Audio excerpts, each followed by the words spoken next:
What's going to happen to Uddhav Thackeray? Does he become a comeback king, or will his rebel Eknath Shinde, who served as chief minister for the better part of 2 years, sweep the party from under his feet? What happens to the doyen of Maharashtra politics, Sharad Pawar? Can he do his family succession to his daughter, or will his nephew come and upset the apple cart? For all of us who understand the practical measures of having one nation, one poll, so that we have less electoral cycles, let's spare a thought for the excitement of doing this literally every month. We've come from Haryana into Maharashtra, Jharkhand, and don't forget a by-poll that has taken place in Wayanad in Kerala, which is probably set to return Priyanka Gandhi for the first time as an elected member of parliament. What does that mean for national politics? We'll be examining this through the course of the day. Our reporters are joining us from across the several states. Anand Singh is in Bandra in Mumbai.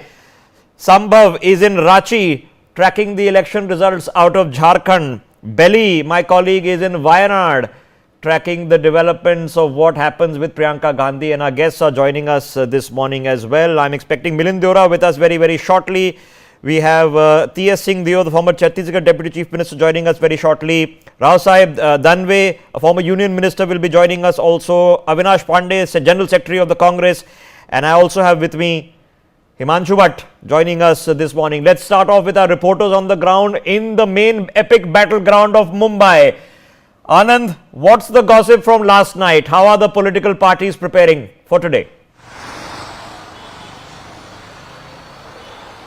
Yeah, Rishabh, look, since yesterday several round of meetings have taken place over here in Mumbai, where even as per Congress sources, they have asked the party leaders to prepare to take most of their newly elected MLAs in case the Mahavikas Aghadi ensures victory in Maharashtra, then they must be taken to Karnataka so that Operation Lotus or whatever they call the desertions, the fear of desertion by the Congress is completely visible over here. So they have asked one of the senior leaders to make arrangements for taking all the MLAs to Karnataka in case Mahavikas Aghadi ensures victory in Maharashtra. And if we talk about the parleys of meetings that took place in Maharashtra in last 2 days, especially in Mumbai, it was first the Mahavikas Aghadi which held a meeting at Matusri, the residence of Uddhav Thackeray, on 21st night, and then there all the senior leaders of Congress, including the Maharashtra Congress chief and several other Maharashtra Congress leaders were present, and even Sharad Pawar led NCP were present in that meeting. And even yesterday, Devendra Fadnavis also held several round of meetings with senior BJP leaders, especially in Mumbai, the MLAs of the party and other senior functionaries of the party, to discuss what are the issues that they need to look on the counting day and how they need to prepare to form the government in case if there is also there is a fall in the number of seats, then what they need to do. So all these discussions went on in both the alliances of Mahayuti and Mahavikas Aghadi.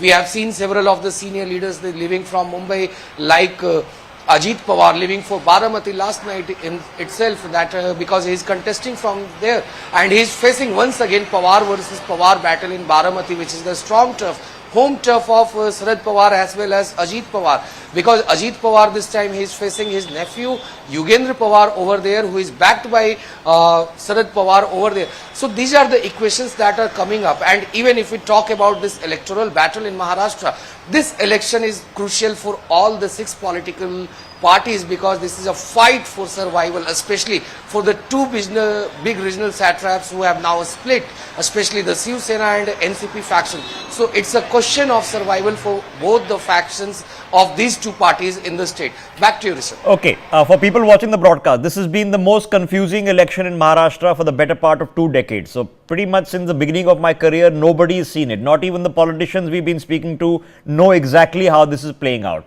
And the reason for that is, of course, that 2 of the principal Maratha parties, which is the Shiv Sena as well as the NCP, no longer exist in the like and form they existed in 2019. Now, at the bottom of your screens, those are the results coming out of Maharashtra. Have a look. The halfway mark is 145. A party, an alliance is going to have to take 145. Now, what does that mean? That means the BJP, the Shiv Sena. So the Narendra Modi photograph, the Shinde photograph and the Ajit Pawar photograph are going to have to take it past 145. Meanwhile, the Congress, the Sharad Pawar photograph and the Uddhav Thackeray photograph are going to have to take it past 145. Last time around, it was 105 for the BJP, and the BJP and the United Shiv Sena together was just over 160, 161. They should have formed the government, but they didn't. It was a different government that was formed. It was a government of Sharad Pawar, the Congress, with the Shiv Sena's chief at that point of time, Uddhav Thackeray, becoming chief minister, hung on for the better part of 3 years in this MVA alliance until it all came a cropper, because one night Uddhav Thackeray woke up in the morning and realized that half his MLAs had just absconded. They're already planning resort politics. Why Karnataka? Well, because it will be into the safe hands of, guess who? The main man, the Congress troubleshooter in that state, who works as a deputy to the current Chief Minister Siddaramaiah, who is going to have to hold the fort in case it becomes a hung assembly, in case it's too close to call. It could be. The exit polls left us all over the place. Of the 7 exit polls that we tracked here, and we'll put those figures on your screens as well, guess what the results were? Slight edge, you have to say, they gave to the current existing alliance. But some said, hey, it might be a sweep either way. Who knows? The exit poll figures of Maharashtra on your screens. Let me take that opportunity to now jump straight across to the battle in Wayanad, where we are expecting, in fact, Priyanka Gandhi to become a member of parliament, elected for the first time after her brother vacated the seat. My colleague Belly Thomas is standing by. Belly, what's happening? What's the buzz on the ground? Rishabh, I'm at present standing in front of the SKMJHS in Kalpata, where it's the prominent counting center in Wayanad. Among the total 8 counting centers here, it's just gearing up here, where the SP have come and inspected the entire counting center, and now the police are allowing the booth agents inside, and we have a few UDF workers supporting for Priyanka Vadra standing here. And let's find out what's the trend like. Sir, you are a UDF worker. What's your name? Yeah, my name is Biju. Our Priyanka ji will win above 4 lakh votes majority. Okay, so why do you think that the voters turnout was very less this time when compared to last time? It was only 62.8 is what we heard. The opposite candidates are very weak persons. It's okay. Okay. Now we have ma'am, we are live on that. Ma'am, so you've been extensively campaigning, rallies are there, even digital outreach has been happening. So what is your, what is running in your head at now? At present? We are in full expectation of a victory.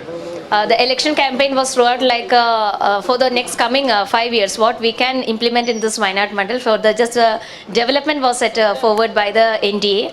So I strongly believe that the people who really want the development of Wayanad will be voting for NDA. And so we are so confident on winning this election. Okay, but why do you think the voter turnout was very less? It was only 62.8% when compared to the last time. So why do you think, and would that anyway come in the way of the results? There are so many adverse conditions that the recent landslide and so many bad impressions that has been put forward by the Wayanad Mandal. So I think the people have a strong aversion towards this bipole. And since Rahul Gandhi had left this Mandal as such and retained the seat in Raebareli, the Congress is also having so many problems that I think the vote share of the Congress and LDF both have come down this time. Okay, ma'am, as an MP, what are your first prominent things that you will be addressing here? Would it be issues, or it would be some programs that you have planned for when you become an MP of Wayanad? Yeah, we have plans for the coming 5 years in the agricultural field, in the medical field, in the education field and everywhere. And the first priority will be medical college, super specialty medical college for Wayanad.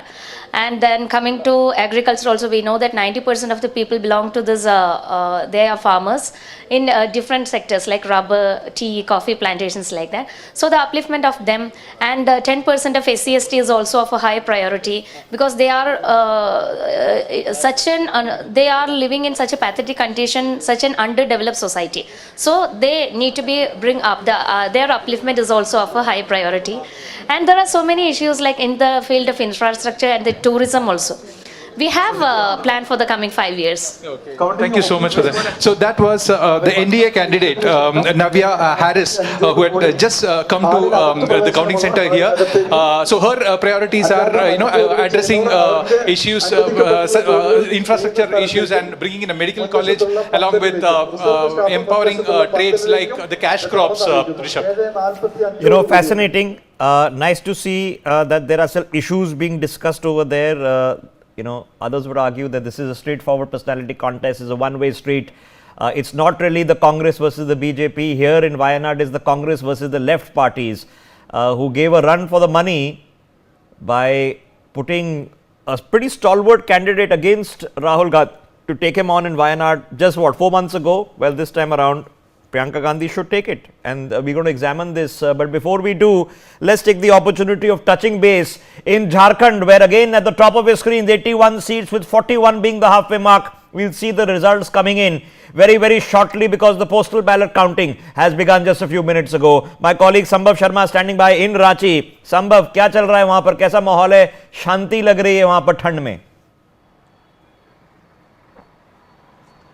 Well, yes, Rishabh, the stage is all set for this 81 Jharkhand Assembly seats, and the counting will start in some time, approximately 8 a.m. and the trends will start coming from around 9 a.m. In an exclusive conversation with Jharkhand BJP Chief Babulal Marandi, he said that BJP-led alliance is very much confident, and they are gonna very easily cross this halfway mark, which you rightly pointed out is the 41 here in Jharkhand. And I'll request my video journalist to pan the camera and show our viewers the wide angle shot of this famous Birsa Munda Chowk, where we are reporting live, and the political parties here are eagerly waiting for the outcome that will determine whether the BJP-led NDA or JMM-led India bloc is going to form the government. Both parties, whether it is BJP or JMM, are very much confident, because the political dispensation, the political leaders of both the parties have talked to us exclusively, and they are very confident, and everything will be clear by 1 o'clock or 2 o'clock. The picture will be clear in Jharkhand. And talking about the exit polls, obviously exit polls are predicting that BJP-led alliance is going to form the government in Jharkhand, but it is quite early to say, because we have seen how exit polls unfolded in the past. So we are here at the ground zero, tracking what exactly is going to happen. Okay, Sambhav, we'll come back to you guys. Thanks for setting this up. Lots of excitement happening in Maharashtra about what the Congress is up to. Ladies and gentlemen, I'll tell you what to keep an eye out for today. So you obviously are keeping an eye out for what's happening in Maharashtra. That's going to be the big one, okay? Then is Jharkhand. We mentioned Wayanad, Priyanka Gandhi. That's going to be a big ticket item, because you're going to establish a trend in the Congress's politics, perhaps even national politics. Keep an eye out for the bypolls, other bypolls that are happening. So as I mentioned, there are two parliamentary constituencies that are going. One is Wayanad, where Rahul Gandhi has vacated the seat for his sister. The other is incidentally in Maharashtra, in Nanded. There are 9 bypolls that are scheduled in UP. Keep an eye on this, because this is the first time we are seeing elections happening in UP, and 9 is a chunky number to give us a trend. After what happened, and what was a shock for the BJP in many respects, because they missed out maybe on 30 seats they would have felt in Uttar Pradesh during the Lok Sabha elections. Now, there is a fair chance that the BJP wants to make a thumping statement in UP. So they'll be tracking these 9 bypolls very, very carefully as well. And if the BJP does well in Maharashtra today, if they do well in these bypolls, Mark my words, expect early polls in UP, perhaps as early as even a year, year and a half from now. Okay? So the truncated assembly in UP could be truncated because they wouldn't want to go into elections because there are 2027 and that leaves too little time for them to make headways for the Lok Sabha elections in 2029. Yes, the election juggernaut keeps on rolling. About 4 interesting bypolls also happening in Bihar. Keep an eye out for those. The capital of Chhattisgarh will have to be voting in one of its constituencies again. Karnataka in Shigaon in Sandur and Channapatna, again 3 assembly bypolls happening there. None of these bypolls are going to change the fate of the assemblies. So that's not going to make a difference. A few couple of interesting battles in Dera Baba Nanak in Punjab as well. Punjab has been a hot potato state in politics right now. So keep an eye out for those as well. And in the Mamta bastion, there are 6 bypolls taking place for which results will be announced sometime today. But as I mentioned, big ticket item.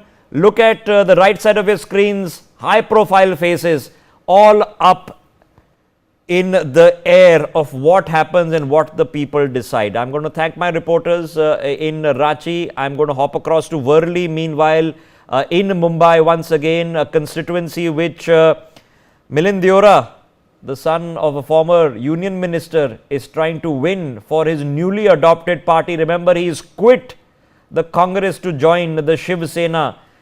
So my colleague Arzu is standing by. Arzu, what is happening there on the ground? I see heavy security at the counting stations.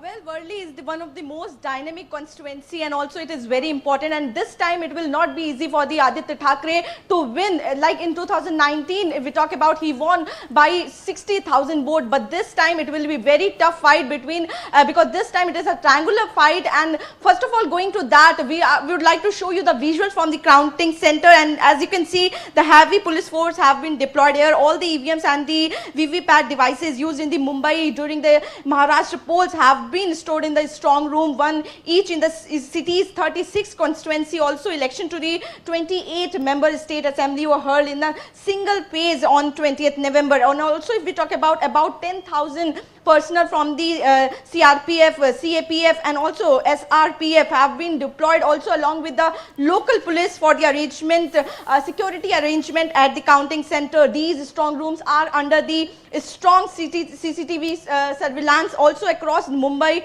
over 2,700 officials and the staff have been deployed to count the votes. And also it is expected that the counting will begin around 8 AM and that will decide who will be the Raja of the Mumbai this time.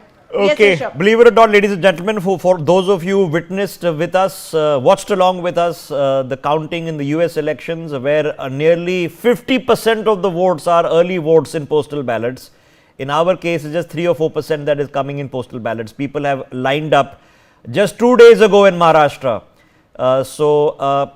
Generally, election battles continue because they go into 3 phases, 4 phases. Well, Maharashtra, all 280 seats voted in a single day. That was just 2 days ago. Then we had the chance to do some khali pilau, okay, as my mum would put it, on the exit polls on what would happen. But here we are, the results come out. Let's open up this conversation. Rajalakshmi Joshi, Himanshu Bhatt, Joyita Basu, Shashank Shekhar Jha, all with us. Himanshu ji, now, what's your gut telling you? Because your gut was telling you, yes, it is the Mahayuti with an advantage 2 days ago. Okay, we'll put the exit polls out the window now. What's your gut telling you overnight now? Has your opinion changed?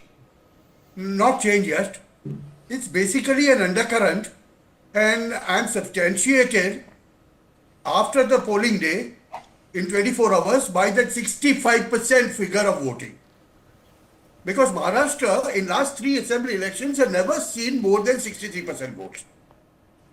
Now this, this increase of 3 to 4% from the total voting, and especially, in the places like Mumbai, when you have a 3 or 4% increase, it means a lot. Because Maharashtra, if you see, refer to the figures 2009, 14 and 19, you will find maximum to be at 63 point something. And when this one touches, 64, 65%, it says something. There is definitely an undercurrent. People have decided on which side to go, where to go, and how to go. And that's why you are finding, this gut feeling of this resort politics and shifting people from one state to other. Why does a party have to do that? All these things give an indication. And looking on those hunches, I definitely feel it's going to be an undercurrent and a sweep on one side. Okay, all right. It's going to be a sweep on one side, but the big question, of course, is the multi-billion-dollar question is which side. So, Himanshu, but let me ask you. I'm looking at Mahayuti. Okay, you're saying Mahayuti still has the edge, and not only the edge, they sweep it. Okay, so no confusion. It's going to go clear one way. But Himanshu, but that's how it went 5 years ago. It went clearly one way. 161 seats was more than enough to form a stable government. So my question to you, sir, is that the people of Maharashtra have cast their vote. Now their game in this, the skin in the game is now over. Will the politicians take the mandate given by the people, or will they do their jod tod marod? This time around, Rushabh, I'll tell you something. There's not going to be left much in the hands of politicians. People's verdict with this 65% polling is going to be very, very clear. Because that is what resulted in, Hindu Uddhav Thackeray becoming Janab Uddhav Thackeray. For one, chief ministership. This time, there's going to be left nothing to the chance of politicians. Okay. And I'm looking at something, decimation of one side of Shiv Sena and looking at the decimation of one side of NCP. Okay, so it's going to happen one way or the other. On other sides, each other, Ajit Pawar on one side, Uddhav Thackeray on this side. I'm looking at that decimation. Okay, so for those of you wondering, it could be that the BJP got 105 seats last time. Can there be a single party government in Maharashtra this time around? The answer is almost certainly not. Okay. There is only one party that is contesting more than the majority of seats. That's the BJP. And they're only contesting 149. I don't think they are expecting a 95% strike rate either. Okay. So, is there the chance of the BJP not having to worry about Shinde, and the BJP we generally mean Devendra Fadnavis in this case, not having to worry about Ajit Pawar or Shinde or reuniting the Shiv Sena? The chance is unlikely. So, Joyita Basu, the people have been presented at the get-go with the only option of a coalition government. Last time, the mandate chose BJP Shiv Sena government. They got Shiv Sena Congress government. Does the mandate matter, or will the politicians now do their own mathematics regardless of how the people have voted? Well, given the percentage that we have seen of voting, am I audible? Yes, go ahead. Okay. Now, given the percentage, I would agree that, there is possibility of, we cannot, of course, say one party, that one alliance getting a mandate, but I am not certain which alliance that is going to be. I'm very, very frank, because I'll keep repeating, it is too confusing right now.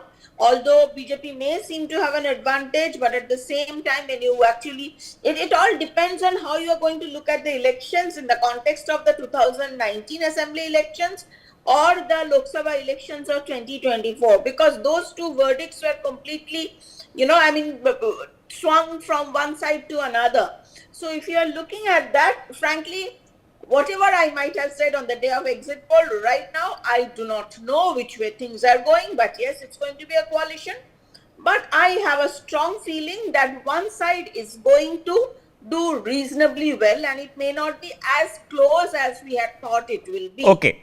So let's pick your brains. Okay. So now, if it is indeed that the BJP and the Shiv Sena under Eknath Shinde do enough, which means the BJP will have to get about 120 of the 150 they're contesting. Okay, they'll have to have a very high strike rate, and the Shiv Sena will have to win the majority of the seats they're contesting as well.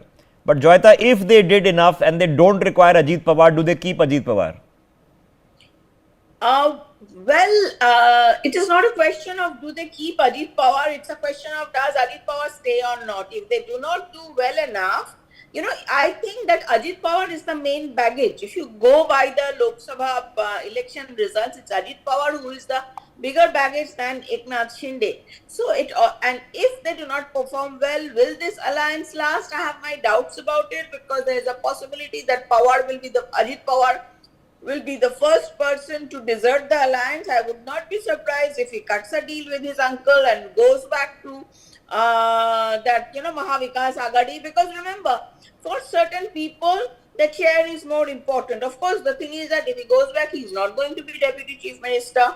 But Ajit Pawar likes to stay near power, Okay. POW. All right.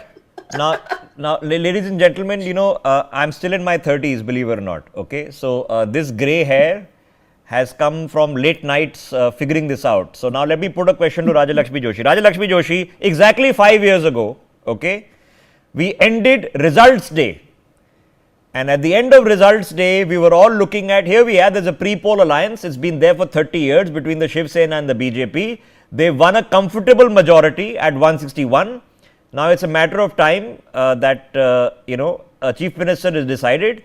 Sometimes in the past, there has been a Shiv Sena chief minister, but it's never been a Thackeray. Okay. So either it will be Fadnavis or it will be some other Shiv Sena leader who will get sworn in. And we went home. I remember then 2 days later being woken up at 6 in the morning to be told that I need to rush to office because a swearing in ceremony literally overnight has been planned, and the swearing in ceremony is not the BJP Shiv Sena, it's the BJP of Devendra Fadnavis and Ajit Pawar, and we all came in and said, oh my god, a government got formed and Ajit Pawar switched sides. Wow, epic, very exciting. And then 2 days later he switched sides again. So, I mean, is Ajit Pawar going to be the X factor over here once again? Very good morning, Rishabh. Yes, the election results in Maharashtra seems to be getting more and more interesting with every election. But, this time round, I think that a lot of people have learned a lot of lessons. So, this situation that you were talking about, yes, it was a kind of a first for a lot of reasons. It was a kind of a first when maybe Mr. Ajit Pawar and the BJP. Mr. Ajit Pawar probably nobody had ever imagined. I would never have imagined that such a situation might have ever arisen.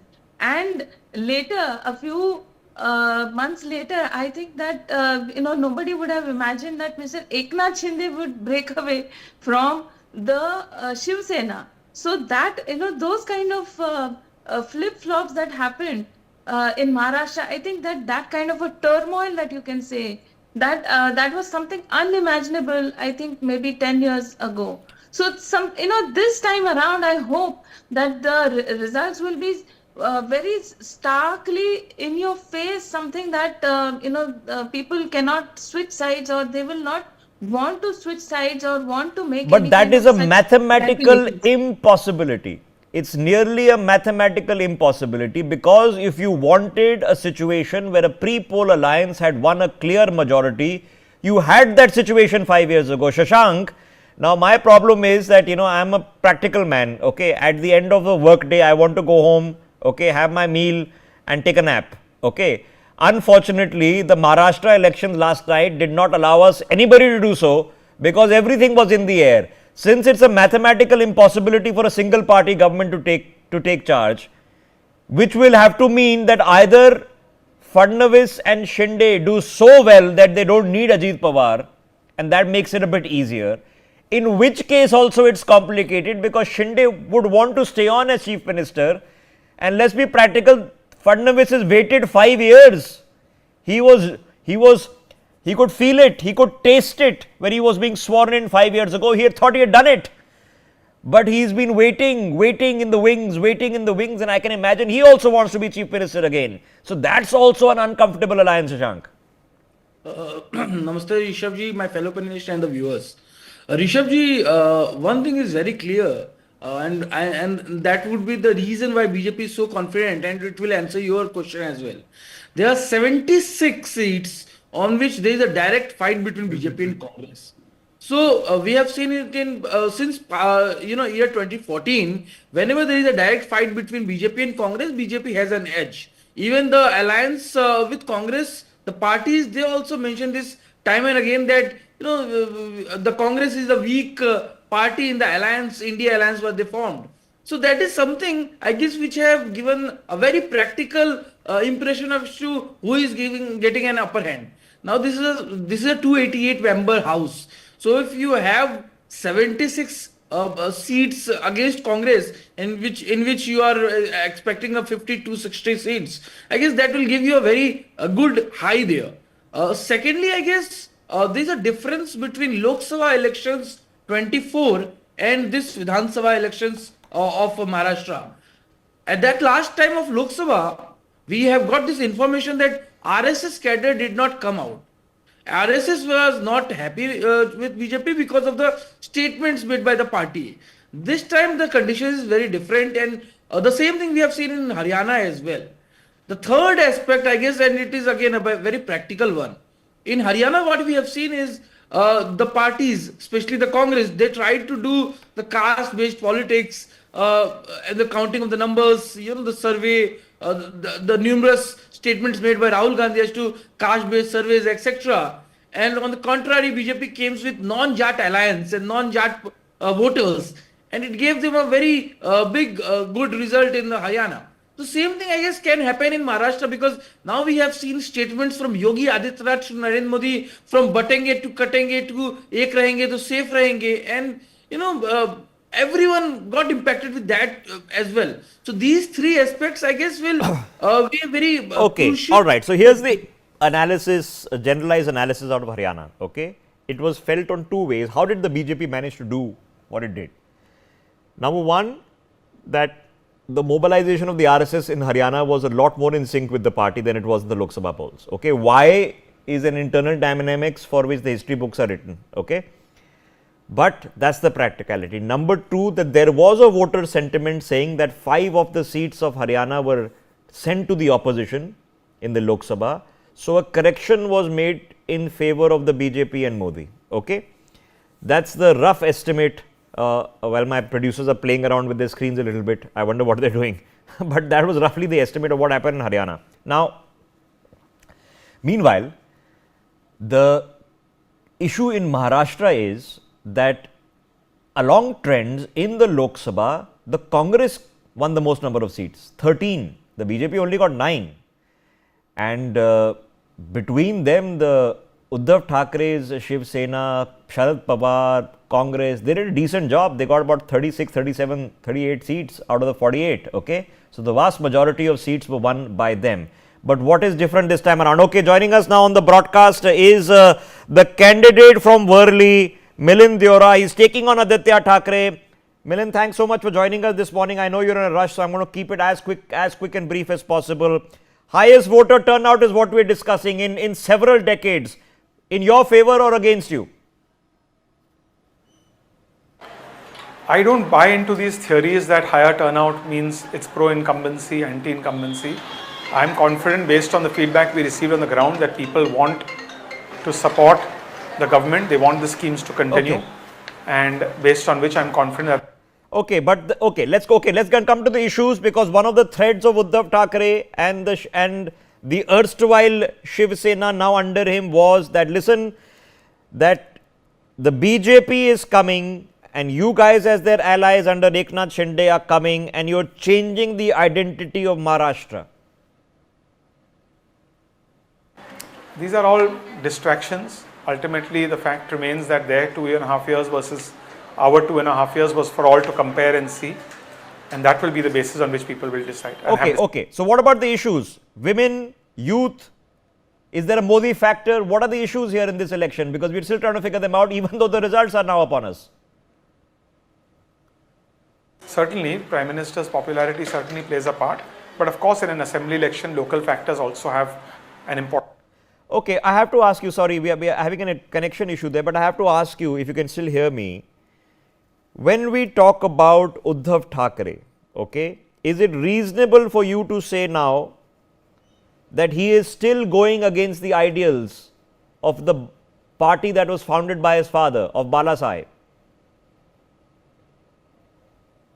I have no idea why they changed, but I think the only simple answer is people do things sometimes for power and greed. That's probably what happened in... Okay, Milind, one of the big questions has been in this election was this Ladki Behna scheme. Now, we've seen it implemented in Madhya Pradesh, it did well. Has it played a factor? Do you think these things matter, or it's been pre-decided and what happened in the last few months doesn't matter? I think it was a game changer in empowering women, strengthening them, making them independent, allowing them to take financial and economic decisions for their future and their families. Okay, what happens if you win? Who becomes Chief Minister? Milind Deora. Does it become your man, Eknath Shinde? Does it Devendra Fadnavis? Who do you think? I am very confident that since we fought under the Chief Minister, Deputy Chief Minister's leadership, the same will continue once Mahayuti receives the verdict, and there will be no problem. There will be coordination, smooth coordination between all. Okay, all right, Milind, I know you got to run. Thank you very much for just taking a few thoughts on this. Milind Deora there, the son of a former union minister, now a member of the Shiv Sena, taking on Uddhav Thackeray in Worli and hoping to defeat him, and that would be a big blow. Let's pick that thought up with Himanshu Bhatt. Himanshu Bhatt, there are also personality contests, because it's not only the change of dynastic guard that matters in the NCP where it's more urgent, but there is a long time dynasty which is the Thackeray's, and the like in form of Aditya Thackeray. How do you think he's going to perform? Well, I think that is the seat, what you're talking about, Milind and Aditya. That's going to decide, the fate of Mumbai. I'll put it that way. Because the 36 seats of Mumbai, this one result people are watching. And that's a high profile constituency. Now, Milind Deora is also not a Shiv Sainik. He's a staunch Congressee. All his life he was brought up as a Congressee. And now he's a Shiva Sainik because of the polling arrangements of BJP. You said 149 BJP are fighting. I'll come to that, and I'll tell you exactly 15 of BJP candidates are fighting on the tickets of Shiv Sena and NCP Ajit Pawar. And what I am looking at is a scenario where BJP and Shiv Sena Shinde put together will cross 145 mark. In that case, Ajit Pawar will be irrelevant. And he'll be made irrelevant. And when you are talking of chief ministership, this man or that man, BJP top leadership has very clearly announced Shinde will continue. Because for Devendra Fadnavis, they have a different plan. After these elections, you will see that is what is my hunch. My sources tell me that Devendra Fadnavis will be the BJP national president. Okay, let's have a blunt conversation. Okay, let's have the blunt conversation. Joyita, since Himanshu has taken this down this path, okay, let's call a spade a spade. Devendra Fadnavis, okay, he is contested from Nagpur, very close to the RSS, has been chief minister. Some would say he's been someone who's closely aligned to a Nitin Gadkari, closely aligned to Nagpur, closely aligned to a Mohan Bhagwat. Still a young man, still has a long way to go. Can that formula work? Would they want to push somebody like Devendra Fadnavis, and will he agree to it? Go away from his power base? Well, actually, Rishabh, the whole point is, you see, we have been speculating for some time now about Devendra Fadnavis, the chances of Devendra Fadnavis becoming BJP president. But there was also this quote-unquote canard that this was coming from Devendra Fadnavis's office. So, frankly, I do not know. A lot will depend on what today's result is like.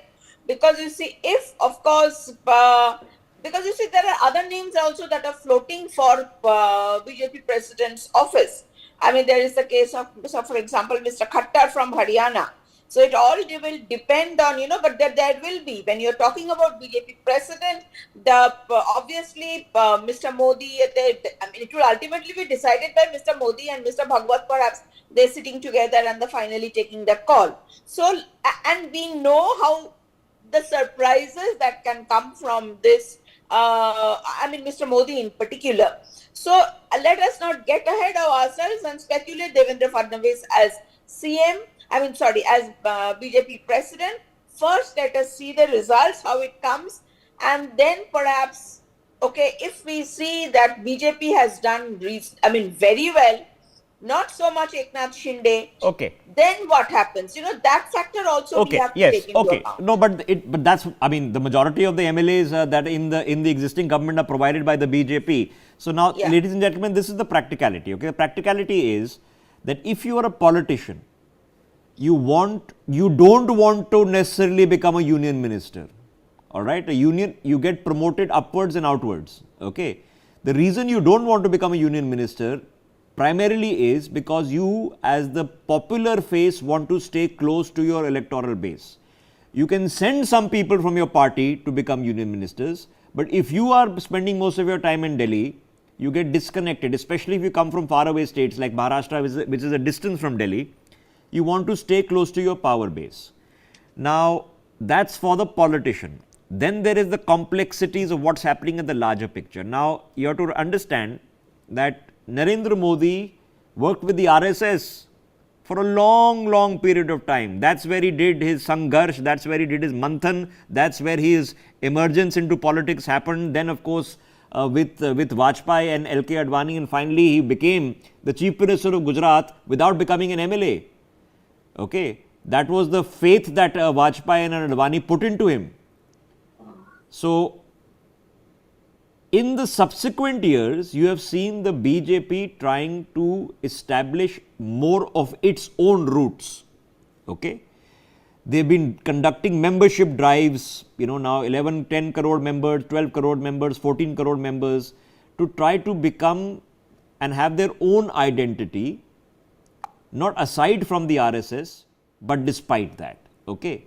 Now, whether this was the factor that resulted in a slight disconnect during the Lok Sabha elections and the check that has happened, I don't know. Since then, the BJP has conducted yet another membership drive, but the Haryana mobilization tells you that the RSS was out in full force campaigning for the BJP. Are they the overwhelming factor in a massive general election? I don't know. Okay. Are they certainly a factor? Yes, they are. Don't underestimate. Sometimes living in urban areas like Bombay and Delhi, in centers that we move around, we might think that the RSS is not everywhere, but they are literally everywhere. They're better organized organizations still in this country. Okay, so now that opens up this question, and it's not an easy question. Rajalakshmi Joshi, okay, the question of first Devendra Fadnavis, then I want to come back to the Thackeray's. Devendra Fadnavis has sat, he was sworn in as Chief Minister. He thought he had done a coup. Okay, he had taught Uddhav Thackeray a lesson that, listen, you were wanting too much. With only 30-40 MLAs, you wanted to become Chief Minister. Your father never became Chief Minister. So I've got Ajit Pawar, I've broken the NCP, and I'm going to form a stable government. But then it fell apart. Wouldn't Devendra Fadnavis, who's been very patiently waiting in the wings, Deputy Chief Minister, Deputy Chief Minister, Deputy Chief Minister, wouldn't he want to stay and if he wins this time or helps his party win, to be sworn in once again? Yes, definitely. Rishabh, everybody has their own aspirations.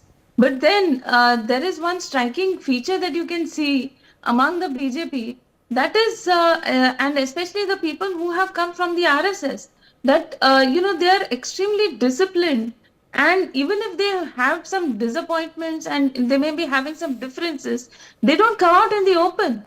So they may be having whatever differences they have, but they don't come and give media statements. So today in Maharashtra, if you see that there is extreme discipline in the BJP and in the Shiv Sena also, where you see that there are just striking three faces for the three parties in the alliances, whereas on the Mahavikas Agadi side, you see that there are no clear faces apart from Mr. Uddhav Thackeray. So then, there are a whole lot of aspirants, and that kind of a situation is there in the Mahavikas Agadi, which you don't see in the Mahayuti.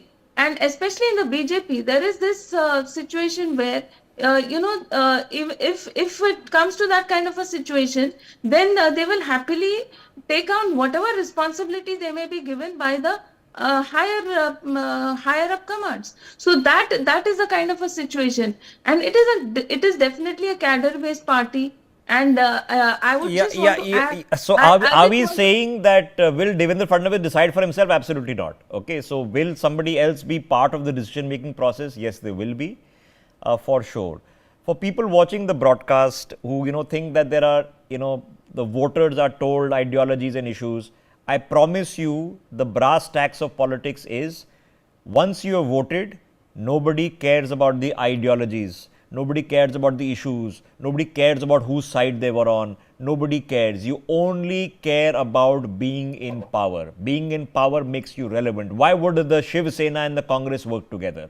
Let's be blunt. Maharashtra is one of India's richest states. Political parties work on patronage and have to be funded. If you come into power, then you start appointing people. There are so many commissions, there are so many posts in which your coteries get appointed. Let's not kid ourselves that these states have to then fund these political parties and their leaders who claim to own nothing. You know, Rahul Gandhi doesn't even own a car. So who pays for the car he's driving in? Okay. So think about these things. So this brings people together, and my only hesitance is that we've seen it in a very unabashed form in Maharashtra in 2019, okay, where ideologies did not matter.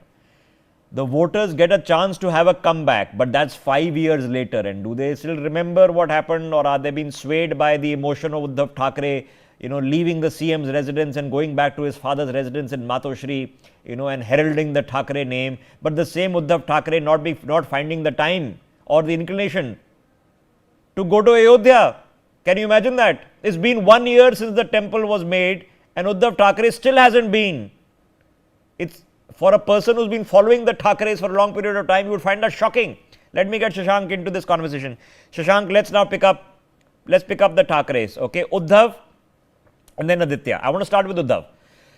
About 10 years ago, okay, the vast majority of us were convinced that Raj Thackeray is the chosen heir of Bala Sahib, the nephew and not the son. Okay? He was looking the part, dressing the part, he was even the cartoonist, he was even walking the same way. Alright, he was literally mimicking Bala Sahib in every way, including the heavy-handed, you know, the tough guy who's going to take on these immigrants and beat up the rickshaw drivers. Uddhav Thackeray was supposed to be the softer, more intellectual types in this. But Bala Sahib chose Uddhav, and Uddhav did not let Raj break the party. He proved something at that point of time. What can he prove now? Rohitji, something which has been just stated on your show also. It has been over 1 year of Ram Mandir and he still has not gone to Ram Mandir.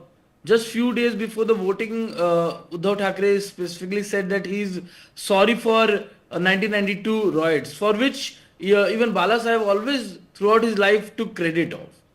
So if you are so desperate, even voters are very clear as to what they are seeing and the stark difference which your ideology is now.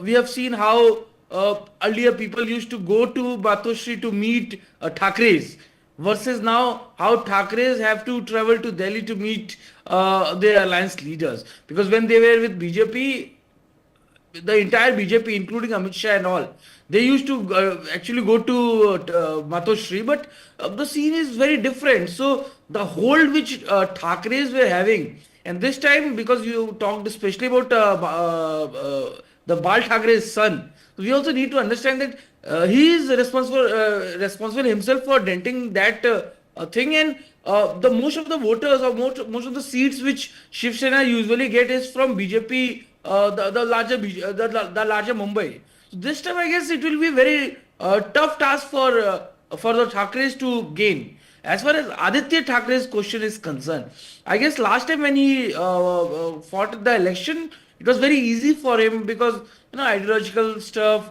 plus BJP and Shiv Sena was aligning together, fighting together, etc. But now when alliance have broken, there are two Shiv Senas, two NCP, BJP and Congress. I guess the momentum which BJP gained since Haryana elections, up at that point, the BJP gained momentum after 2024 elections, in which they got less number of seats as per their expectation, and the momentum which was lost by the opposition alliance after getting a significant higher position, but not, so that is something which I can call a paradox. Okay, BJP won the election and it went for a fighting spirit. Opposition lost the election, but they thought that it is the highest what they can do. So I guess that I'm not following clearly, but if you're referring to what happened in Lok Sabha, as already mentioned, yeah, 13 seats for the Congress. Everybody did well except the BJP in Maharashtra. Maharashtra was one of the disappointments, not as big a disappointment as UP, but a disappointment in the BJP ranks. If Odisha was a surprise, Maharashtra, Bengal, these were disappointments. Rohitji, Okay, just in the one thing. BJP ranks for 2024. Okay. Rohitji, Yeah, my name is Rishabh, sir. I'll get my team to correct that I'm for so you. So, sorry. Joyita, Joyita, the point is, is this a species of genius? All right. Is an Uddhav Thackeray saying that, look, the days of Ram Mandir politics and being the tough guy that my father was, that I would take a gang and we would, beat up the rickshaw drivers who had come from outside the state and we would represent Marathi identity. Hardcore Hindutva. Remember, Shiv Sena was more hardcore Hindutva than BJP. That those days are gone. That this is the day about environment, about not cutting trees. This is the day about having shopping malls open late into the night and allowing the people of Mumbai to, to have restaurants open late into the night, which is what Aditya Thackeray has been pushing. That this is an evolution, and maybe that evolution is genius. Well, Rishabh, let's put it this way. One of the things that has, I would say, BJP and Shiv Sena, the original Shiv Sena, going in Maharashtra and still going is our Hindutva. Let's not make any mistake about that. The only factor that is working in favor of Uddhav Thackeray is sympathy, nothing else. So that is what we have to look out for, and that is what helped him in the Lok Sabha elections. Whether the Sena voters are still sympathetic towards him or not, we have to see. But I mean, whatever little bit I know of Maharashtra, whatever little bit I know of people who vote for the Shiv Sena, they do not go for RA Metro shade and green energy and all. No, they don't. So the only thing, frankly, Aditya Thackeray is at one level disconnected from his voter. And the thing is, you see, so we have to see whether the sympathy has worked. Okay, so I'm asking a basic question. Let me put that to Himanshu. But who then is Uddhav Thackeray? Who is Aditya Thackeray? Because Aditya Thackeray is not building an image of his grandfather. He is either evolving, and either he is evolving in the right direction, or the voters will say not in the right direction. Bala Saheb Thackeray, if you disagree, people can really watch the movie. Okay, now it's a good representation in ethos of what he represented. Tough guy. Okay, Marathi identity, Marathi language, Marathi culture, and hardcore Hindutva. Don't mess with me. Okay, I'm going to slap you silly otherwise. Kind of mercurial personality. Aditya Thackeray is not that. Uddhav Thackeray is not that, and he is not become half of that. See, that is what the problem of basic Shiv Sainik is. If I put it what Joyita said in another way around, it's something like this. In Maharashtra politics, Shiva Sena has been relevant, and so has NCP been, but they have never crossed 75 seats, barrier in last 50 years. Shiva Sena has never won in assembly 75 plus seats, and so has NCP. So they have their, importance, but that importance is not so big. Whereas Bala Saheb Thackeray, as far as Shiva Sena is concerned, was a larger than life figure. Uddhav Thackeray doesn't come even halfway through it, and he wants to be called the heir apparent of Shiva Sena. How will a Shiv Sainik believe that? My argument is basic. What Joyita says exactly is correct. They do not care about anything else but hardcore Hindutva. No, but and in such a scenario, no, but what is? I mean, it could be, but what is the lesson? Rajalakshmi Joshi, what is the lesson that the electorate just told us about hardcore Hindutva from UP, where the BJP lost Ayodhya? Okay, so it could be that the Thackeray's are going. Listen, that the younger population has got different priorities. They are more interested in the don't cut the trees and keep our shopping malls open, and these things matter to a younger urbanized population. You're partly right, Rishabh, but then let me just point out something that it was not as if the BJP lost Ayodhya.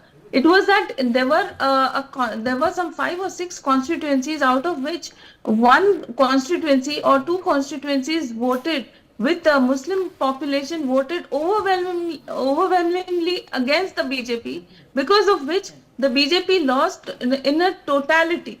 So that is what has happened in a lot of places in Maharashtra as well.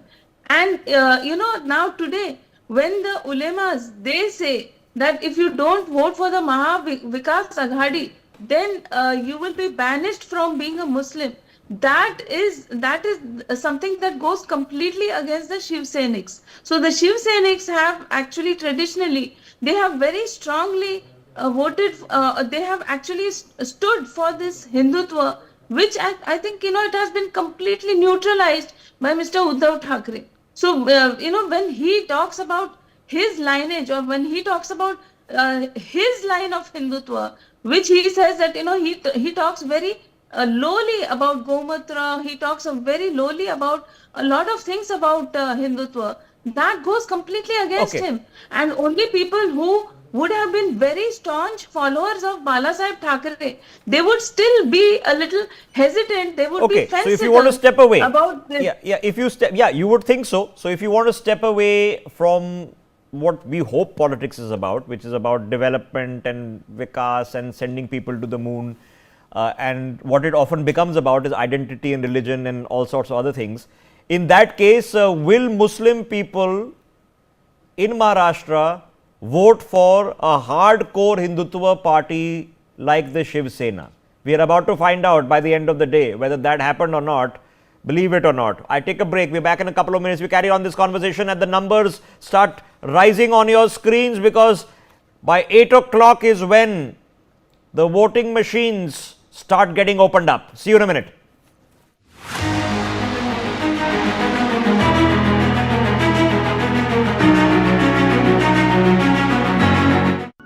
Co-powered by PolicyBazaar.com. Her family होगी insured. अब छोलिया हो या लोबिया, सफेद चने या काले चने, सब कुछ मजेदार बने। MDH।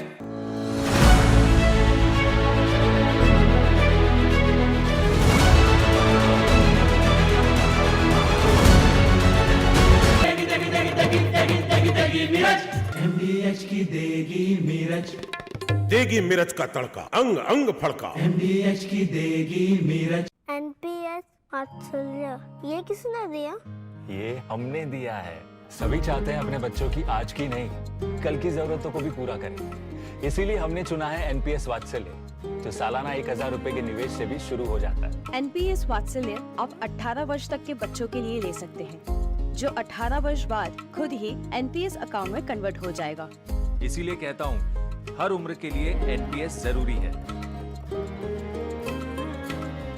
खुद को पैम्पर करिए MDH बादाम रोगन के साथ, जो आपको सवारे, निखारे और नरिश करे। चमके चमके हाँ, दमके दमके, त्वचा में समाये, हाइड्रेट करे, हर उम्र की त्वचा का पोषण करे। You deserve the purity. MDH बादाम रोगन, नेचुरल, टेंडर, प्योर। चमके चमके।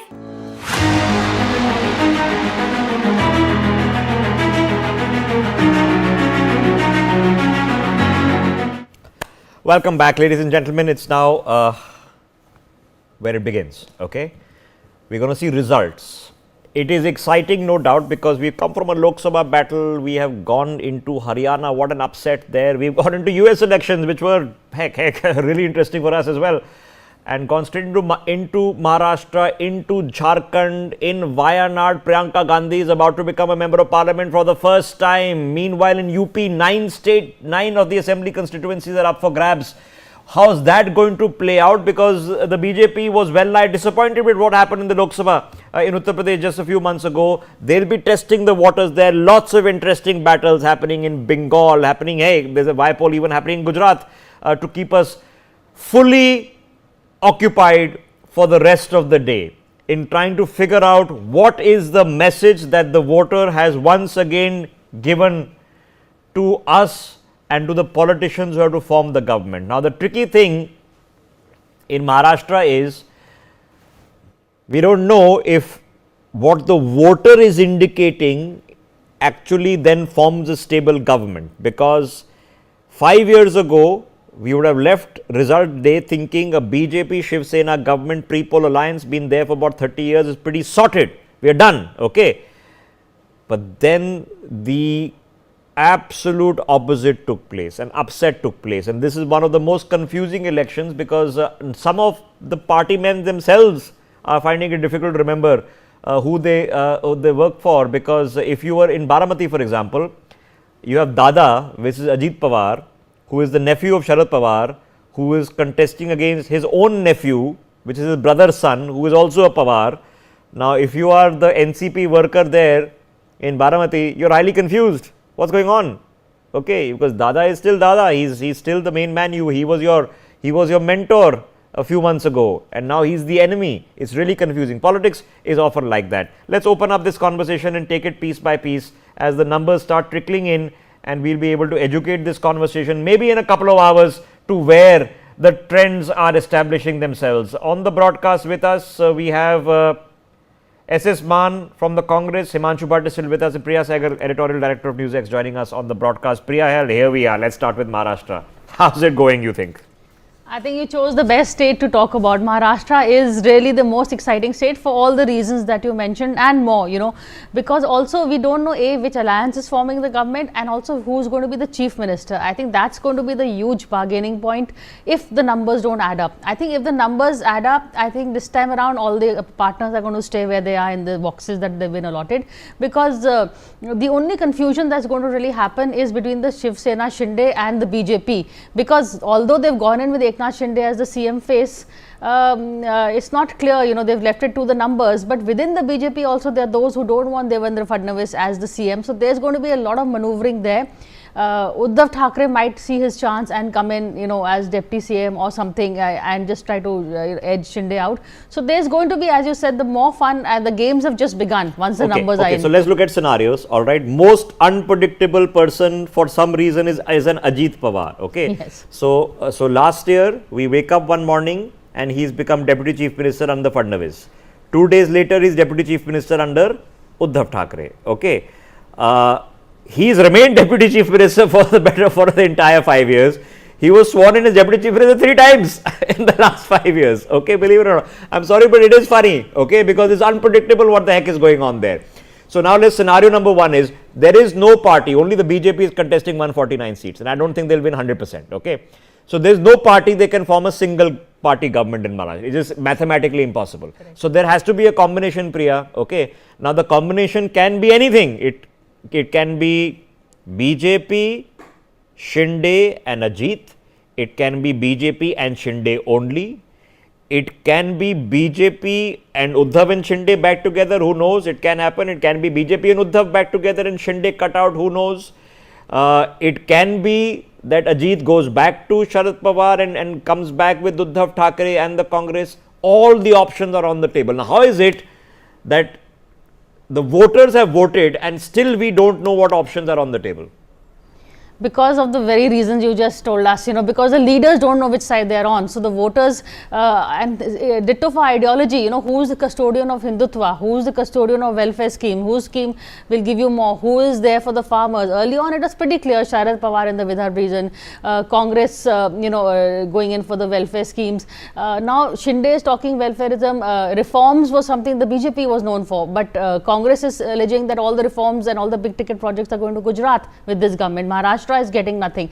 So if you see it, there is a lot of confusing rhetoric that is happening on the ground. And also Rahul Gandhi, he's suddenly done a U-turn. You saw that editorial he wrote about the New Deal. He's relied in the financial capital. He can't be anti-corporate. So of course, the Adani scandal that broke is another thing that he gives him strength, but it's post the elections.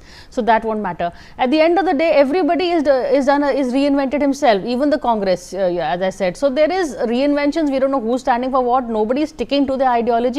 So there is confusion galore, especially in Maharashtra. I've never seen it like this. Yeah. The parties are confused. Parties split. That's not uncommon in politics. That happens all the time. But there was a core to Marathi politics, pretty stable for the better part of 20 years. Okay, some would say 30 years. Okay, but that core is gone. Sharad Pawar has been there since before I was born. Okay. The Thackeray's have been there since before I was born. So there was a predictability in Maharashtra politics, and there could be a plus minus, and the swings would happen. So you've seen the decline of the Congress to the rise of the Marathi parties, the resurgence of the BJP. That's all out of the window. And what troubles me is the experience of 5 years ago, that regardless of what the numbers tell us, that the numbers could tell us that this pre-poll alliance should be forming the government. Okay, but then Ajit Pawar changes his mind. Okay, and he does huggy jhappi with uncle, and there's a lot of asu, a lot of tears, and that can happen. Who knows? Anything is possible. Himanshu, but let's now discuss this step by step, point by point. Is there or was there an ideological battle in this election? Was it clearly that if I'm voting left or right, okay, as most people would think, did that exist? Yes, it does exist. To a great extent, it does exist.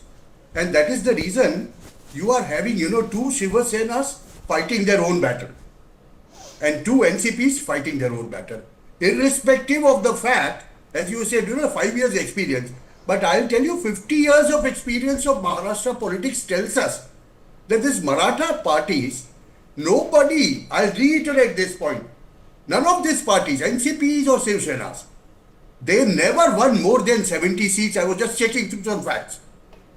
They've never won more than 70 seats in a 288 house and still being able to govern either BJP or Congress. See, at the back door, what has been happening is, in last elections also, you said, after 5 years, so many people changed so many things. But do you know which was the least number of seats, which party had the least number of seats? NCP. And still it managed to have a deputy CM and run things their way. And a coalition which was formed and voted by people was broken. And that sympathy vote, Uddhav Thackeray getting out of CM's house, how many times did he go to the CM's Karyalay in 2.5 years? 2 times. Just 2 times. And still, people gave him a sympathy vote in the Lok Sabha seat. Now, people have understood. Himanshu, but it's work from home these days, no? No, it's not yet? Okay, I mean, you're working from home also. Come on, give him a benefit of doubt. Pardon? Come on, we can work from home these days, can we not? Don't tell that to my employees also, please. It's something like this. It's something like this, Rishabh. What is going to happen is, I very clearly foresee a decimation. Decimation is the word I am using. It's a bipolar contest. People might say confused and so many after seeing the voting and other things. I am still saying it's a bipolar contest wherein the one chunk from one side and other chunk from other side are going to be badly decimated. People are not that foolish. Okay, I don't know. All right. Okay, let me try to examine this with Priya before I get the Congress spokesperson into this conversation. Priya, okay, so I'm now trying to understand this. So, from what we understood, Bala Saheb Thackeray came into the political forefront in Maharashtra. He was the tough guy. Okay, I am the guy who is going to come out on the streets. Okay, I'm going to beat up these out of Maharashtra people. I'm going to stand for Marathi identity. I am more hardcore Hindutva than the BJP is. I am more gung-ho about Kar Sevaks and Ayodhya than even the BJP is. Okay, and I have an identity about myself. And Uddhav Thackeray is different. Aditya Thackeray is Aditya Thackeray is known for Mumbai, late night scenes and don't cut the trees, okay, but do environment friendly. That's not an identity. So either he's the genius evolving this, that look, the younger urban youth, they are looking at different things. They're not interested in Ram Mandir very far away. They're not interested in beating up people from outside. They are interested in these new era things. So either it's a species of great evolution or that identity is gone. Which is it? I still agree with you. Identity is gone. I mean, you put Aditya Thackeray and Milind Deora. You can interchange which parties they stand for. The rhetoric will remain the same. The values will remain the same. They are contesting each other. But in terms of ideology, in terms of values, both are new age politicians. Both stand for balancing environment with reforms. Both are talking about Maratha pride and Maharashtra, taking Maharashtra, making it like another Singapore. So the conversation, I went for the campaign and you could interchange. You could put one's face on the other and they're talking the same language at the end of the day. So I think the ideology is is taking is lines are getting blurred, and there is the new age politician that is there on the block who is talking a language that was different from Bal Thackeray and at that time Pramod Mahajan. Also, why that alliance worked was because it had a legacy, there was a history, there was committed Advani, there was Pramod Mahajan, there was Vajpayee, they had a history of camaraderie with Bal Thackeray, there was an equation. Here these are overnight, fly-by-night operators. Eknath Shinde is there one side, he's on the other side the next day, ditto for Ajit Pawar, ditto for Uddhav Thackeray, who was warring with the Congress for so many years and now suddenly they are best friends. So there is no legacy, there is no common ideology, there is just the thrust for power. It is just a mathematical game, it's a theorem. You plus this thing gets the Maharashtra throne, so all of us will come together. But with chemical theorems can go wrong and explode also, Rishabh, as we've seen. So it is a very volatile situation over there, and if a government is formed, how stable will it be will determine on how much the two national parties get, because national parties do bring some sort of stability, whether it is the BJP or the Congress. Okay, so we are saying that, all right, if the voter of Maharashtra this time was sick with this Jod Tod Marod, okay, then they are probably going to lean towards one of the national parties. So actually, by that logic, you should see the BJP and the Congress, both their vote shares go up slightly. Does that a stable government make? Don't know. Okay. Now let's rope in the other one, Priya, the Pawars. Yes. Okay. Now, my gosh, everybody knew, I mean, you know this better than I do, you've been doing this longer than I have, right? So, Supriya was at the center in Delhi, looking after things there, and Ajit was one looking after things in Maharashtra, okay, as the power base was. He was the man taking care, carders, campaigning. Baramati was also Ajit Pawar was looking after, okay, and Supriya was handling things in Delhi. That's what she was being groomed for the better part of 20 years, all right? But then Sharad Pawar changes his mind. Why? Ajit Pawar changes it for him. Ajit Pawar felt insecure. He thought that he was not getting his time, perhaps.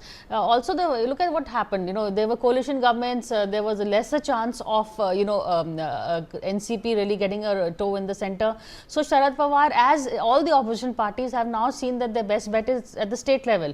That is why Ajit Pawar felt insecure, and he felt that this arrangement is not going to work, and Sharad Pawar is going to impose Supriya Sule perhaps at the state level. She is his heir apparent. Sharad Pawar had also aged. He said again this time round, this is my last battle. If he's an octogenarian, how much more can he go? Another election at the best. So in that sense, the time had come for Sharad Pawar to set his house in order, and he began doing it by giving Supriya Sule more heft than Ajit Pawar, as is natural, father and daughter equation. So that is where Ajit Pawar felt insecure. Secondly, I think there was the ED cases also that had their own tell in Praful Patel and Ajit Pawar. That part of the conversation we've heard playing out in the elections also.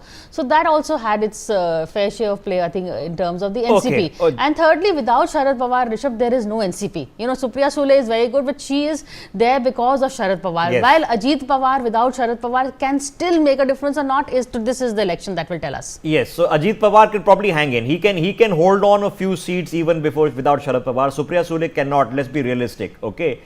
Okay, let's absorb some details that are coming in, because yes, we get to watch live results from Maharashtra. 15 leads being reported out to 88. Early stages, the BJP leading in 7, the Congress in 3.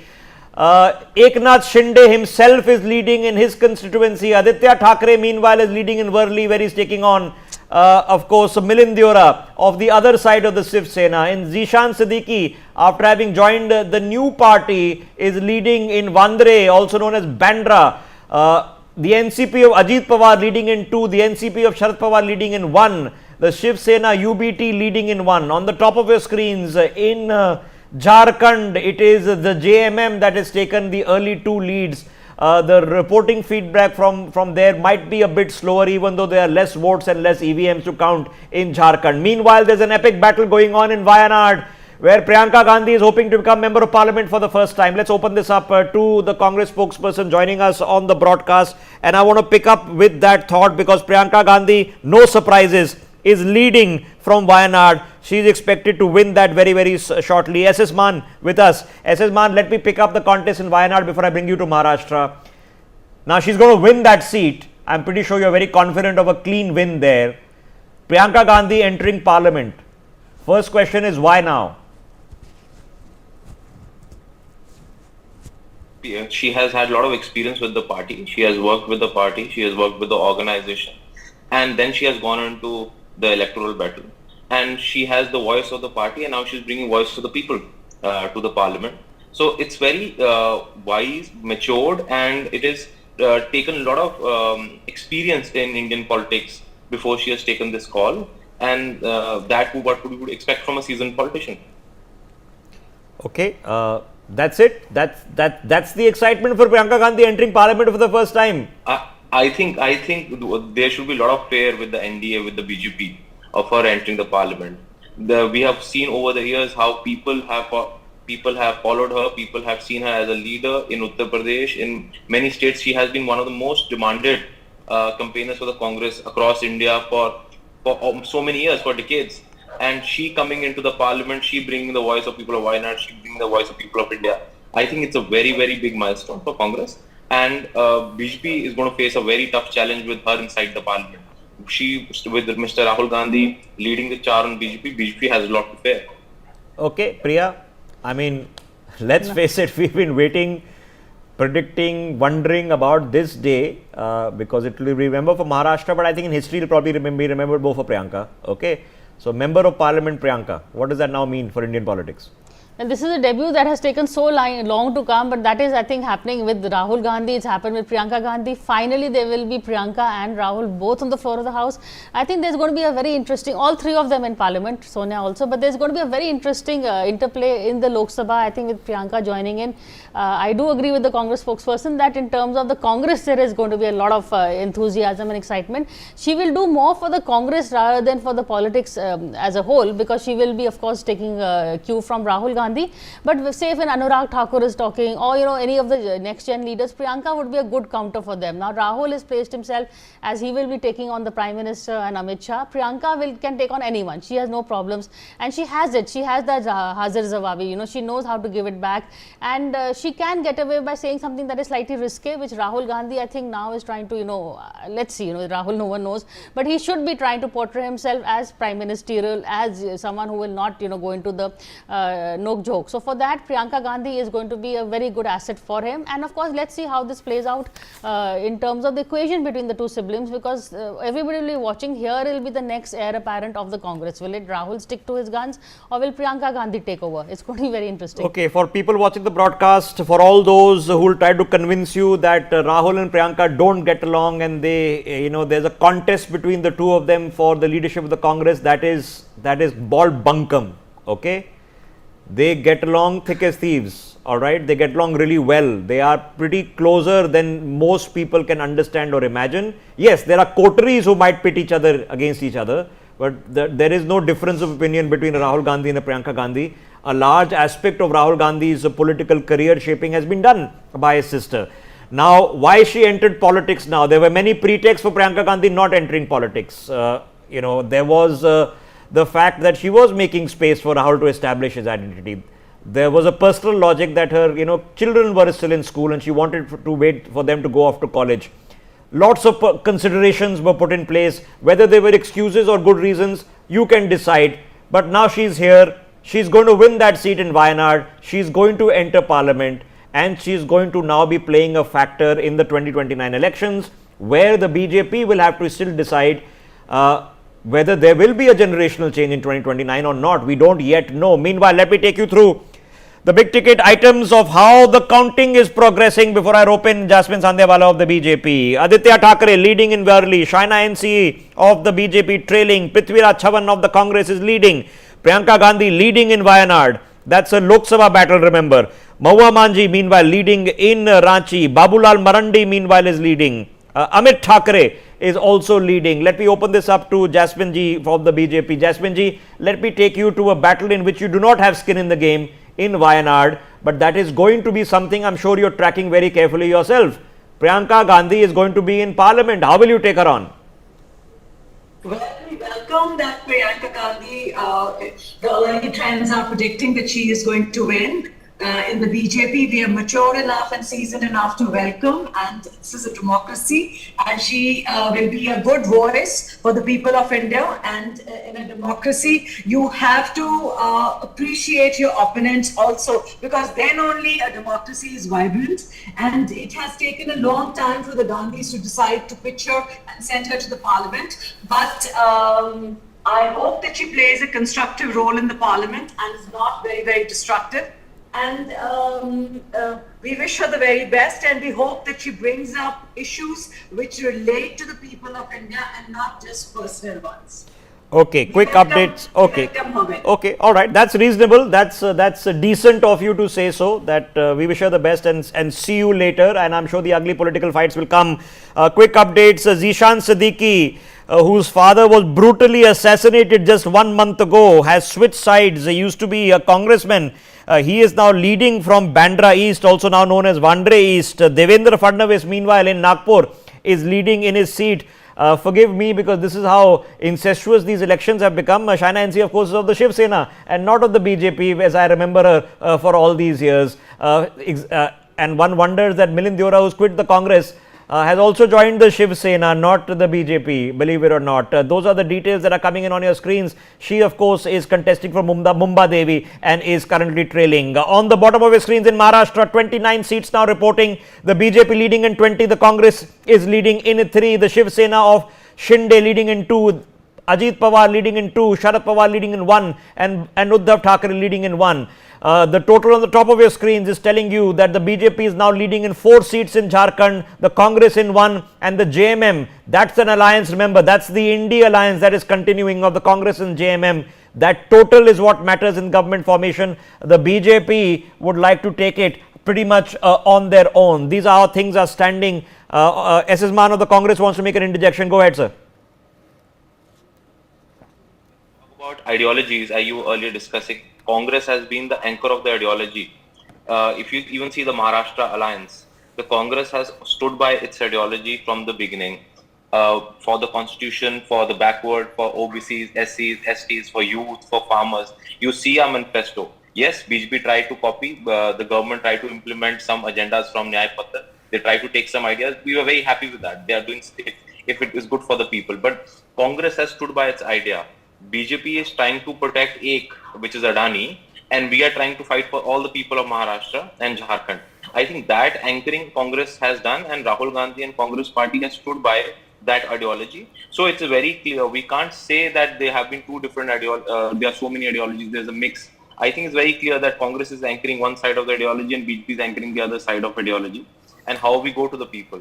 The abuse of power, the breaking of government in Maharashtra, the trying to break of government in Rajasthan, the same ED, IT, CBI abuse in Jharkhand, the arrest of the chief minister, what happened in Delhi. So seeing all that, I think people are going to vote for progress. People are going to vote for good businesses rather than monopoly.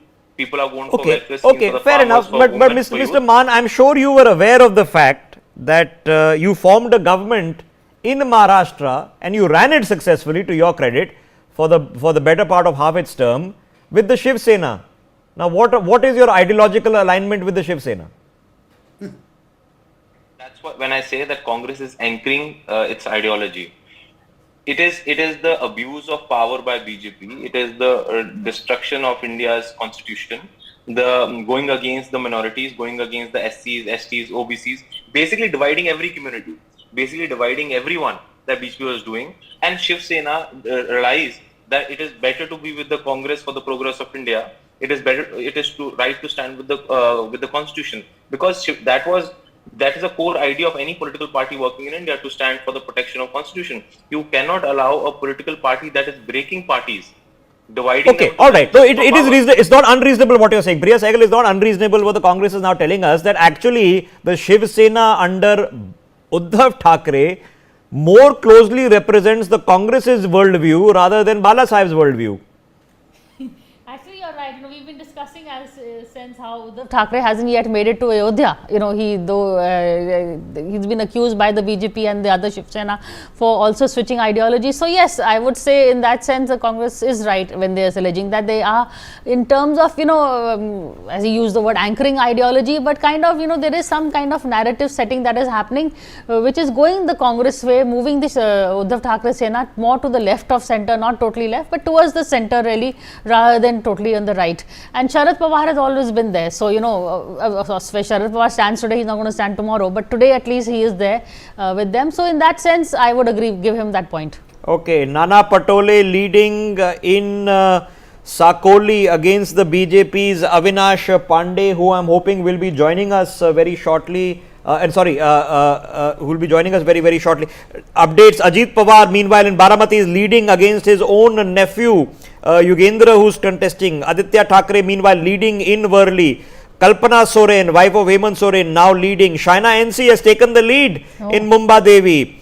Babulal Marandi, meanwhile, is leading. Amit Thackeray is leading. Zishan Siddiqui is establishing his lead in Bandra, expecting, he's hoping to win that seat. Devendra Fadnavis, meanwhile, in Nagpur, is still leading. Very, very interesting battles that are going on, and we're getting you updates as they're changing. They're still too early to say anything, but the EVM results come very quickly.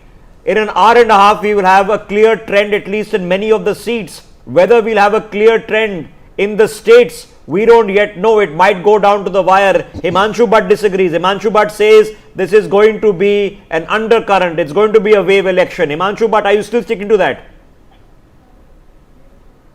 To that, because we are talking here at what time is it? It is about 8:32, and it's just the voting. The counting has started. Postal ballot results are out. After that, there will be in the Vidhan Sabha constituency, Assembly constituency, there will be about 15 rounds, 13 to 15 to 18, 20 rounds, depending on the number of votes. So, have we lost him? Can we not hear him? What's happened? So, okay, my PCR crew has mucked up something. We'll just come back to you. I was just quickly updating you that Nana Patole is indeed leading. Please forgive me because tracking these elections as a journalist has been hell. All right, I promise you. I mean, there's some faces that I know. Okay, Milind has gone now to the Shiv Sena. The other faces I'm still tracking to, because to the best of me, the Ajit Pawar, who is contesting against his own nephew in Baramati, is now leading. I'm being told that we are going to be joined very soon by the Congress General Secretary, Avinash Pandey. Mr. Pandey, can you hear us? If you can hear us, sir, I'm going to ask you a basic question because the trends are still too early. Let me ask you about the turnout. Highest turnout in 3 decades. Hopefully, you're hoping in your favor, sir, or could it be in favor pro-incumbency? Definitely, it is in our favor when it is a pure anti-incumbency vote, where the people have come out openly to change the government, and we feel it is very much in our favor. Avinash ji, we've been discussing ideology. Okay, we have, the conversation is, what is the commonality between the Congress ideology and the Shiv Sena ideology? BJP should not give this lesson when they can have their alliance partner in Jammu and Kashmir, like what they have done there, and in other places also they have unethical alliances. Here, ideological, to save the country, to save the state from the price rise, from unemployment, and also for the development of Maharashtra. We all came together, and we are confident that the people of Maharashtra will believe on us. All right. They will definitely give us Avinash ji, on the issue of ideology, one of the major issues for you through the Lok Sabha elections into Haryana, into Maharashtra has been caste census. Your party leadership is talking about it. You've been talking about it. Some would say it didn't work in Haryana. Will it work in Maharashtra? Definitely. See, caste census is basically to give justice to all the class of the society, especially the economically poor classes, who are being denied the benefits and security just because their real census is not available. And so it is the basic idea to give justice to all who are poor, below the poverty line, and also who need this kind of reservation for supporting the future of their generation, and also to carry all the benefits which other classes all right, okay. But Avinashi, it is difficult. If you are voting in Maharashtra, it is confusing because, okay, let me put it this way. What part of the approach or the message of what Bala Saheb Thackeray stood for, and many would say that he was more hardcore Hindutva than even the BJP, what part of that did the Congress party feel makes sense for them, that you guys are in tune in this? See, basically, Balasaheb Thackeray has attained a very respectable position in not only in Maharashtra, but I think being a journalist, being a cartoonist, and being a leader who has been identified as the pride of Maharashtra. So I think we all respect him, and the people of Maharashtra definitely carry the ideology what the feeling what he has for Maharashtra, and we all respect him. And I think ideologically there is no difference as far as the Hinduism concerned. I think now in the last coalition you have seen that they have a secular ideology and they believe in basically Sarva Dharma Sambhav. So I think there is no difference in ideological. So there is no difference in ideology between the Shiv Sena of Uddhav Thackeray and the Congress party. I don't know if the Shiv Sena voter agrees with that or doesn't agree there, but I appreciate you being blunt about it. Okay, that they have approached a secular ideology. They are different. Uddhav Thackeray is different.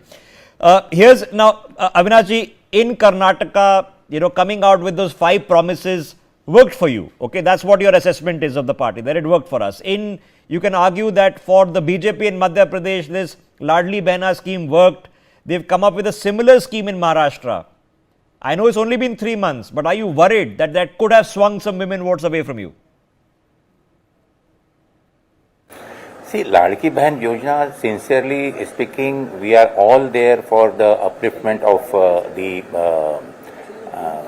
our ladies and our all the women who need the help, and that is why the Aghadi, Mahavikas Aghadi has announced a special assistance to all the ladies up to 3,000 rupees per month, and this is basically to help them.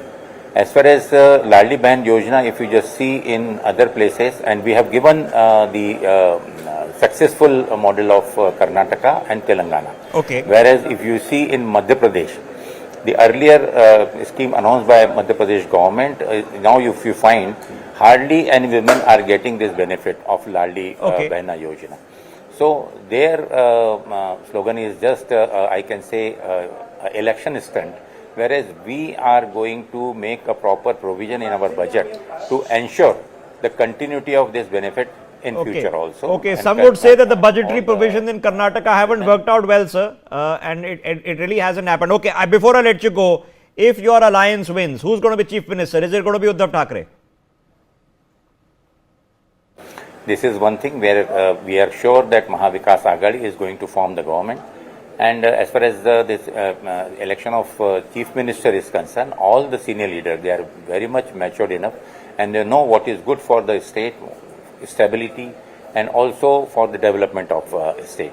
So I think all the senior leaders, they will sit together and with the consensus, they will take the decision. Okay, I know it's been a long haul, all political campaigns are. Avinash Pandey, wish you the best for the results today.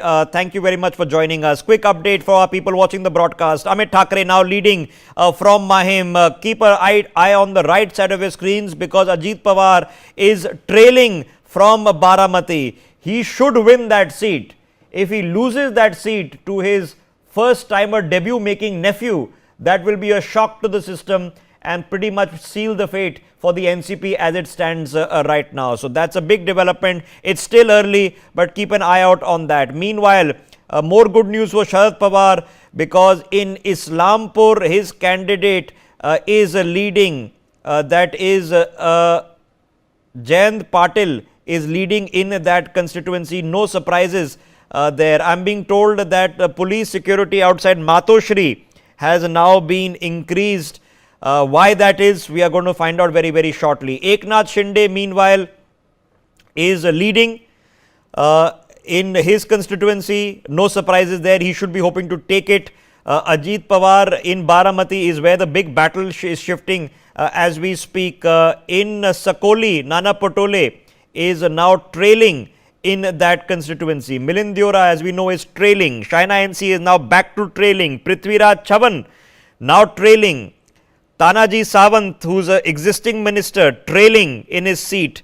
A lot of dramatic developments taking place. Milind Deora, of course, taking on Aditya Thackeray.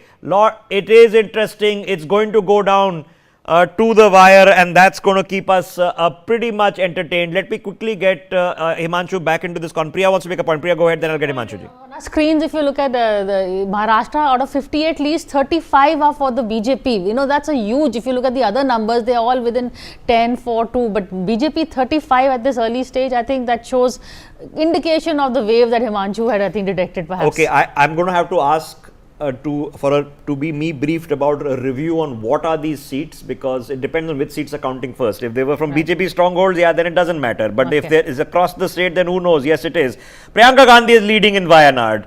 No surprises there. She should take that election. It's been a slightly demure, slightly lower voter turnout, but she's expected to win that election. Lot of interesting battles happening. Keep an eye out for the 9 assembly battles happening in UP.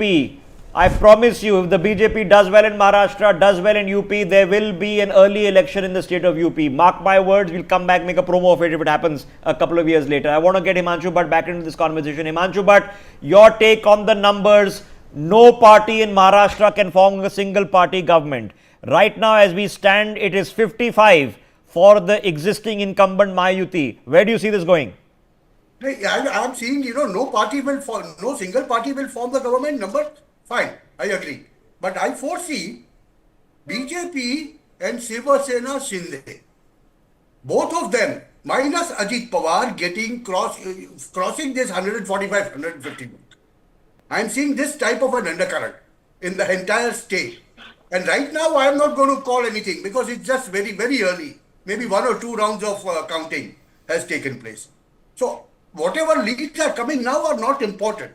It's after 10:30 what you will see that there will be a sweep on one side, and I am not expecting anything less than 165 to 170 seats for one side. That means the other side will be decimated. And I'm taking my neck out to make a prediction that it will be Ajit Pawar who will be decimated on this NDA side, and Shiva Sena Uddhav Thackeray will be badly decimated on the other side. Okay, so then you are thinking that the BJP is going to up its numbers from 2019. That is not going. It's not going to be 105. They're going to have to get closer to 120 to make it without Ajit Pawar. No, I'm not talking about 120. I'm talking about just 100 seats. Because see, BJP has fought 150 seats, plus there are 15 candidates of BJP on the tickets of Shiva Sena and NCP Ajit Pawar. Okay, is Milind Deora one of them? Their strike rate of 60% or 65% will lead you to 95 to 105. Okay. Then what they will need is about 40-45 seats from one of the partners. So, Ajit Pawar, if he wins 15 or 20, will become inconsequential as far as forming the government is concerned. And that's where I said, I'll reiterate again. What is happening is, BJP leadership is very firmly said, Shinde will again lead. That means Devendra Fadnavis will be out in the national politics. I agree. Probably BJP national president. Simple as that. Okay, this conversation has been going on for a long period of time. Don't know. We've been discussing Devendra Fadnavis. Devendra Fadnavis, ladies and gentlemen, let me brief you and I'll have a blunt conversation. Okay, Devendra Fadnavis has been very close to the RSS. Okay, close to Gadkari. All right, but became chief minister at. Okay, all right. Please come in. Priya wants to update this. Go ahead. I'm so sorry, Rishabh, but Fadnavis and Gadkari don't get along, so that is also a problem because both of them have a turf war in the recent past because the turf war is in the core headquarter area of Nagpur. But finish your thought, Priya. Yeah, tell us a bit about Devendra Fadnavis. No, Devendra Fadnavis, I think I agree. His future, he is very keen to become the CM of Maharashtra. He said that it's been denied to him for a while, and he has been working very hard. He's put his face on all the posters also, along with Eknath Shinde. But on the ground level, Amit Shah does not like him very much. The RSS is backing Devendra Fadnavis. But so if the one way of sorting the situation out would be, there are many within the BJP who would like Eknath Shinde to come back as Chief Minister and accommodate Devendra Fadnavis at the centre. Perhaps in the cabinet, BJP president, I am not sure how comfortable Amit Shah is with that. RSS would like him. RSS's other candidates also, Manohar Lal Khattar is there. So BJP president, I don't know, but Devendra Fadnavis coming to the cabinet, to the centre, I think in some shape or form, I would agree with that. Okay, so that's how it's playing out on the bottom of your screens. 90 seats out of 288 are now reporting. It's still early because we are not even at 9 o'clock yet, but it will be over soon. Within an hour and a half, we'll have an idea whether it's a hung house, and it seems to be the BJP spiriting itself into early leads, leading in 42 of the 90 seats that are reporting. The Congress at 11, the Shiv Sena at 11, the NCP of Ajit Pawar at 6, the NCP of Sharad Pawar at 8, the Shiv Sena of Uddhav Thackeray at 12. On the top of your screens in Jharkhand, it is still neck to neck, 8-6. Which is the NDA versus the Indie alliance of the Congress and the JMM, with the JMM taking 6 out of those 8 seats, leading right now 7-8. Close battle. The BJP, of course, is hoping it's winning Jharkhand. Remember, Hemant Soren was recently in jail, so they are hoping that they're going to take that state. If he comes back, it will be a comeuppance for him for sure. Let me get the politicians back in. Jasmine Sandewala, we are discussing. I know it's an academic conversation. You can't comment much on it, but I'm nevertheless going to try. Why deny Devendra Fadnavis another term as Chief Minister if you do well? We are a very democratic party, and decisions are taken with great deliberation. And I am nobody to say that we are going to be denying him anything. He's a very tall leader. He's a very significant leader in the BJP, and a man who has a great future ahead of him. He's done substantially well for himself.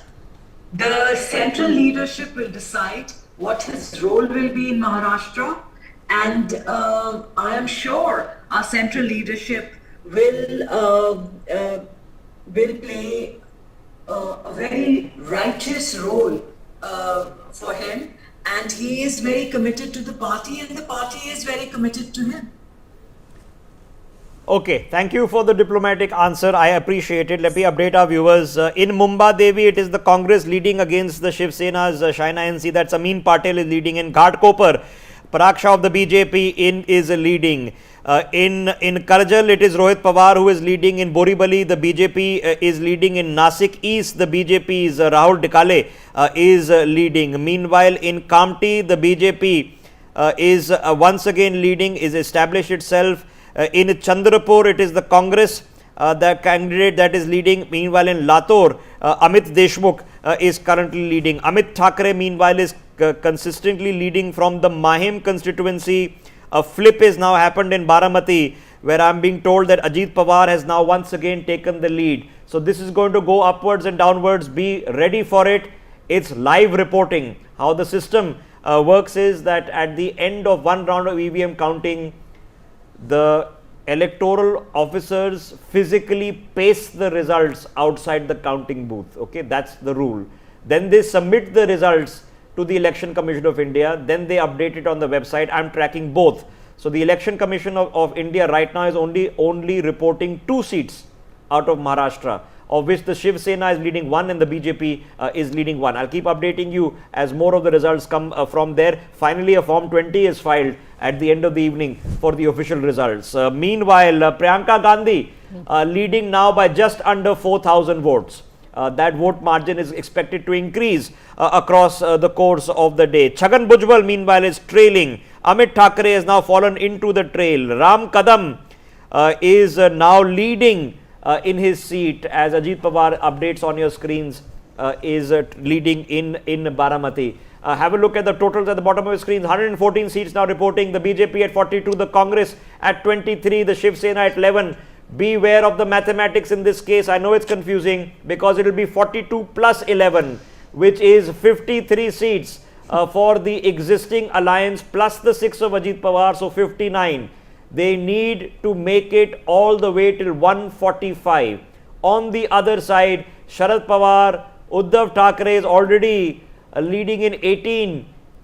This is going to be a very complex trend so far, and we are 55. We are an hour and a half away before we can be certain about it, Himanshu. But so far, the leads and trails, which are flipping every minute for obvious reasons, are telling you that this is about to become a hodgepodge result. Rishabh, I'm looking at something like after 10:30. You know, it will be one-way sweep after that. Just what the fun. Because generally there have been trends, you know, if you have been watching, I've been watching last 20-25 years elections. If you look through, what happens is the things stabilize only after about half the counting is done. It's after that with the certainty you can always say which side is going to go on. And right now, initial stages, in some places it may be just postal ballot. Some places it may be for first round. Some places it may be second round. So, it's going to take time. First few hours are going to be dicey. Yeah, so we are in EVM counting now for sure. We are in EVM counting now for sure. That's the feedback I'm getting from the ground. Go ahead, Himanshu. So, actually, I am looking at about 10:30. That is the time, and that is the time the number of leads what you are seeing will start solidifying on any side that is going to happen. My predictions is something, forget about that. Okay. But what I'm saying is, the actual results or the actual trends people will come to know. Okay, hang a second, because as we've been speaking literally in a minute and a half, look at what's changed at the bottom of the screen. The BJP now leading in 62 seats versus 24 for the Congress. The Shiv Sena under Eknath Shinde down to 9. A few seats have flipped to their disadvantage by about almost 11 seats. The BJP has taken the lead as we head into 9 o'clock. This is now EVM counting. There are several rounds to go. Sometimes it's 10, 12, 17 rounds of EVM counting depending on the number of machines. So a long way to go, ladies and gentlemen. Keep an eye out on the figure of Sharad Pawar there as well. 21 seats the NCP SP is currently leading as we head into 9 o'clock. This is still not a clear result. We've got a long way to go. You heard Himanshu Bhatt saying maybe an hour, maybe an hour and a half is going to be a tough one. Let me ask a more diplomatic question then to Mr. S.S. Man of the Congress. Mr. Man, you guys have your own WhatsApp groups and you get your own feedback. How confident are now you feeling now the counting has actually begun? See, we are very confident. As Himanshu was saying, this is very initial, and in the beginning itself, we can't judge what is going to happen. And after 10:30, 11 was the initial rounds, things solidify. But as I was saying, the only fear which we would be having is BJP continuously undermining institutions. Be it agencies we're talking about, be it electoral results, people's mandates, and even in this election, as we were saying in Nagpur Central, the BJP candidate went inside the polling booth. In Parli, they switched off the CCTV cameras. In Dharavi, they were distributing slips with candidates' photo, the voter slips with candidates' photo on it. In Shirdi, there was fake voting. So I think in Uttar Pradesh, there was complaints that minorities were police barricaded and not allowed to come and vote. So this undermining on institutions is what we fear, and we are looking forward to the people's mandate. We are going to respect the people's mandate, and it's very early on to judge it at the moment, but we are looking forward to it, looking forward to know it and respect it. But it is the BJP's undermining institutions that we really fear. Okay. And of people's mandate. All right. Okay. I'm going to give Ms. Jasmine ji a chance to respond to that. Jasmine ji, I know you guys get your updates also, and a part of it is, of course, tracking what we are in the media reporting. It does get nervous, I'm sure. We are very confident. Look at the early, of course, I totally agree that these are very, very early trends. And in another hour's time, things will start panning out a little bit. But we are doing substantially well in the leads also, if you notice. And we are very sure that we will emerge as the single largest party with the maximum number of seats in Maharashtra, and we are going to do very well in Jharkhand also. Now, the real situation, of course, will start emerging around 10:30 and 11 when at least 10 rounds have been counted and the margins are, more specific. But there is no nervousness as such in our camp. There is, we are upbeat about it, and we really done our homework well. When we went to elections, and we are very queued up on every single constituency, and the leadership chose the candidates with great care and consideration. Great deliberation went into that who was going to be contesting from which seat. So far we are doing very well, and the predictions are also looking very upbeat for us. I've got some details coming in from a reporter in Jharkhand meanwhile, that in the postal ballot round which is now concluded, the BJP-led alliance is ahead. EVM counting has now begun in Jharkhand. So in the postal ballots, the BJP has taken it. That's just a few percent of the votes. Here is some news for our viewers watching the broadcast. An election battle that has begun and is already over. Priyanka Gandhi now leading with 25,000 votes. In Wayanad. No surprises there. Eknath Shinde has led the first round of voting by 4,000 votes in a single round. That's a chunky lead to establish. Who knows? Priya Sehgal, this could be Eknath Shinde's election. Who knows?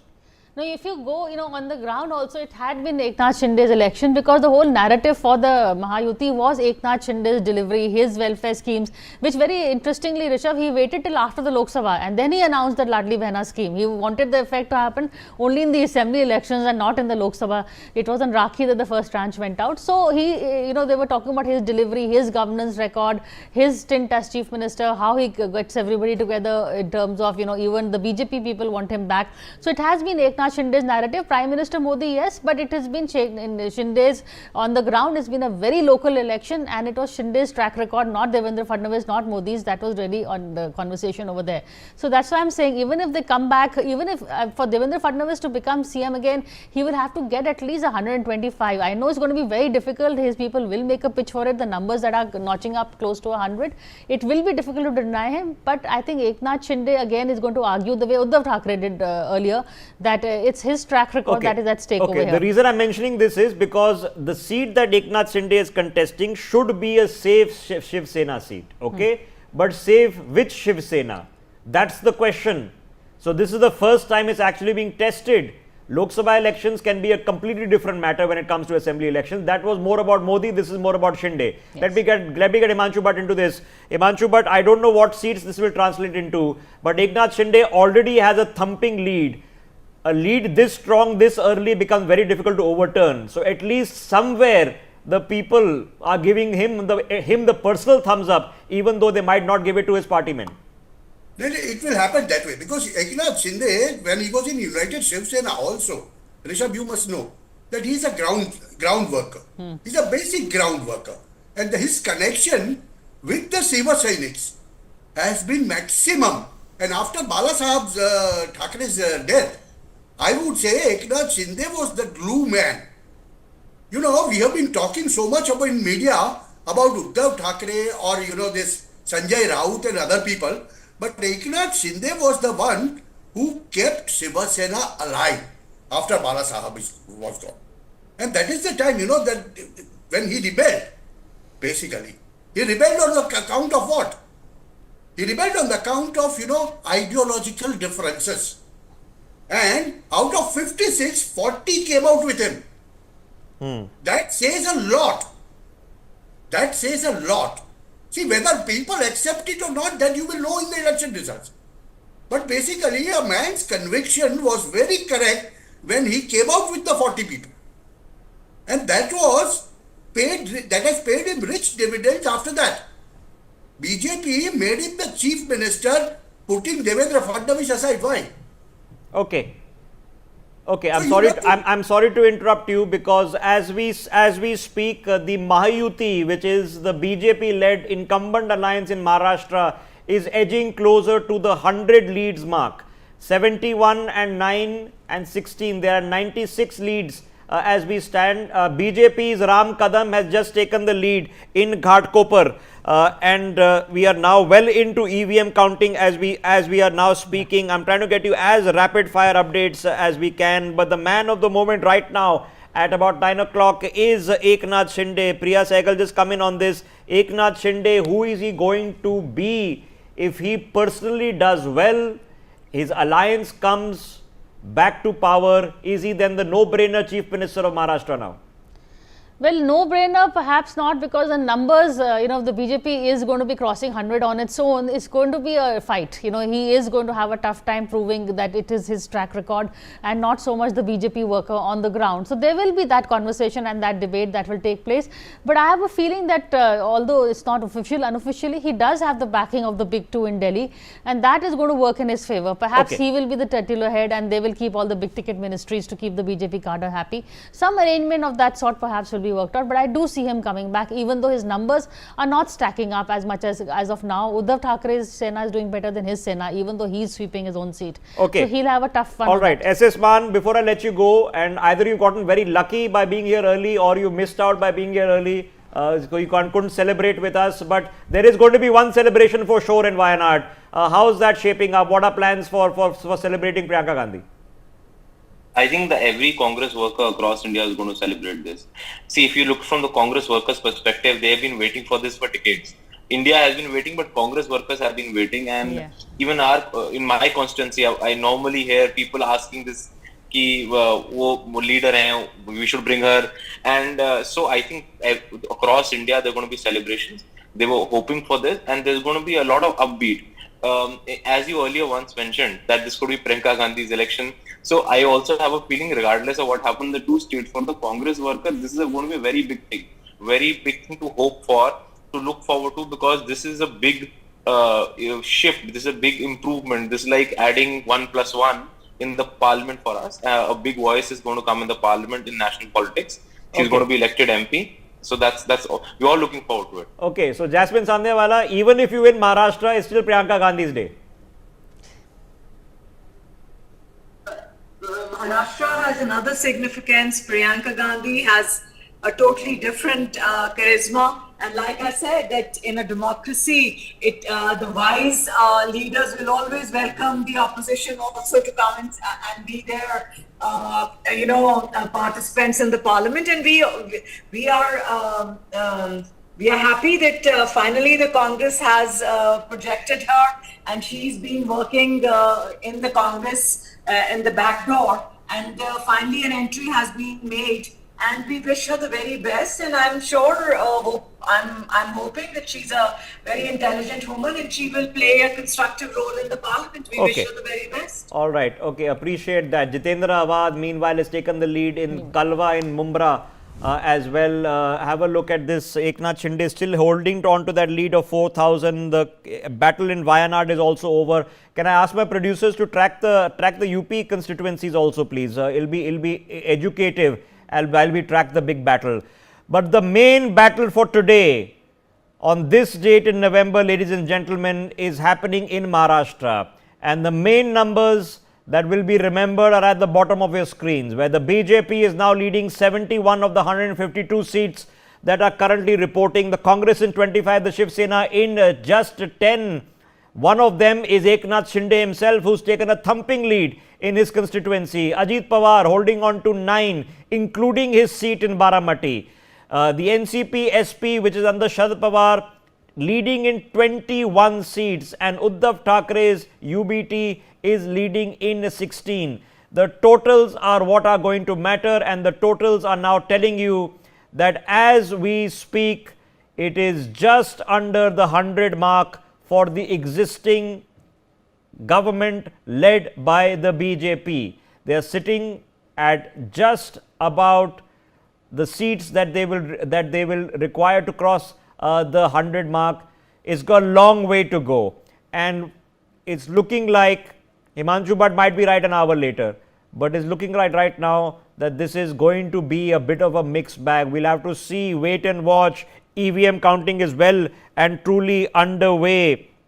In Kalava, meanwhile, the NCP has now slipped into trailing Have a look at this. Tanaji Sawant, meanwhile, is trailing in Paranda. Jitendra Abad, I've already mentioned, is leading. Sita Soren in Jamtara, leading and expected to win that seat. Interesting battle going on in Jharkhand also. I want to just take a second away from all of this and bring Priya Sehgal into UP for a second. Priya, there are 9 assembly constituency by-polls that are taking place in UP. They don't affect the fate of the government, but why are these important?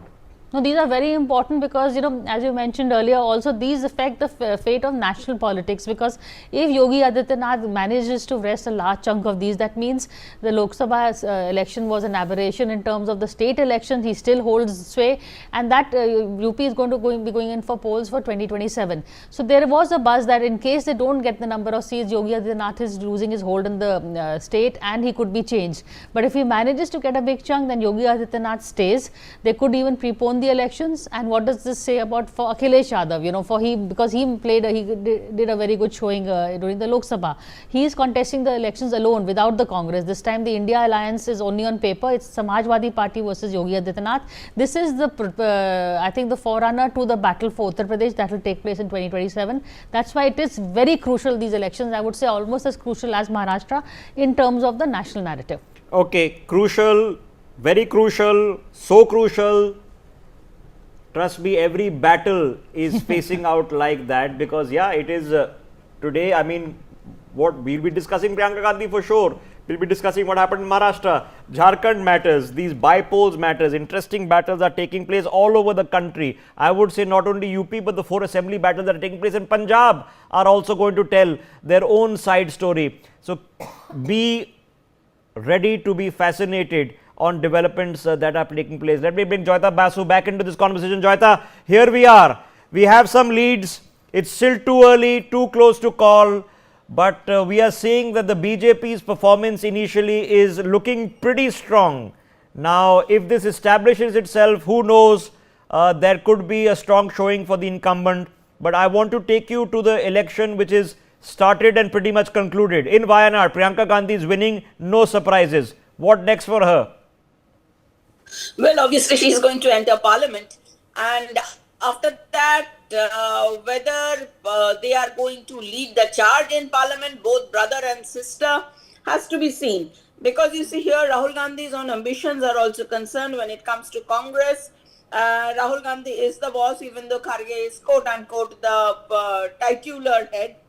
But the thing is, you see, this is interesting because 3 Gandhi family members in parliament, 2 of them in Lok Sabha, 1 in Rajya Sabha, that throws wide open the charge of, that family politics dynasty. It does, while it consolidates the Gandhi family's hold on the party, which I think they never lost anyway, while it basically paves the way for perhaps Priyanka's son to enter politics eventually, as there is already a buzz about it. But also it gives their rivals, I would say particularly the ruling party, the BJP, a huge ammunition in terms of talking about dynasty. That glass ceiling, that nobody is going to break that. So it's basically predictable politics that is going to happen. Yeah, but the dynasty argument, is going on for 50 years, within the Congress, outside the Congress. So, what do we do? There it is. A quick update meanwhile. I've got the updates from UP. In Kanpur, it is the Samajwadi Party leading by about 2,000 votes against the BJP. In Aligarh, I'm told the BJP's Surendra Diler is leading by about 1,000 votes. Let's get more details. I'm trying to get details from Ghaziabad as well. Aligarh, I told you the BJP is leading by about now 1,700 votes. In Katahari, the BJP is leading. In Phulpur, the BJP is leading. So, of the 9 constituencies, 1, 2, 3 BJP leads and 1 SP lead. I'm going to have to wait to get more details from this before we tell you everything, including on the outskirts of Delhi. Ghaziabad, remember, is also having a by-poll as we speak. At the bottom of your screens, 188 leads and trails now available. The BJP at 73. The Congress at 21. The Shiv Sena, look at that figure, has gone up to 22 now. Alright, with Eknath Shinde setting himself for a thumping personal win in his own constituency battle. Ajit Pawar at 11, Sharad Pawar at 25. But don't count out the fact that this can be a mixed bag election, because the Shiv Sena of the UBT is sitting at 36 of those leads. This, ladies and gentlemen, is, as we speak, a mixed bag election. It could be something completely different half an hour from now, 1 hour from now, because safe to say it's going to take until that happens before we can establish whether a trend is leading you towards a pre-poll aligned stable government or not. Let me quickly get Priya back into this. Priya, just bringing you back into what's happening in Maharashtra. If Uddhav Thackeray hangs on to something, okay, can we have an election that everybody feels that they've done very well, because there's no base to judge them on? Well, the base is who gets the chief minister's chair. You can have a stronger platform than that. So, but it's interesting that Uddhav Thackeray is hanging on to his legacy. We were thinking that Shinde is the real Sena, man on the ground. But Uddhav Thackeray still holds that emotive appeal. So, there is that dynasty politics still very much at play over here. Uddhav Thackeray, if he holds on to these leads, I would say we are back to the results of the last elections, where the BJP and Uddhav Thackeray were really the natural governance partners, and the others have just a new entrants who've come in. Sharad Pawar is holding on to his turf. I think that emotive appeal, this is my last election, and of course it is Sharad Pawar. He's been planning this election ever since, even before the Lok Sabha elections. His eye was always on the Maharashtra state. So, given that, I think it says a lot about the regional chieftains, who's in, who's not. If Eknath Shinde doesn't manage to get a sizable chunk, Uddhav Thackeray does usually better than him, gets double the number of seats. Where does that leave Eknath Shinde? Here we were talking about him as being the next chief minister, but a lot can change within the flip of a ballot vote, which is what we are seeing right now. A little bit about UP, you mentioned the seats Ghaziabad and Phulpur. It's very interesting because Ghaziabad is the seat that Samajwadi Party offered to the Congress, and that's the reason why the Congress said no, we are not going to be contesting in UP, because Ghaziabad has been a very strong BJP stronghold. So, I'm not surprised BJP is leading over waiting there. for the results there. Bombay strong performance for the incumbent alliance, because Mangal Prabhat Lodha is leading from Malabar Hill by 3,000 votes now. He's been a former minister there. Kalidas Kolambakar in Vadala is leading by almost 6,000 votes. In Bandra East, Zishan Siddiqui is leading. He's from the NCP, so technically from Ajit Pawar. So this is very, very interesting. If you look at these seats out of Mumbai, it is an overwhelming performance for the incumbent party, minus the one seat which is the battleground of Worli. Keep an eye out on that, because it is a high powered contest. It is Aditya Thackeray versus Milind Deora. Okay, one is Shiv Sena versus another guy who's joined the Shiv Sena very, very recently. Let me take you through a few other updates before I come back to details with my guests. We've been talking about Mumbai. Let me tell you that in Kolaba also the BJP is leading. In Mumbra Kalwa, the NCP is now trailing. Jingsaj Ibrahim joining us on the broadcast. Your quick thoughts on the trends. Still early, maybe an hour away, but they are telling us that this is still a mixed bag, still too close. Good morning, Rishabh. Thank you for having me. As we see the results pouring in, we, like you mentioned just a while ago, we see a mixed bag results today. So it's something we all expected. We do not see a clear winner, only time can tell.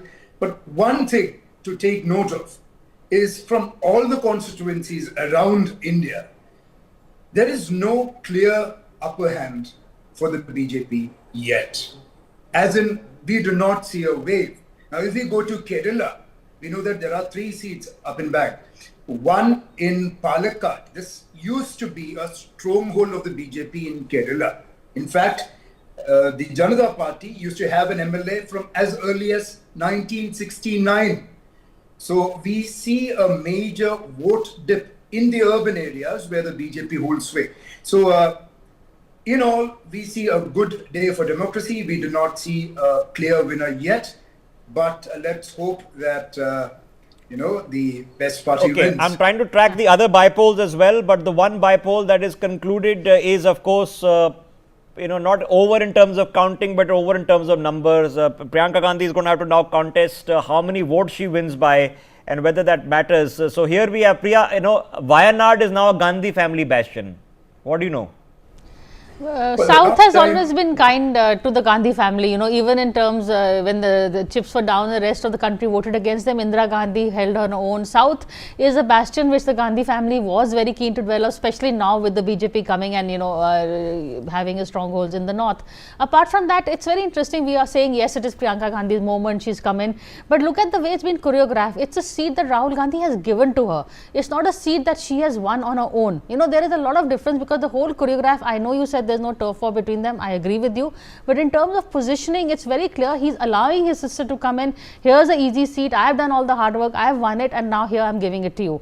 We all know during the Lok Sabha, Priyanka did want to contest. She could have contested from Amethi, she wanted to contest from Phulpur. There was a time she wanted to take on the Prime Minister from Varanasi also. She wasn't given those trophy battles. She's been given a very easy win, saying, you are here, but here I am the one who's choreographing it for you. I made it easy. Here's the red carpet, walk on it. So it's very interesting the way her whole her whole entry has been choreographed by in terms of where she stands within the Congress vis-a-vis Rahul Gandhi. Okay, there are coteries there who like to wage war against each other. Okay, but don't underestimate the unity of this family. They've taken on all and sundry since the times of Indira. Okay, here are the results coming out of UP. 6 of the 9 seats the BJP is leading, the Samajwadi Party leading in 3. So that means in Mirpur, the BJP RLD candidate is currently leading. In Katehari, in Philpur, in Munjwa, in Ghaziabad, the BJP is leading in all those seats. In Karhal and in Kundurki, the Sapa, which is the Samajwadi Party, is currently leading, and in Sisamau also the Samajwadi Party is leading. Meanwhile, Khalid Das Kolumbakar in Vadala is now leading by 6,000 votes. Mangal Prabhat Lodha in Balabarel has extended his lead to more than 3,000 votes. Sanjay Gaikwad meanwhile has taken the lead. In Rajasthan, the BJP is leading in 5 of the bypoll elections that are taking place in that state. Can keep a lookout for all these small battles, but the big ticket item is once again at the bottom of your screens, where the BJP and Eknath Shinde and Ajit Pawar now are sitting, ladies and gentlemen, over the 115 seat mark, with the BJP at 77 leads as we speak. Suresh Nakwa joining us this morning. Mr. Nakwa, I know it's still too early, there is time to go, but are you a bit concerned that this might not be a clear verdict? These are just the early trends, and might be 1% votes have been counted, 1 or 1.5% votes, but we are very confident that Mahayuti or NDA is forming the government in Maharashtra. We are very clear on that, and the figures are showing itself. Okay, all right, fair enough. I know it's going to be short and sweet at this point of time. Joyita Basu and Sumit Peer also joining us. Joyita, what if, and I can only speculate on what if it is a hodgepodge? What if it's a confusion? Then I think it's make hay time for people like Ajit Pawar once again.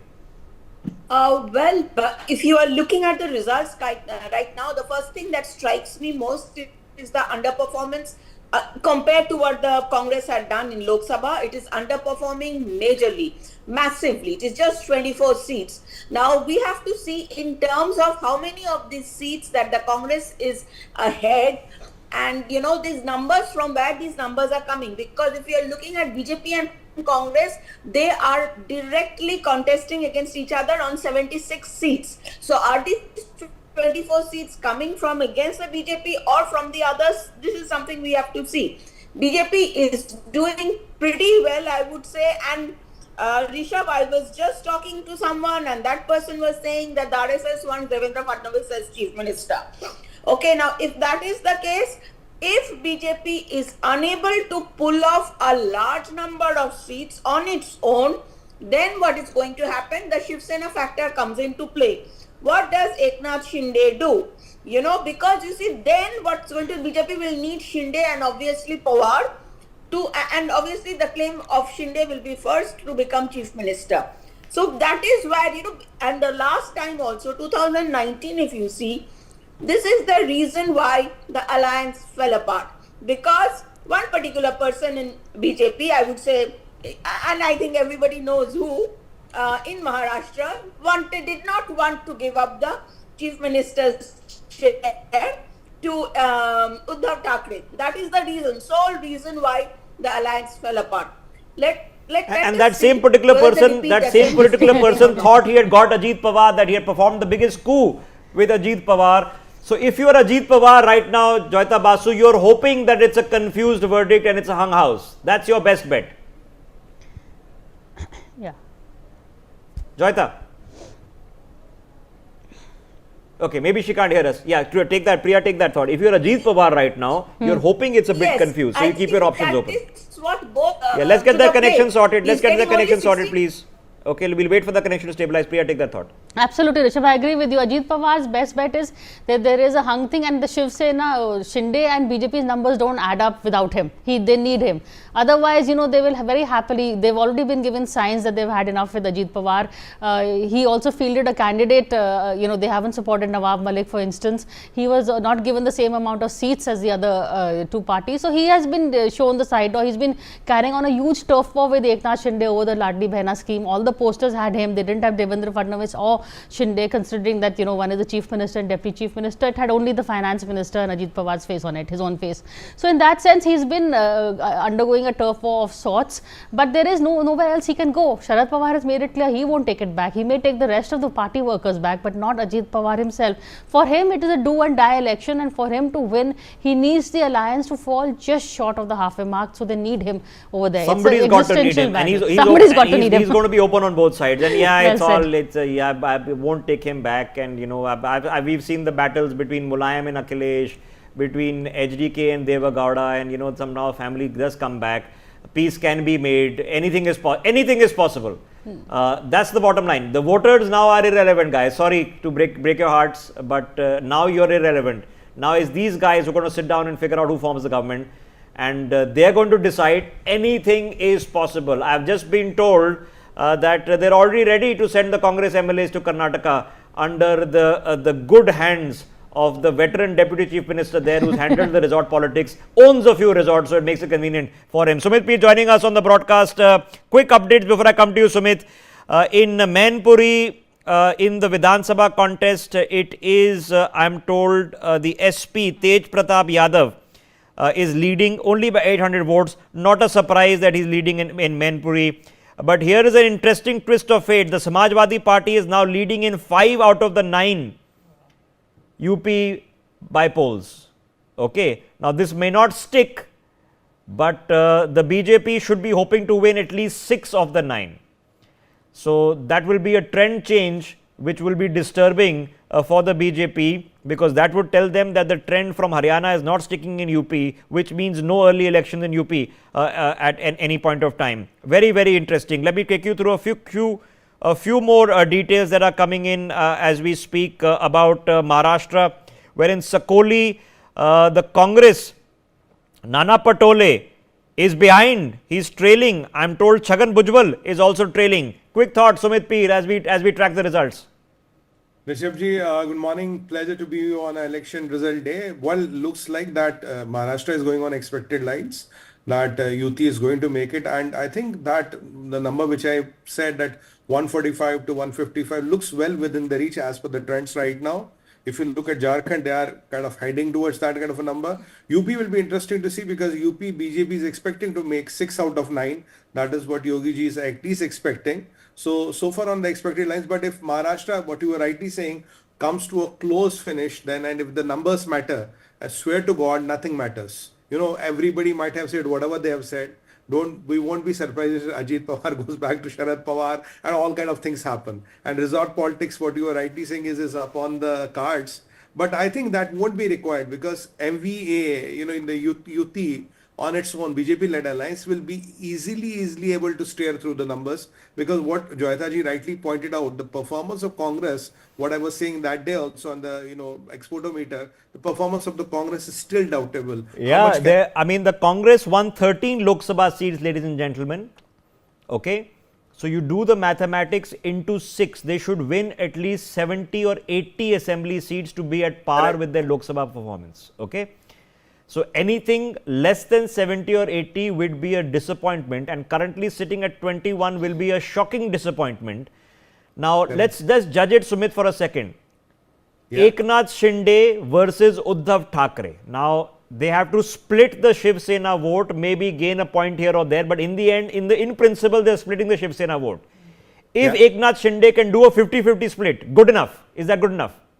It's good enough because he has been able to get 50% of what Uddhavji claimed to be his legacy, his inheritance. If that Eknath Shinde is able to pull, it's not too bad, because in the long run, Rishabh, only one Sena will survive. It is Uddhav Thackeray ji or Eknath Shinde ji.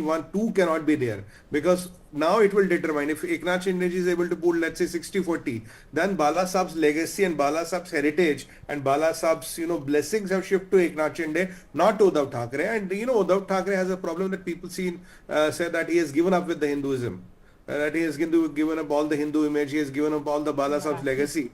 That will be, if that is reflected in the numbers, that perception will be cemented, which is not good for Uddhav Thackeray. Okay, all right. Okay, Priya, just come in on this before I get Jim Saha back in. When it comes to Uddhav Thackeray, we are assuming that he has got some sympathy vote this time. Okay. Now, even with that sympathy vote factor, if he doesn't make it past the at least 50% of what happened last time mark, is he in trouble for next time? No, he is in trouble, because what keeps the cadres motivated is being in power. So he's been out of power for a long while now. There has been sympathy vote. There's been also some good memories of the way he handled COVID. He's been praised for that. I know people have a dig saying he worked from home, but he did manage COVID very well, and he has been given some his due share for that. I think where he falls short is the promotion of Aditya Thackeray. That gave a message down the line that after Uddhav it is Aditya and no one else. Whereas in Eknath Shinde's Sena, there were other people coming from the ground. Organic leadership was being promoted. That is something that may have worked against him in terms of the workers. But yes, this was his last, not last, nobody can say last, but this was, this is going to be a huge setback for him to keep his flock together if he does well, because he is keeping his end of the bargain. He is doing well. It's his allies who are not doing so well. The Congress you mentioned, Sharad Pawar is again doing well. He's doing better than Ajit Pawar, but they're not getting making the numbers are not adding up. So here he will feel let down. Perhaps he chose the wrong allies. If he had stayed on with the BJP, then both the Senas you add up, they already passed the halfway mark or very close to it. Yeah. So if he just stayed back where he was, he would be in a bargaining Hey, position. anything is possible. Sumit, is the reverse possible also? That, I mean, I don't think an Uddhav Thackeray would sit under CM Shinde, would he? No. I think... would that be too much? Yeah, that will be too much now, because looking at the reality on the ground, you have to really smell coffee and see it's a matter of political survival or not. And Uddhav Thackeray ji has said, if I'm not going to make it, you are not going to give me votes, I will retire from politics. Quote unquote, he has said that. So will he hold to his thing? And they always say it's about the Putrumo. And this election has two mohs, Rishabh ji, Putrumo and Putrimo. So which of the two will stay? That will be also interesting to see, because who are the two players with Putrumo and Putrimo. So that will be interesting to stay also. And both have said it's my last election. If Uddhav has said it, even Pawar said it. Okay, quick updates. Meanwhile, in Raipur in Chhattisgarh, where a bypoll is taking place, the BJP is leading that, expected to take it. The BJP now leading 5 out of the 9 bypolls in Uttar Pradesh. They would want to win at least 6 of those as we speak. There is a fascinating battle. Watch out for, no matter what happens in the results, watch out for this one. In Mahim, it is the Maharashtra Nav Nirman Sena versus the Shiv Sena UBT versus the Shiv Sena Shinde. Okay, believe it or not. So it's Amit Thackeray versus Mahesh Sawant versus Sada Savankar of the Eknath Shinde faction, and it is so close. 2,156 seats for Amit Thackeray, votes for Amit Thackeray, 2,270 votes for Shiv Sena Uddhav UBT, 2,142 votes for Shiv Sena Shinde. Almost identical votes in a 3-way split of all of those aspiring to take the votes of Bala Saheb Thackeray's, the legacy vote in Mahim, in the core battleground of Mumbai, which was the core area of Bala Saheb Thackeray during his heydays. Prithviraj Chavan now in the lead in his constituency. In Ghatkopar, meanwhile, Ram Kadam is in the lead, leading now by about 2,500 votes. It's looking to be a thumping lead there. Keep an eye on the bottom of your screens as the BJP edges closer to the 100 mark. They were at 105 in 2019. But even then, Devendra Fadnavis could form a government only for 2 days. They would want to better that. But if they equal it, if they even equal it, would it be good enough? The Congress at just 25. Let me get Jimsa Ibrahim into this.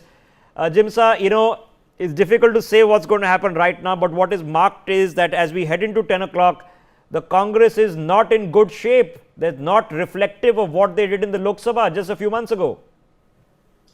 100%. The BJP and the Shiv Sena Shinde group has actually successfully kept this election away from the national spotlight. They've focused on the Ladli Bahna scheme. They've improved a lot of problems that people have been facing on ground. And especially, I think the taking away tolls from a couple of very important checkposts within Mumbai also did the trick. That being said, BJP is at a very safe spot, shall we say. They were contesting in 150 odd seats. They have now reached 90 already. The Congress, again, in the spotlight for the wrong reasons. Now, the only thing we have to check though is if in these 25, have they gained significantly in the Vidarbha region, the cotton belt? Rahul Gandhi has been talking a lot about soybeans and helping the farmers through crisis, the prices that the government is willing to pay. Has that found any resonance with the local population in Vidarbha? That's the only thing we are now left to check, because 25, as dismal as it is, it's also disappointing nonetheless. Okay, that figure is going to change. I don't know how much it will change. It could change a heck of a lot. But ladies and gentlemen, as we head into 10 o'clock, I can tell you some of these leads are stabilizing. Once it starts crossing 10, 20, 30,000 votes, it becomes difficult to flip it. Only a few of these seats will be won by lakhs. This is not a Lok Sabha battle, okay? A few thousand votes goes a long way in the assembly seats. So if you're leading by 10, 15,000 votes after a few rounds of counting, you are doing okay. You're in good shape. But that doesn't mean that those trends are all going to hold, because as I pointed out, look at the battle that is going on in Mahim. Between the three candidates is 100 votes. Okay, all the three candidates battling for the legacy of the Shiv Sena is just 100 votes between the top three. So there are some very close battles that are going on. But the bottom line battles are telling you that the BJP is edging to the 100 mark. They would be very happy, would Devendra Fadnavis and everybody, if they got 100. And Eknath Shinde did reasonably well. Between Eknath Shinde and the BJP, they are sitting at 124. They just need another 20. Of those 20, in the pre-poll alliance, Ajit Pawar is providing 16 as we speak. So they are just 5 seats away from having a clear lead majority in the formation of the next government in Maharashtra. It could change, it might not change. Gautam Seth of the Congress joining us on the broadcast. Gautam, before I come to you, quick update from Moradabad, where the BJP is expected to take that seat. Is leading pretty comprehensively by about 2,500 votes already. Gautam Seth, let me jump in, bring you in on this. It's not looking good for the Congress as we head into 10 o'clock. You see, these are still very early trends. We have seen how the early trends have shifted in other states, be it Bihar or in our case, be it Haryana. So early trends have many a times shifted when they start taking final shape. And when you speak about Maharashtra, our own keen observation is that there are about these 60 seats which are seeing a very, very close contest, and that close contest is a lead in hundreds which could go the either way, up or down. So we still need to wait, and we need to wait for things to shape up, because our alliance has fought an election which resonated with people. We spoke of inflation, unemployment, we spoke of supporting women financially, we spoke of the farmer issues, and on the other hand, we had somebody who were talking about division and polarization. So how has it gone down well to the electorate of Maharashtra is yet to be seen, but our alliance is very confident that we still need to wait, because the numbers will change. Okay, and our fair alliance enough. No, they will change for sure. Okay, the one number where it will not change is the result out of Wayanad, because Priyanka Gandhi is now leading by 37,000 votes. No surprises on that front. But the mathematics tell us, Gautam Seth, that you performed well in the Lok Sabha. You got 13 seats, which is a strong showing in the overall trend of the Lok Sabha. By that logic, anything less than 60 or 70 seats in Maharashtra will be a poor performance. No, that's what I'm saying. The Congress is confident that we will cross rather the 70 mark. And as far as our inputs from the ground is concerned, there is a very close contest. You cannot rule that out. We are not saying that it is going to be a difference of multiple thousands. So even now, if you look at the results, I'm looking at other trends also. Someone is showing the Congress as 40. You are showing the Congress at 25. So there is still variation happening, and we need to wait for things to come down and unfold. And at least in the next 2-3 hours, I am hopeful that you will see the Congress crossing the 60-70 mark, because we are confident of the campaign we led. We are confident of the direct connect and the resonation we felt with the voters. So we would still like to wait before coming down to comments on how many seats has the Congress performed good on and how many seats has the Congress failed to perform. Okay, quick updates from the bypolls that are going on. They're going on in several states, from Madhya Pradesh to Assam to Bengal. This is happening in Madhya Pradesh, in Shiopur, Vijaypur. The BJP's Ramnivas Rawat is leading, I'm told, by 3,000 votes against the Congress, expected to now take that seats. Meanwhile, in another battle that is taking place in Kedarnath in Uttarakhand over there, second round of counting is taking place. It's still very close, but Asha Nautiyal of the BJP is leading by about 500 votes over there, and there is an independent Tribhuvan Chauhan that is playing the spoiler for the Congress in that seat in Uttarakhand. In Phulpur, the Samajwadi Party has now taken the lead and is in the lead. Interesting battles going on all across the board. Jimsa Ibrahim is still with us. Suresh Nakwa is still with us. Sumit, let me come back to you before I introduce Sakshana Salgar of the NCP Sharad Pawar faction as well. Sumit, now I know this is going to change. We are a long way to go. I want to slip away from Maharashtra for a second and come to Jharkhand, because Jharkhand is at this point of time too close. It is in fact a lead for the India Alliance, Soren and Congress. Now that would be a surprise, no surprise. How do you see it? I think Jharkhand, Rishabh ji, if you look at the seats, have a very less margin, and secondly, if you look at the electorate, it's very small. I will still stretch my neck out and say that BJP-led alliance is going to easily make it in Jharkhand, because again, if you look at Maharashtra and Jharkhand both, it will depend upon the performance of the Congress. When we are discussing Maharashtra and Jharkhand, in Maharashtra it was how good or bad does Congress do and how good does Shinde ji do.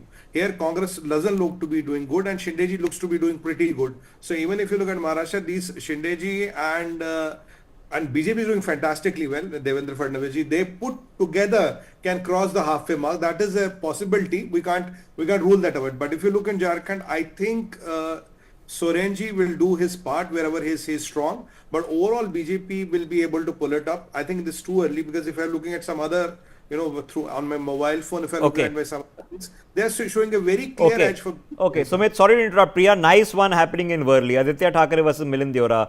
First round is 4-2-3-1 for Aditya, 3-7-3-6 for Milind. Milind Deora holding his ground against Aditya Thackeray. What's that telling you? That's going to be a very interesting contest if that happens, because Milind Deora really, he already has a Rajya Sabha seat. So he went in it because they wanted a high profile candidate against Aditya Thackeray, someone who would at least give him a good fight. But if he walks away with the fight, then that really shows it's just not just Milind Deora, but Eknath Shinde also, his thing at play, because Milind has just joined the Shinde Sena. It is really, he fought on the Shinde Sena card. So it is the Shinde Sena workers also, apart from it, that seat has been held by his father, Murli Deora. So there is a lot of legacy for the Deoras also. So it's a mix of the Deora's legacy and of course the Shinde Sena. So I would be really interested to see if Milind walks away with it. What will he do? Will he have to give up? Close. It's neck to neck. He's holding him neck to neck. Surprisingly, Aditya Thackeray's life is being made uncomfortable. Still many rounds to go. But ladies and gentlemen, have a look at this. The BJP now sitting at 110 leads in Maharashtra. They are only contesting 149 seats. The Congress is sitting at 29. It is the NCP of the Sharad Pawar faction that is facing trouble because Ajit Pawar is sitting at 18. It is Uddhav Thackeray that is facing trouble because Eknath Shinde is sitting at 38 leads. and it seems that Maharashtra is heading in the direction of the incumbent Mahayuti governments. I would still say we are probably an hour away before we can firm this up.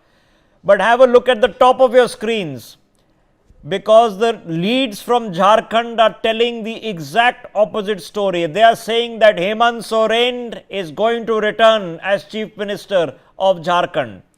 Now, Sumit has put the caveat, and the caveat is that Jharkhand, the electoral margins are very small, a few hundred votes at most. So, again, we are probably an hour away before that stabilizes.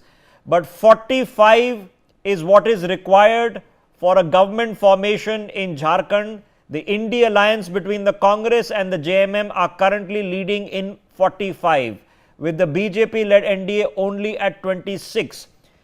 Can they overcome it? Maybe. But with every minute that is passing, with every round of voting that is completed, and 2 rounds of voting are already completed now, it's looking difficult. The Congress sitting at 29, meanwhile, in Maharashtra will be heartbreakingly disappointed if that figure actually holds. Let me get a different perspective now from Sakshana Salgar joining us on the broadcast. Sakshana ji, welcome back to the telecast. Appreciate your time with us. Now, you of course represent the OG, the Sharad Pawar faction of the NCP. How are you absorbing the lead so far, ma'am? Very good morning to all of you. I would like to tell you just 1.5 hours is completed. Postal voting is done. It doesn't mean that the picture is clear. Just we have to wait for another next 2 hours. I'm very sure, I'm damn sure MVA is coming to form the government. Sharad Pawar ji के साथ जितने भी महाराष्ट्र के लोग हैं, जो legacy उनके साथ है, मुझे बहुत श्योर है कि ये गवर्नमेंट सिर्फ महाविकास आघाड़ी ही बनाएगी और महाराष्ट्र का सीएम जो पवार साहब बोलेंगे वो होगा. इसलिए आई एम वेरी श्योर. अभी तो numbers floating on the screen, but अभी हम लोगों को इंतजार करना पड़ेगा. We have to wait along two hours actually. Okay. If you don't have enough, is Ajit Dada welcome back? Is he welcome back? Mahayuti का जो करप्शन है उसके अगेंस्ट ये जो छेड़छाड़ है, आईस, इनकम टैक्स, सीबीआई, ईडी का ये जो सारा झोल done by the BJP and Devendra ji, इसका पर्दाफाश होने वाला है और एमवीए ही गवर्नमेंट बनेगा. If you don't have enough, is Ajit Dada welcome back to the party? He will not taken back. वो गद्दार है. I am repeat my words. उन्होंने पवार साहब के साथ नहीं और महाराष्ट्र के साथ गद्दारी की है. अजीत पवार जी को कोई भी पार्टी में नहीं लेगा. I am very sure. कार्यकर्ता ले सकते हैं पवार साहब, because already honourable respected Pawar साहब told to the media, print media, electronic media. But the problem is that if you were to take a screenshot right now of the leads and trends out of Maharashtra, the NCP under Sharad Pawar is performing really, really badly. An unhappy performance if things stand. It might change an hour from now, I don't know. We will cross 60 seats. 60 seats sitting currently at 28. It could happen. It could happen. We'll have to see. I want to interrupt you for just a second, madam. I want to interrupt you because I want to go to Joyita. Joyita, West Bengal by-election results are coming in. 6 out of 6 thumping leads for the TMC. They are leading by thousands. I mean, look at Mamta's party in Cooch Behar, in Sitai. They have a 25,000 lead in just 2 rounds of counting. The other guys have only got 500 votes. What is happening in Bengal? I mean, it's not a surprise that the TMC is winning, but it's a thumping leads. Rishabh, I'm surprised that TMC is not leading in 10 seats out of 6, you know. I wouldn't have been surprised at all, you know, if they were winning 10 seats, all the 6 only went to vote. So that should, I mean, sum up what West Bengal situation is like. If you want to talk about it, yeah, I intend to talk about it. Let me read this out, okay, because in Sitai, which is in Cooch Behar, the TMC candidate is already leading by 26,000 votes, okay. The BJP candidate has only got 4,000. The Congress only got 500 votes in the 2 rounds of counting, along with the forward bloc which is contesting. So a 4-cornered contest, and it's a thumping win. Okay. Meanwhile, in Harua, again leading by 2,000 votes. Look at this. In Medinipur, leading by 2,000 votes. In Harua, it is leading by 12,000 votes in Harua, 5,000 votes in Badarihat. In Taldangra, 3,500 votes. All of these are, Joyita Basu, are just going to be sweeps across the board. I mean, people are going to lose their deposits. Okay, Rishabh, with great sense of responsibility and seriousness, I'm going to say elections in Bengal have become a joke. Take me seriously when I say this. You know, so the thing is that you see that the opposition has even managed, and especially these bypolls, given that, you know, there were no central forces, there were no, BJP was also not giving any attention to it. I'm saying it with great seriousness and a sense of responsibility. But even I think TMC has outdone itself. Perhaps it could have ensured, you know, some votes went towards the BJP and the opposition. But I think TMC is looking for records here that we will make everyone lose their deposit. You know, that is what the... Yeah, at this moment, the Congress party candidates from there are losing their deposit for sure. The BJP guys, some of them might even lose their deposits. Forward block, everybody losing their deposit. That's how things stand. But the big ticket items, ladies and gentlemen, are happening at the bottom of your screens, where the BJP, with 261 leads reporting, is leading in 112. Remember, they are only contesting 149. The Congress unable to breach past the 30 mark. The Shiv Sena under Eknath Shinde is leading in more seats than the Shiv Sena under Uddhav Thackeray. And Ajit Pawar is holding on to 18 seats and is expected to convincingly win his seat in Baramati. Ladies and gentlemen, as things stand, the existing Mahayuti alliance is in a very comfortable lead at just about edging towards 10 o'clock in the morning. They are in such a comfortable lead that they are sitting closer to the 170 seat mark, more so than the Shiv Sena and the BJP were sitting at the end of the 2019 results. But a completely different picture is being told to you on the top of your screens, where the India Alliance, led by Hemant Soren, backed up by the Congress in Jharkhand, is heading towards government formation. It could flip, it could still flip, but I promise you, it is now looking that some of these trends are going to stabilize and take it the other way. So before I get the BJP spokesperson into this conversation, let me get Priya back in. Priya, let's just focus on Jharkhand for a second. It has been chaotic. Hemant Soren has been to jail. His wife has become chief minister. He's come out of jail. There's been a Lok Sabha election in which they wish they could have done better, held on to it, but could have done better. The BJP was really hoping on Jharkhand, if not Maharashtra.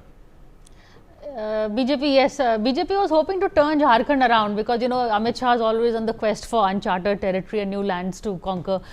He posted his best man there, Hemanta Biswa Sarma. Also, they also gave a lot of sops and concessions and reached out to the tribals. But if these figures hold, that is not happening. And on ground, in fact, the CM has a huge sympathy factor also. You know, he went behind bars. There is a kind of an empathy. And the message that went out was also that BJP is not really in favor of tribals. They put a tribal CM behind bars. So all that also has worked. The narrative that the Congress and the JMM have taken to the people seems to be working. There seems to be empathy connect with the CM and the people. And I do think, I agree that the electorate is very small, so anything changes can happen. But this is the trend that one was expecting in Jharkhand, at least, that the India Alliance people will go ahead, and that seems to be holding true. Okay, but if you're sitting in the Congress in Maharashtra, you are now facing heartbreak because the veteran figures who are left in the party are currently all trailing. Nawab Malik is trailing, Prithviraj Chavan is trailing, and if that holds, it will be a disturbing performance. One is one of the senior most leaders, national spokesperson of the party, the other is the former chief minister of Maharashtra, trailing in their constituencies. That might change. It might be different, but look at that in Karad South. Prithviraj Chavan, former Chief Minister of Maharashtra of the Congress, currently is trailing. The Mahayuti in Maharashtra sitting at 168 leads. Aditya Thackeray is leading by only 500 votes in Worli with 3 rounds of counting that have been done. Milind Deora is giving him a run for his money in that seat, believe it or not. That would be an upset if Milind Deora takes it, holding on to Eknath Shinde's flag.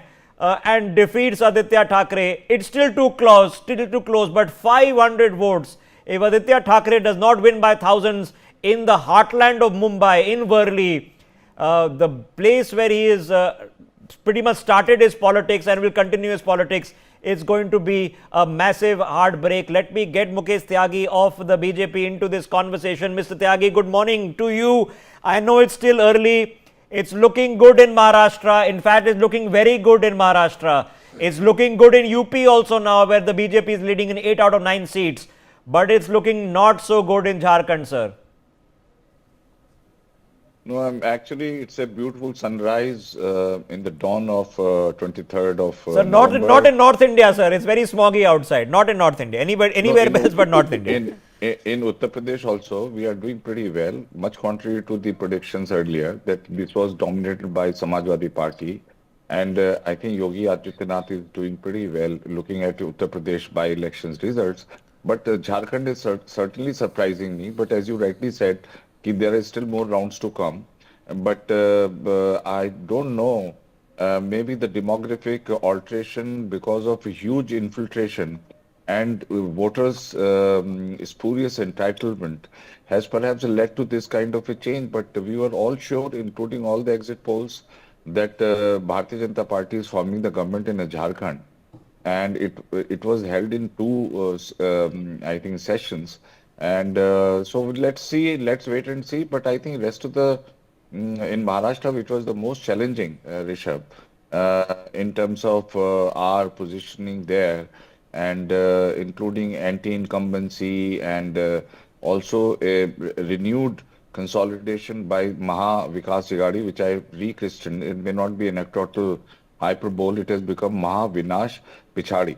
And if you see all their top satraps are losing their in the hustings, so that shows how BJP, Eknath Shinde and RSS put together under the leadership of Mohan Bhagwat ji, Pradhan Mantri Modi ji, Nadda ji and Amit Shah ji, how the Maharashtra government is heading for a very stable government. I have to ask you a straight question, sir. I don't know if you'll be able to answer it, but I'm going to ask you. If things stand currently, the BJP and Eknath Shinde are currently sitting at 150 seats. You don't need Ajit Pawar. It is very early to say anything. I mean, what will happen? Let's wait and see. I'm sure it is a decision will be taken by the top position. Though NDA believes, I mean, whether it was a 2019 parliamentary election or 2024 election, we have always kept our alliances partner with us. And it does not matter whether they contribute to the victory or they don't contribute to that's the historical position of NDA. And BJP has been extremely principled in that basis. It was Nitish Kumar, we made him the chief minister. We believe that, yes, the highest policy, it's a, I'm sure this issue will be already discussed. And what will happen, we will get to know. Okay, I want to close some of the battles because we know that they are now heading one way. I'll close some of the battles in the bypolls in UP first because Aligarh now the BJP is expecting to take that seat. Mirzapur the BJP is expecting to take that seat. The rest of the seats are really close. So we'll have to leave it there. But the BJP 8 out of 9, the 9th being Mainpuri with the Samajwadi Party should hopefully take. It will be a shock to the system if they lose that bypoll. But 8 out of 9 the BJP is leading. 2 I would consider now wins and 6 would be leads. But have a look at this. Sana Malik herself is trailing. Prithviraj Chavan trailing. Nawab Malik all trailing. Eknath Shinde is leading and he is heading for a thumping win in his constituency. He is going to be really a happy person if that's how it plays out very shortly. At the bottom of your screen, ladies and gentlemen, the BJP at 112, outshining their performance of 2019's 105. These are still leads, but between Devendra Fadnavis and Eknath Shinde, they now have 150 leads. They don't necessarily need Ajit Pawar, who is holding his own. If he gets near about 20 seats, you'll have to say that Ajit Pawar has held his own in this battle. You'll have to say that Eknath Shinde has upset the apple cart. He has not withered into nothing. And the sympathy wave for Uddhav Thackeray has not worked out.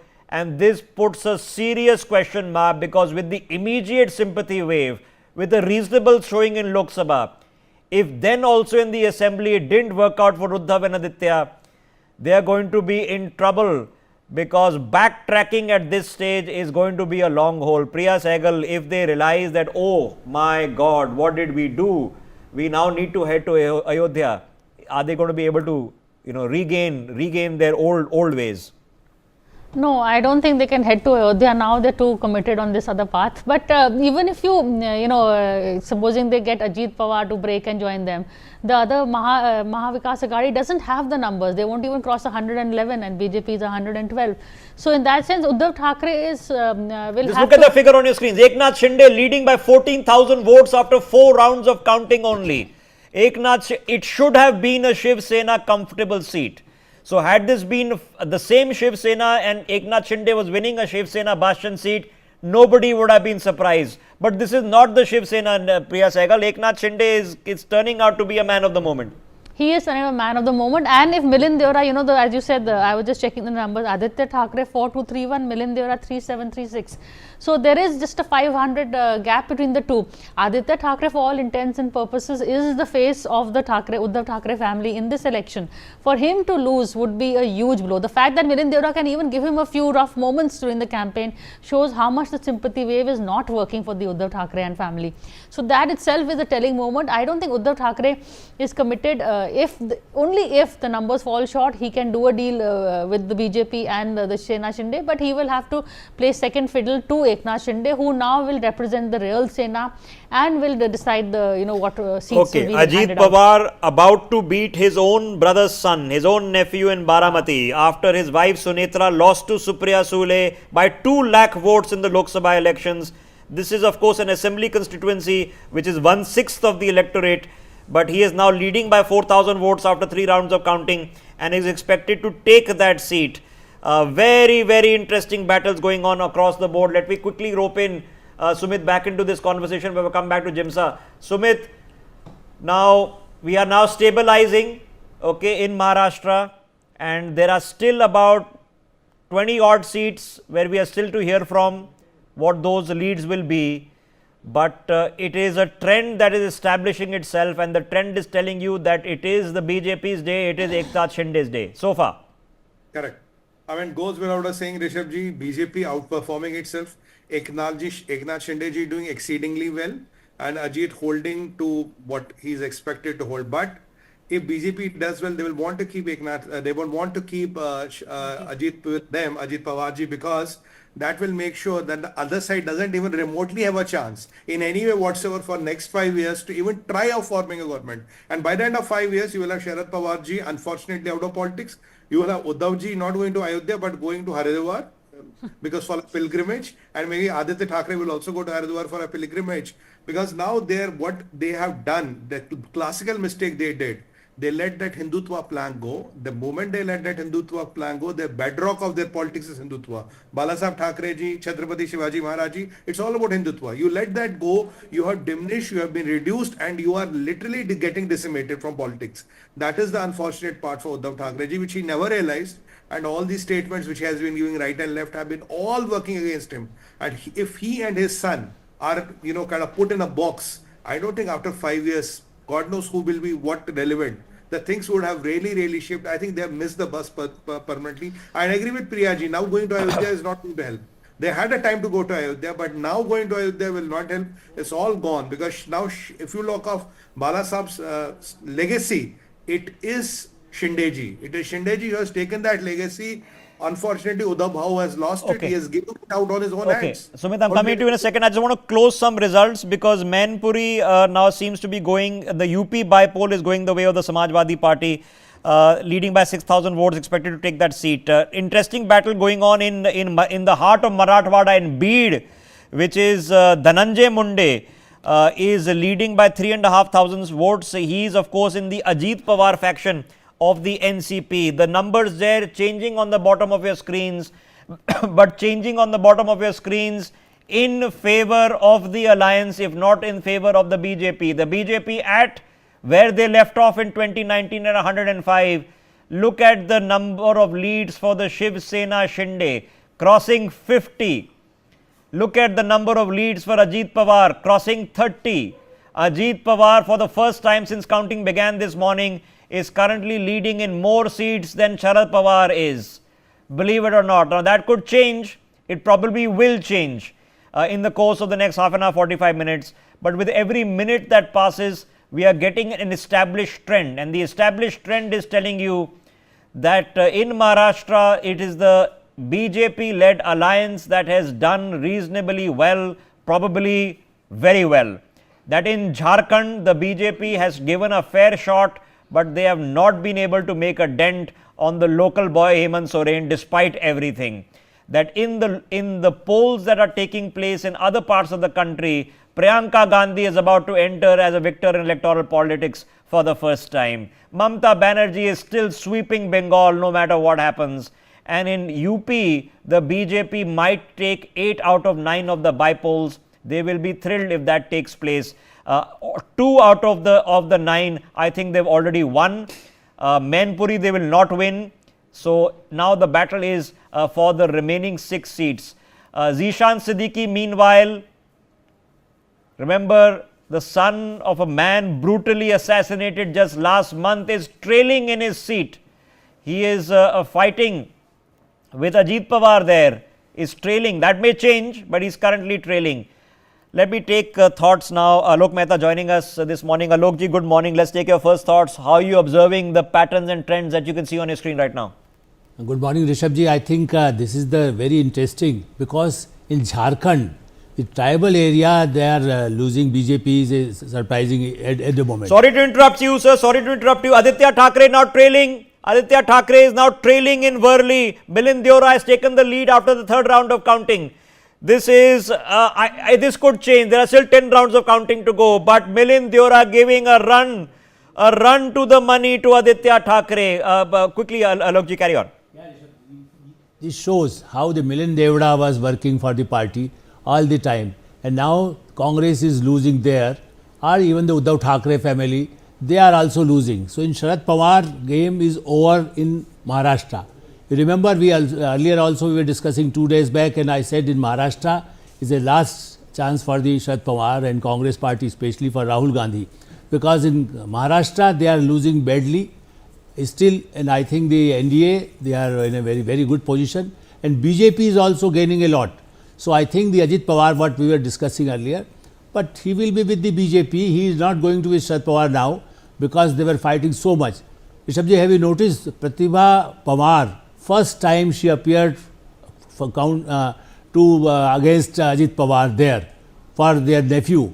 These kind of they were all prestige issue for the Sharad Pawar, and that's why I think Maharashtra is a historical change for the BJP, because BJP can very independently can rule in the Maharashtra. But the Eknath Shinde, certainly, earlier also lots of interesting things to discuss. Quickly, Priya, quickly go ahead. We were writing of Ajit Pawar, but we have to also see the number of seats he is contesting. Ajit Pawar is contesting only 60 seats, whereas Sharad Pawar is contesting 86 seats. Correct. So that is, he is getting 33, he is getting 50% of his seats, whereas anyway he is getting more than Sharad Pawar as of now also. But in that sense, Ajit Pawar may turn out to be the real NCP. You know, we've been writing him off, but he is holding his own, and even his own alliance partners may be surprised by the number of seats he is gaining up, considering the number of seats that were allotted to him. The second thing is Milind Deora's win will be very interesting. Supposing he wins and the alliance comes into power, then Milind Deora Eknath Shinde would not want to be deputy CM to a BJP chief minister. He could very well appoint Milind Deora. Milind Deora and Eknath Shinde have a very good equation. Milind Deora and Eknath Shinde's son are very Priya close. saying Milind Deora chief minister or Eknath Shinde. Okay, deputy chief minister. Why not?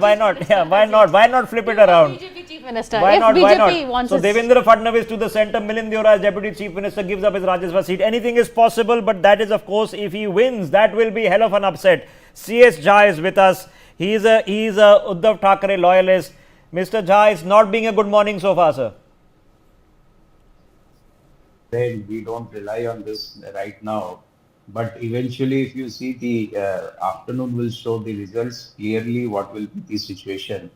But again, I am saying that we are on the winning streak and we will make the government. And if you see the trends, within 1 hour or 2 hours, this trend will going to be changed. and eventually this divide and rule policy of BJP will be fittingly replied by the voters who have done the voting. Okay, it can change. I've done it long enough. There was a Karnataka election where it did change very dramatically into the afternoon, where the BJP was all but celebrating, and then it was just not enough to form a government. So it can change. I don't want to. Good news. Good news is that Aditya Thackeray is holding on to that seat, hopefully. But Milind Deora is giving him a run for his money. It's 8,236 on the second round to Milind Deora's 7,540. I am told that in the third round, Aditya Thackeray is actually fallen behind. So we are going to come back on that once the third round figures come with us also. But it's 600. Milind Deora is leading by 600. No. That was after the second round. I'll come back to the third round figures that come. Okay, so second round figures have come our way. The lead has happened in the third round for Milind Deora. We'll come back to that figure in just a quick while. Let me get Jimsa Ibrahim, who have been wanted to rope in for some time. Jimsa, very now interesting trends are establishing themselves. Okay, there is a shift and change happening in Jharkhand where it is becoming closer. In Maharashtra, it's pretty well established.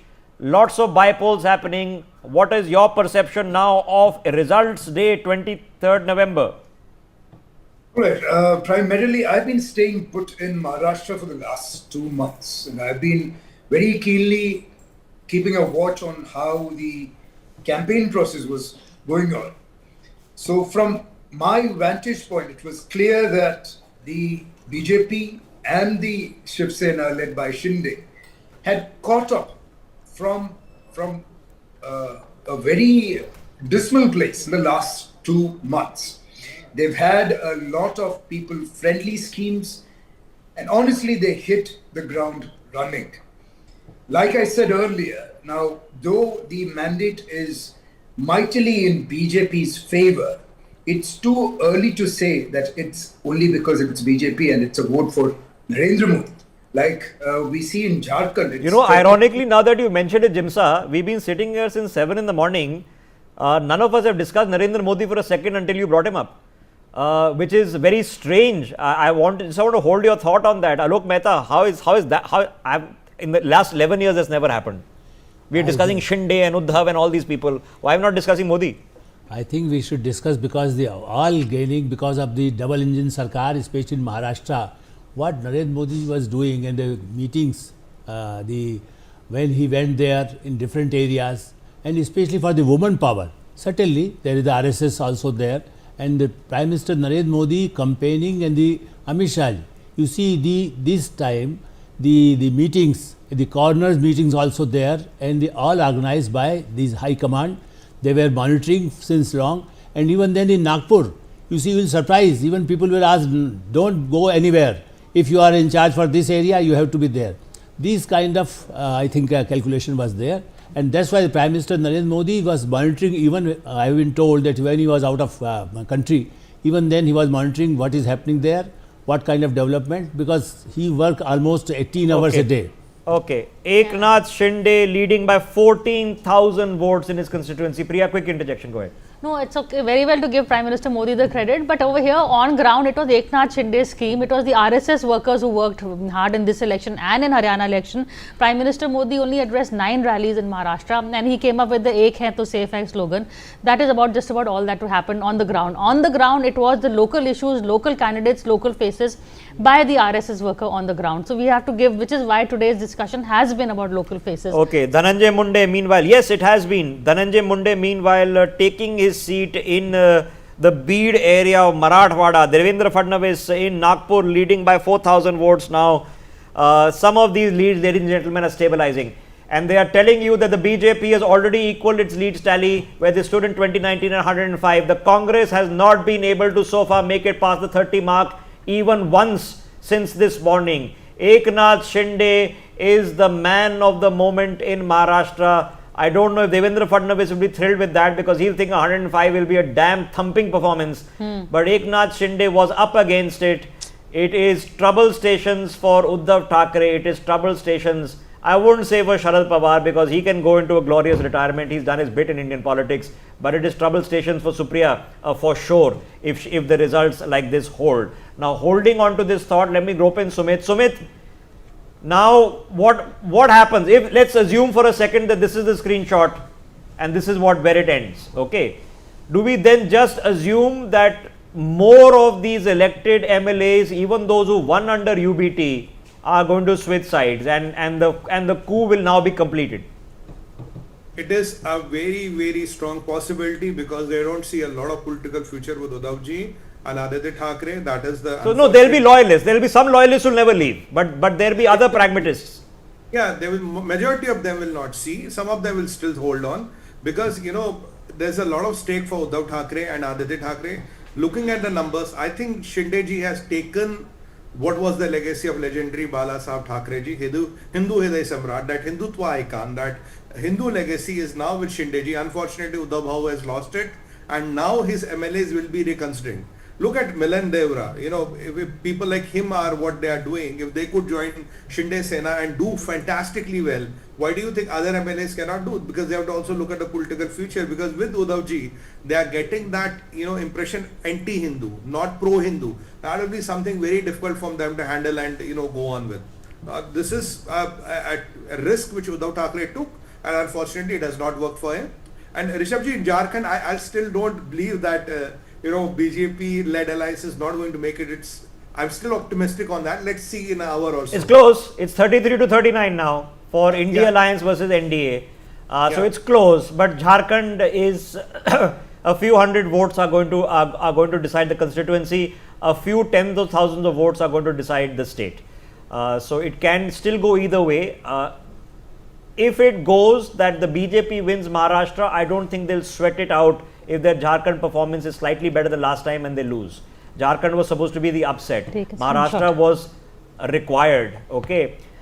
Please watch out. I've been saying this in the morning. Watch out. If the BJP wins in Maharashtra this comfortably, if they win 8 out of the 9 seats in UP, be ready for an early election in UP. Watch out for it. It could happen as early as next year because Delhi is next and the BJP is going to have its wind in its tail for Delhi.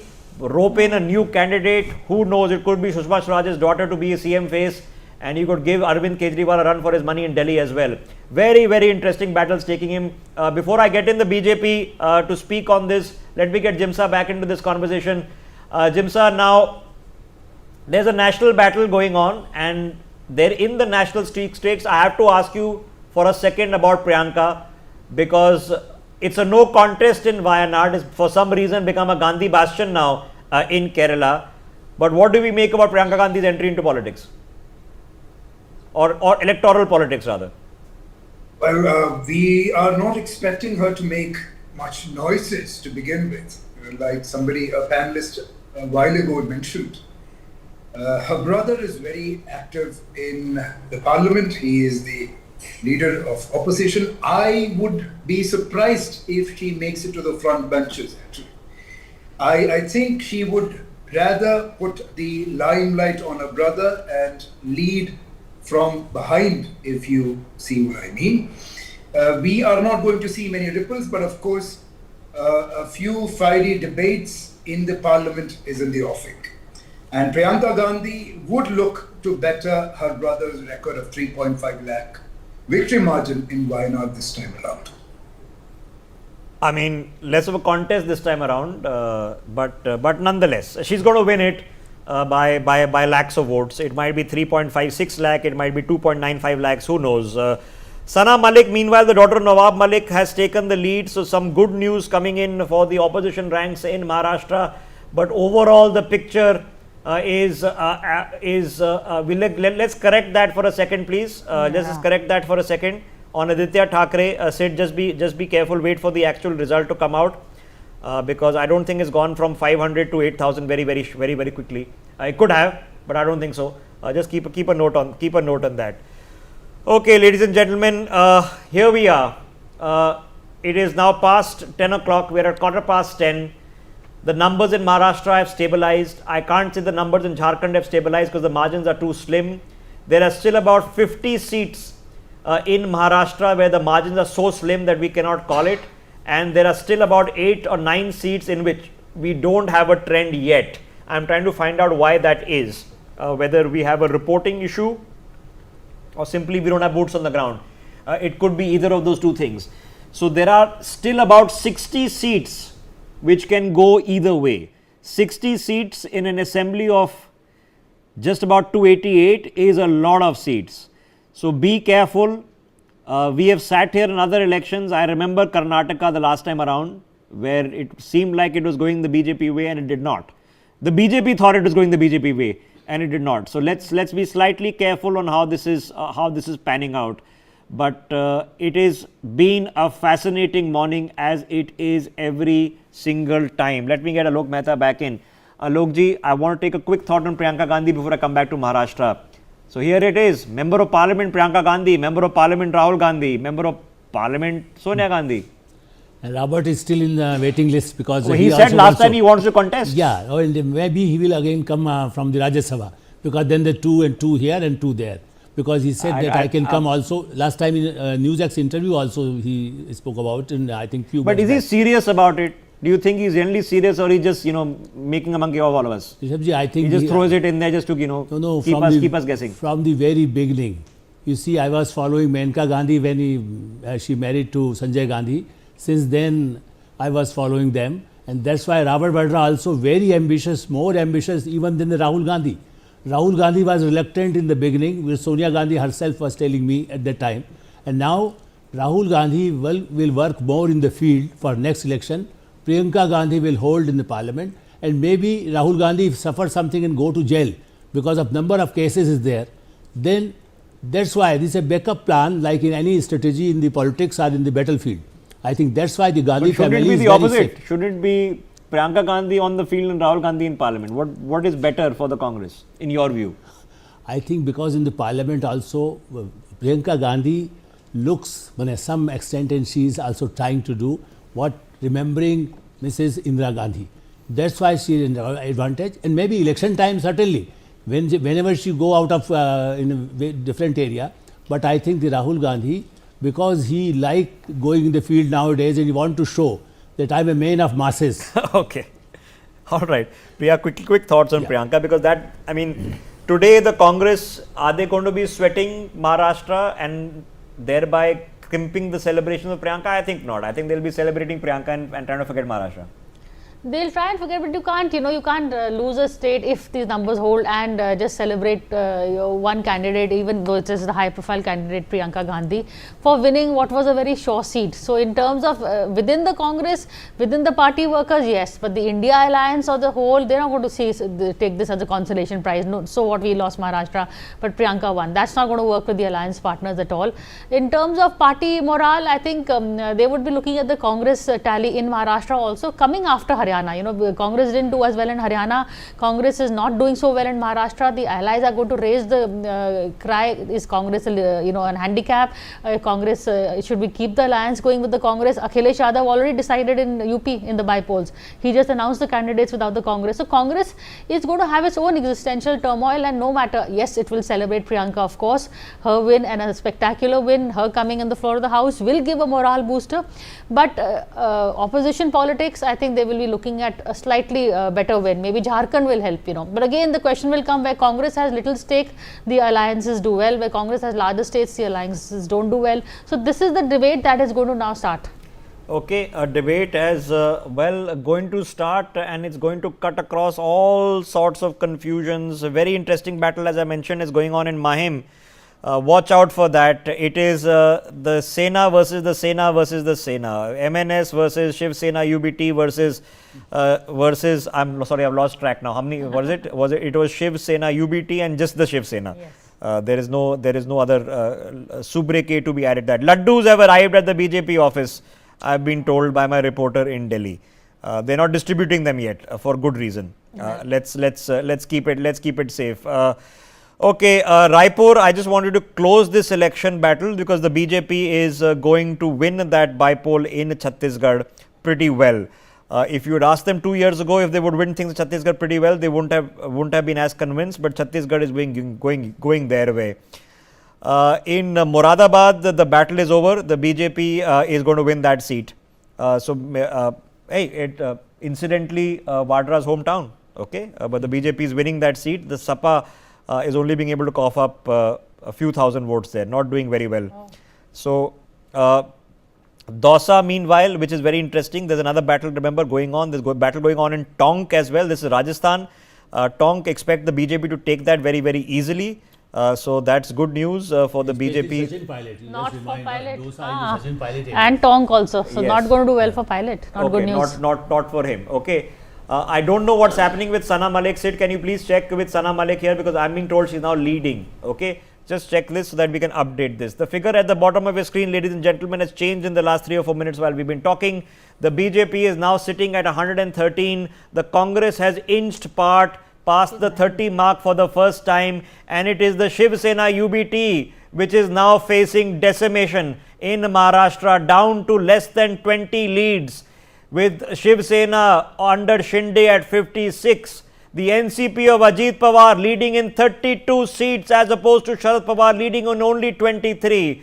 The two stalwarts, legates is the word, of Maratha politics have now been left, it seems, in the dust by the rising stars of Eknath Shinde and the nephew having his comeuppance like never before. If this holds, it is now Ajit Pawar's party to take. It is not bad news for Sharad Pawar. He is done in politics. He's been doing it for 60 years. And it is bad news for his daughter Supriya Sule. She is going to have to make peace with her cousin if she wants to continue in politics, if this trend holds as we speak. Or she joins the Congress. Or she joins the BJP, who knows? BJP Anything is possible in politics. Alok Mehta wants to jump in. Alok Mehta, go ahead. Yeah, that's why I see Supriya Sule, because earlier also, if you remember, Sharad Pawar used to meet Narendra Modi ji, and at the time they asked, okay, she can get a post in the cabinet also. So I think they are the options, because Sharad Pawar politics, Priya ji, you remember, from the very beginning, 69 to now 2024, all the time he changed, he shifted from here to there, from Mrs. Gandhi to Sonia Gandhi. All the time he dissed everybody. So he can diss anybody for her. His one ambition, because I wrote in some article also, that he wanted from the very beginning, when he married to Pratibha ji, he said, I want only one child, and that's why he legacy for Supriya Sule. Ultimately she can join with the Ajit Pawar, and they can join hands in this central government, and she will be a cabinet rank, she will get something here. But yeah, I agree with you what you are saying about Sharad Pawar, but knowing Supriya and having some conversations with her, she is very against the BJP. In fact, when she speaks also, you look at her speeches in parliament, I know everybody goes back on their word. Okay. She has been very strong against the BJP, and in fact, when Sonia Gandhi and Smriti Irani had the face-off, it was Supriya Sule was standing by Sonia's side. She is more inclined towards the Congress. One reason why Sharad Pawar did not also go through with that Ajit Pawar rebellion was Supriya Sule. All right, sorry to interrupt. Take a look at the top of your screens in Jharkhand and look at what has happened there in the last 10 minutes. The NDA, led by the BJP, has taken the lead from the India Alliance, led by Hemant Soren in Jharkhand at 43 to 35. If things stand right now, the BJP is looking at a day to celebrate in politics. They are going to improve their performance in Maharashtra and sweep the state with the pre-poll alliance. They are looking in good footing in Jharkhand, better than they could have possibly hoped. And in UP, if they take 8 out of the 9, Mainpuri, they were never going to win anyway. So that will be 8 out of 8 for them. They are going to be having a happy day in politics, which will definitely add to Haryana and improve the situation, which would have left a sort of sore throat because of what took place in the Lok Sabha elections. Gopal Agarwal is joining us. Gopal ji, I know it's still early, and we've seen things in Karnataka that in the past, early calls haven't panned out. So I can understand caution, but I'm sure you have some reason to be feeling slightly excited this morning. Surely, we feel excited because not only about the exit poll or why because the earlier trends, it is because at the ground level, we have found a new resonance about what BJP is working at the national level, state level, good governance, welfare politics, economic growth, global image of India. All these factors show that BJP's ideology, BJP's working have again found a strong resonance. Uttar Pradesh and Maharashtra were a setback in 2024, but if we this shows that we have overcome that false narrative with the opposition had tried to create with the people. So it is an happy moment, but finally we respect the judgment of the electorate. Final result will come. We are very hopeful that we will receive the love and affection of the people of Jharkhand, Uttar Pradesh, Maharashtra and other states where by-elections are taking place. And it also encourages when you find that what you have been communicating, what your efforts on the ground are getting appreciated by the people, it's always very heartening and very elevating for all of us. So I must congratulate and say that BJP NDA efforts are bringing fruits for Okay, all quick of us. updates. Ashok Chavan, former Congress Chief Minister of Maharashtra, now with the BJP. His daughter Srijaya, who is now contesting on a BJP ticket, is leading in her seat also. The figures on the bottom of your screens are telling you that the BJP is leading at better than expected, better than 2019, 113 seats in Maharashtra. The Congress at 35, not a whole lot different. But it is Eknath Shinde who is about to complete his coup in the Shiv Sena. He's already got the name, he had the majority of the existing MLAs, and he's going to take the majority of the seats contested this time around. And it is Ajit Pawar who's looking like he's established himself as the inheritor of the NCP, the Nationalist Congress Party in Maharashtra. And the loser is Uddhav Thackeray. Let me guess Mr. Jha, who is a supporter of Uddhav Thackeray, into this conversation. Mr. Jha, is looking like an unhappy morning. Will you yourself perhaps consider joining Eknath Shinde ji in a few days? See, we are not traitors in our party, and we have been doing good with this party, and we don't expect this to be changed. And eventually, if you see these are early trends, we are relying by one or two, we'll get all the current trends to be changed, because we know that this is going to be a very tough fight. And eventually, Eknath Shinde faction is having contest with us on all 40 seats. So those 40 seats have to be required to be considered whether they are winning or not. So these are early trends. We don't go on these early trends. Let us wait. One or two will come to know what will happen. And eventually, see, the Maharashtra government will be formed by us.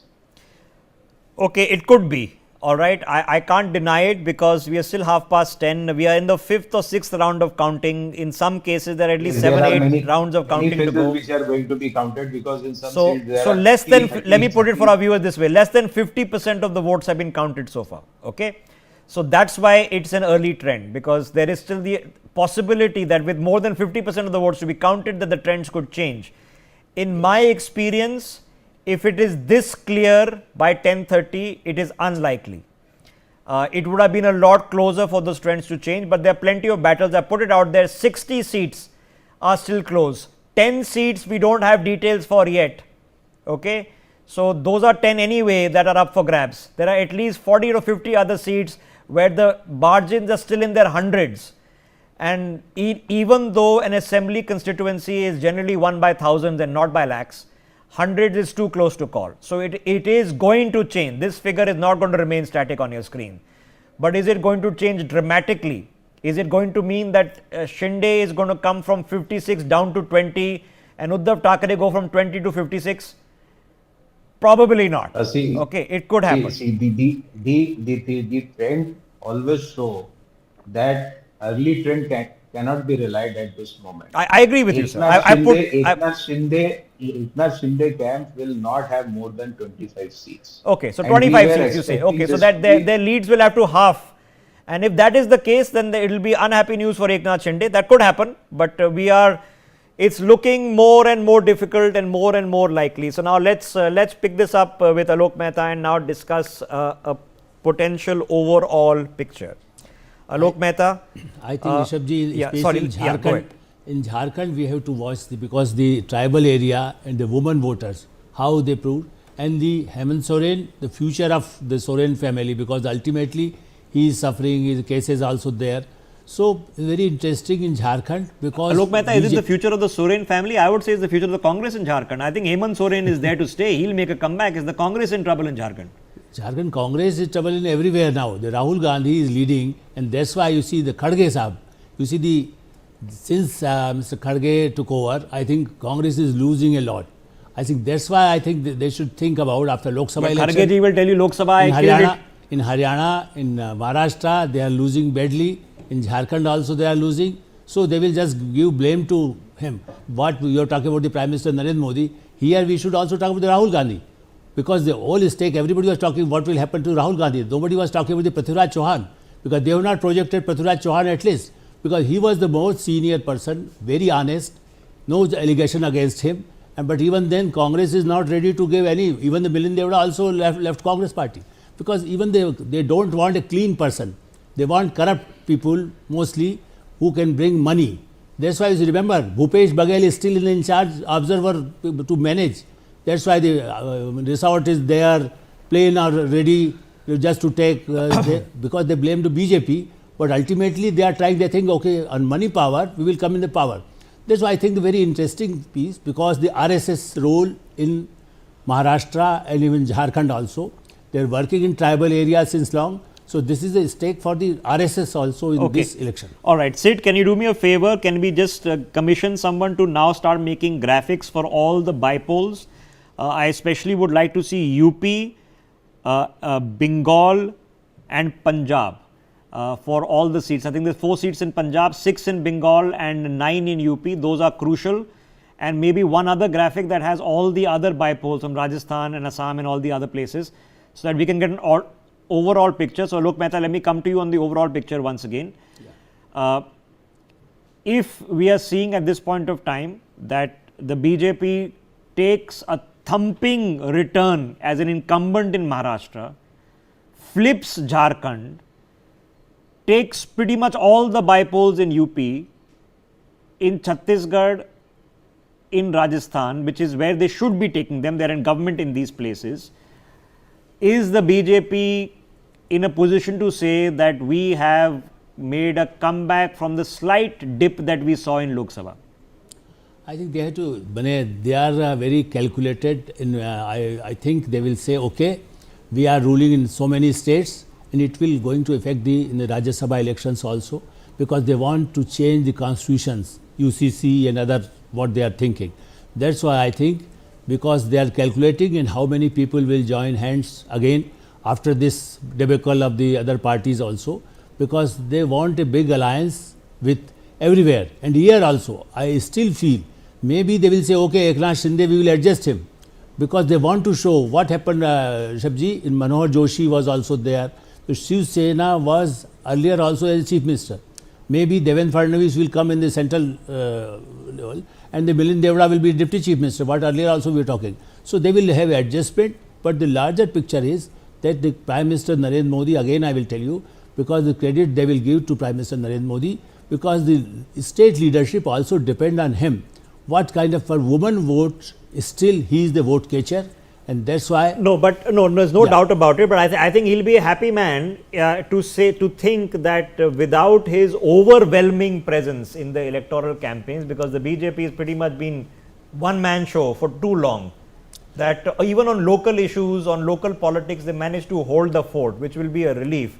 Priya Sehgal, no doubt about it. You know, the BJP formed the government, historic. Very happy to do so. It was a big ticket in the history of India to form 3 consecutive governments under the same Prime Minister. I mean, not many people have done it, only one before that. So, after Haryana, after this, are they back in the driving seat? Oh yeah, after Haryana for sure, they didn't even need Maharashtra. They were back after Haryana. In fact, if you saw the Prime Minister's press conference after Haryana and compare it to the one after Lok Sabha, I think there was more mojo and more maza in his walk in the Haryana. He gave a longer speech. It was a back to the old Modi that we saw. His speech after Lok Sabha was a little tamed and he was talking NDA, not so much BJP. After Haryana, it was BJP, Modi, he was back to how it was earlier. So definitely he got his mojo back. The Maharashtra win is and if they rest Jharkhand, which is still very close because the numbers are going up and down. But let Jharkhand be for a while. Even if they just rest Maharashtra and this wins in the bypolls, UP, Rajasthan is going to be a huge win for whether again I stand by the fact that the campaign was really fought with local leaders, but the shreya and the credit will be given and taken by Prime Minister Modi. So we will probably see him walking into the floor of the house with his old elan and coming back and a more combative BJP, because what we saw in the first parliament session, monsoon session after the Lok Sabha was a BJP that was doing rollbacks, not so certain. They were rolling back a lot of promises that they make. This time around, they will be more sure-footed. They will. I don't think they will be going back on any of the plans. Maybe even bring in UCC, which is something they've been wanting to bring in. So we'll see a lot of confrontation. Opposition will of course try and. I noticed in Dharvi. The Congress is winning, so they will try and bring up the the Adani fact. But the fact is, electorally, the BJP can now combat them and say, look, whatever you are saying, we are still winning elections, and it's the voice of the people that matters. So this will give them a lot of heft to take on the opposition. Okay, here we go, Jimsa Ibrahim. If there were others who were getting pretty gung-ho after the Lok Sabha verdict, which did cut down the BJP from over 300 down to 244, well, here they are. Haryana fourth term government in unprecedented ways. They've hung out, beaten incumbency in Maharashtra. They've taken Jharkhand, one more in the kitty, and they've proved a point in UP with. Let's face it, Mainpuri they were not going to win. That was it's a Samajwadi Party bastion. So of the remaining 8 seats, they've got 8 out of 8. They are back. 100%. If anybody has to be worried from this debacle, it has to be the Congress. Let's just hope and pray that they cross at least 50 in Maharashtra. And coming soon, this is almost on the heels of the winter session of Parliament. So this is going to massively affect the confidence and morale of the opposition. No matter, the Congress party can tom-tom the fact that Priyanka Gandhi is going to Parliament from within a couple of weeks, but that's everything. That's all that you can take away from this election. And honestly, for all the hard work and the grit that Rahul Gandhi has shown, he should be a fairly disappointed man today. Okay, the disappointment is because in the Congress's performance from 2019, after having spent about a half term in government, as a junior partner, but their performance from 2019 to 2024 is a dip of 11. The takeaway was that in the Lok Sabha elections, the BJP won only 9 seats. There are 48 seats in Maharashtra. BJP won only 9. The Congress was the leader. They won 13 seats. You do the math tells you that they should have won on that logic around about 70 to 80 seats. That should have been a par performance. So exactly. This is half of what it was, worse than 2019. But the Congress is facing a diminishment in Maharashtra. It's a slow decline. They are going and falling very, very slowly. But the big ticket is, and there is no running away from it, it's going to have to be the faith of Uddhav Thackeray. Like I've told you, Sharad Pawar has done his duty in Indian politics. That time is over. So Sharad Pawar is not in a state of shock. Uddhav Thackeray, his time was only beginning. Aditya Thackeray, time is not even yet begun, is going to be in a state of shock. Can we get out some details out of Worli? How's it going? The lead is narrowed. Okay.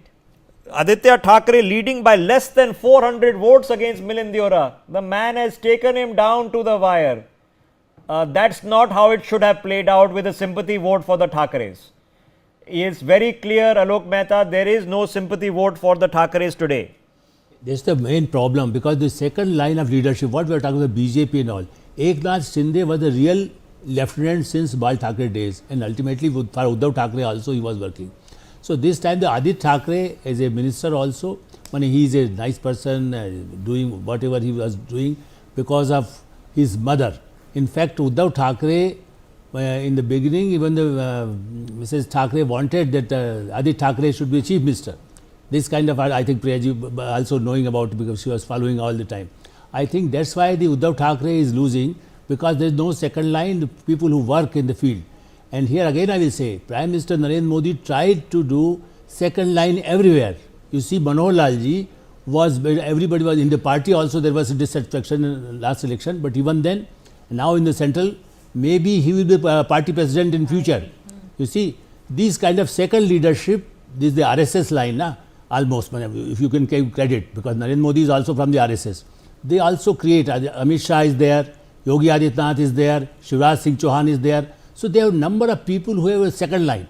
Problem in Congress party, they are not ready to accept even Sachin Pilot. They have not projected. They use him because he is not going to anywhere. That's why I say, okay. But they never use the younger leadership or the old leadership. Kamal Nath, you see how he was, even Manmohan Singh days also, he was cornered like anything. Jairam Ramesh used to write letter and giving to press media against the Kamal Nath. These kind of second leadership, they have finished themselves. That is the reason of the news. victory. I mean, lots of personal contests here. We are talking about Prithviraj Chavan. Priya, I mean, if he loses, what is the Congress leadership in Maharashtra? Ashok Chavan is gone. His daughter is contesting for the BJP and is likely to win for the BJP. Prithviraj Chavan loses his seat. Nawab Malik losing his seat. I mean, there'll have to be an overhaul of the Congress in Maharashtra. Nana Patole losing his seat. Nawab Malik, Congress down to 20 leads now. Yeah, so Prithviraj trailing is in a way, you know, he is a decent man. For him to lose is a bit I'm sorry sad to interrupt you. The figure on the change at the bottom of the screen has changed very dramatically. So I want to highlight that to our viewers. Sharad Pawar is only leading in 10 seats. Uddhav Thackeray only in 19. Ajit Pawar leading in 37. Look at this. The Congress leading in only 20. It is the Shiv Sena under Shinde leading in 58. We are heading towards 11 o'clock. These leads, if they firm up, this is a one-sided election we are looking at this particular stage. This is a 120 plus for the BJP after contesting 149. If that's what holds or anything anywhere close to this holds, and this could change. This is not a normal election in Maharashtra. Something different has happened, Priya. This is an, you know, this is an election that is clearly, you know, we were talking about anti-incumbency, this is a pro-incumbency election. This is an election, it's a totally different verdict from what happened in the Lok Sabha, which is very interesting because Lok Sabha was for Prime Minister Modi. So this election is really for the Chief Minister Eknath Shinde. This is the argument they're going to give when they're going to be making a bid for retaining the Chief Minister's chair. We can now look at the figure on your screens. The Mahayuti at 217 leads as things stand. The MVA shattered to 49. Now I know this figure will also change, but oh my God, this is not what one was expecting at 11 a.m. on counting day. Alok Mehta. Jharkhand has changed. Really very interesting because in Jharkhand, Jharkhand is flipped the other way. Yes. Yeah, Jharkhand is changing, but in Maharashtra the sweeping for NDA is sweeping, but very surprising in Jharkhand what is happening. He said again India is 48. At the moment. So Jharkhand is flipped the other way. Jharkhand is going to flip a lot more. Beware of that. Okay. So there is a lot of caution that needs to apply over here.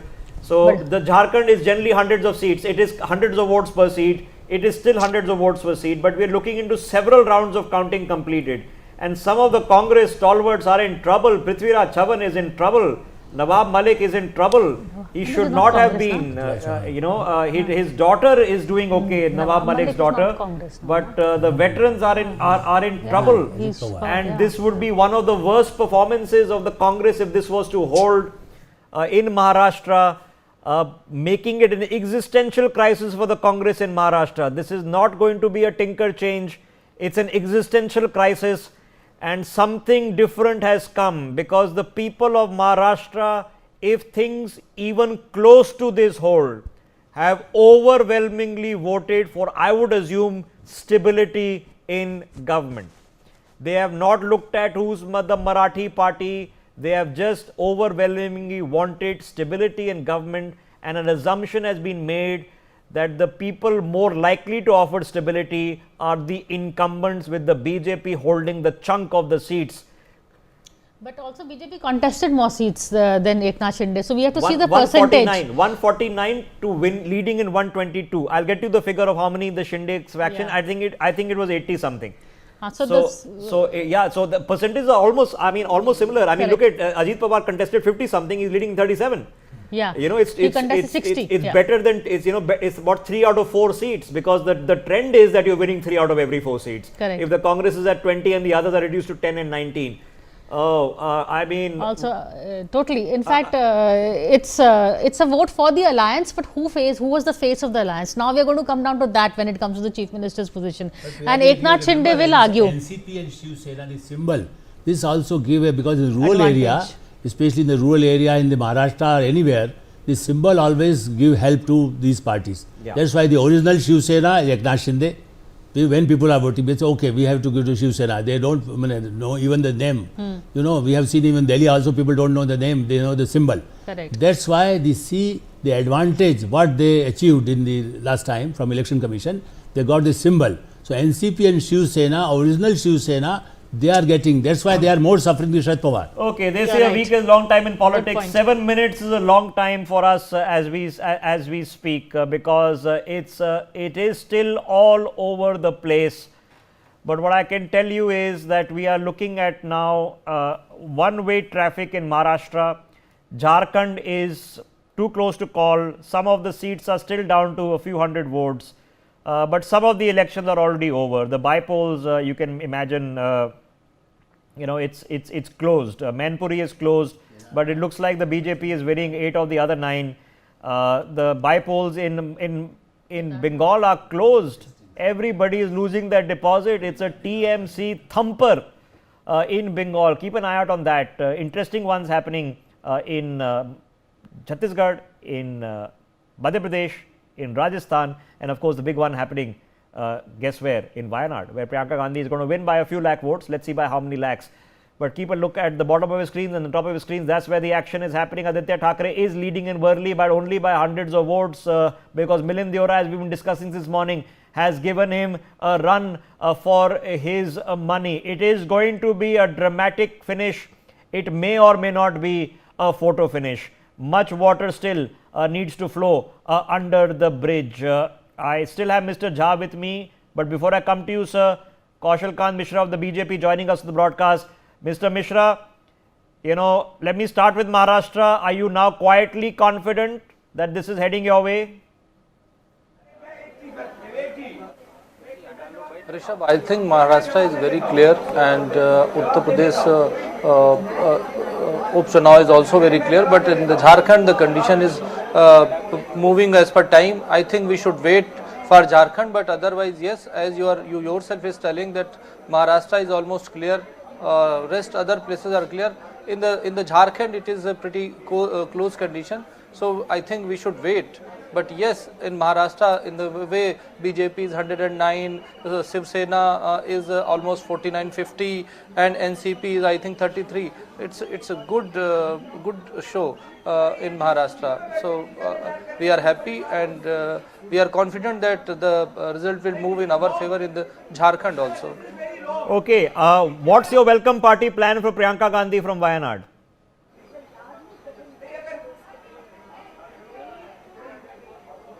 Kaushal Kant Mishra. Yes, go ahead. Can you ask again? Yes, go ahead. How are you planning to welcome Priyanka Gandhi, the soon to be elected MP from Wayanad?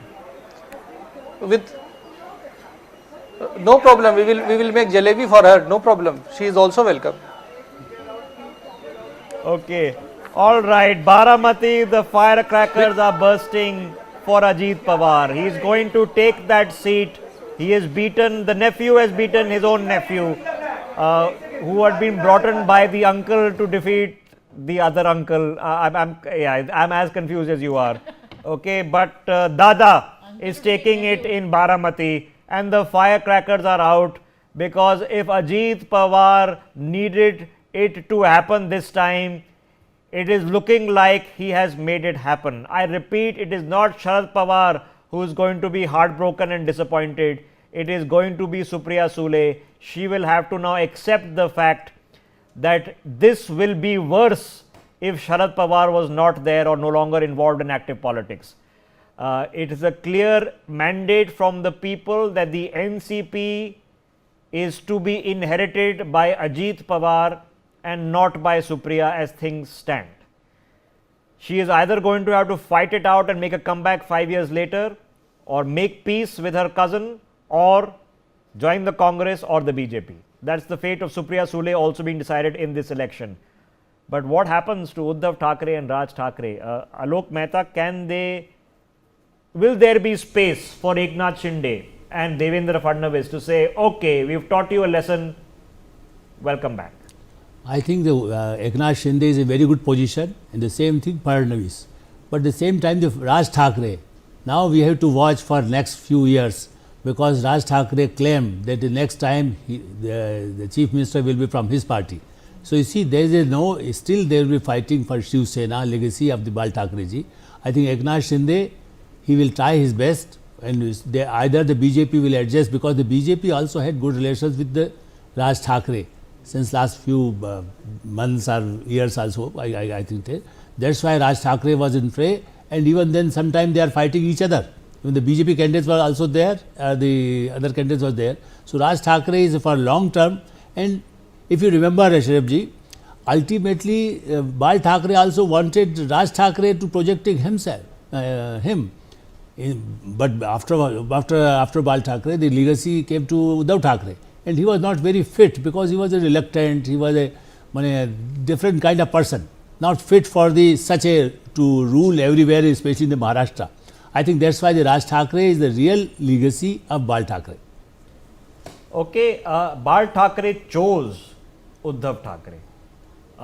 Everybody thought it would have been Raj who was being mentored, but when push came to shove, the son had thicker blood than the nephew. The same could apply in the NCP, that when push came to shove in Sharad Pawar's elder years, the daughter was thicker blood than the nephew, despite the fact that both the nephews were being groomed to be the heirs and not the immediate children. And Sonia Gandhi wanted the son.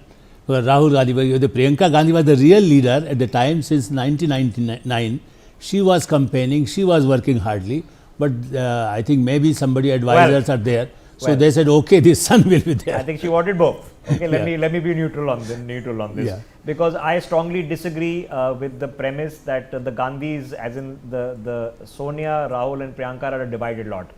No, they are not divided. I don't know the family well enough, but I know them reasonably well to understand that they are not a divided lot. They stick together through thick and thin. The coteries are a divided lot for sure.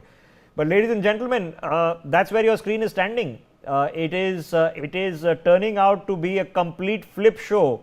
So if you are Hemant Soren, you are going, just holding on. You're just holding on because you need this badly. And let me ask a slightly different question. Priya Sehgal, Delhi is next. Okay. So this is Arvind Kejriwal watching Hemant Soren. What's he thinking? I think he'll get some good cheer from this, what is happening in Jharkhand, because no doubt I think the jail did play its role. It was an election issue and there is some sympathy factor. So I think, and also there is a pro-incumbency vote over here. So I think Arvind Kejriwal will take some good cheer from this, at least from the Jharkhand vote, and also for the India Alliance. They needed a win at least somewhere, at least they can just score as 1-1, or unless you put the by-polls in the mix, then of course the score goes all right. 49 seats. We are now saying that Eknath Shinde has won more seats by himself than the entire MVA. I mean, Priya, this is a one-sided election if this holds. If this holds, and I'm really now looking ahead. I'm giving I know you are being cautious, but I would say the election does seem to be, even though it's halfway through in terms of countings, it does seem, the leads seems to show that this trends will hold. If these hold, then we're going to have a very interesting combination as to who will be the chief minister. You can't deny Devendra Fadnavis when he's notched up over 120 seats. You can't deny Eknath Shinde when the vote was in his, he was the CM face. They went in for the election. What do they do? They do their 50-50, 2 years. They can't deny Ajit Pawar also, because he's also now shown a good, he's come and shown and brought his thing to the table. So he also wants a seat on the table. It's going to be very interesting to see how they play it out. It will take all of Narendra Modi's diplomacy and political tact to deny it to Devendra Fadnavis. Then will he, because it's also clear that he doesn't want him as the BJP president. He wants Mohanlal Khattar. So what will happen to Devendra Fadnavis? The whole crucial issue, the hot potato on the table is Fadnavis. Alok Mehta, when winning is a problem, because everybody's done very well. It's a good problem to have, but it's a problem nonetheless. You see, Rishabh in BJP always there is a loyal worker and RSS is there. So Devendra Fadnavis will be adjusted for the future. You know, in the union cabinet also they need, after Nitin Gadkari, I think Nitin Gadkari is low profile nowadays and usually relations, that's why they groomed.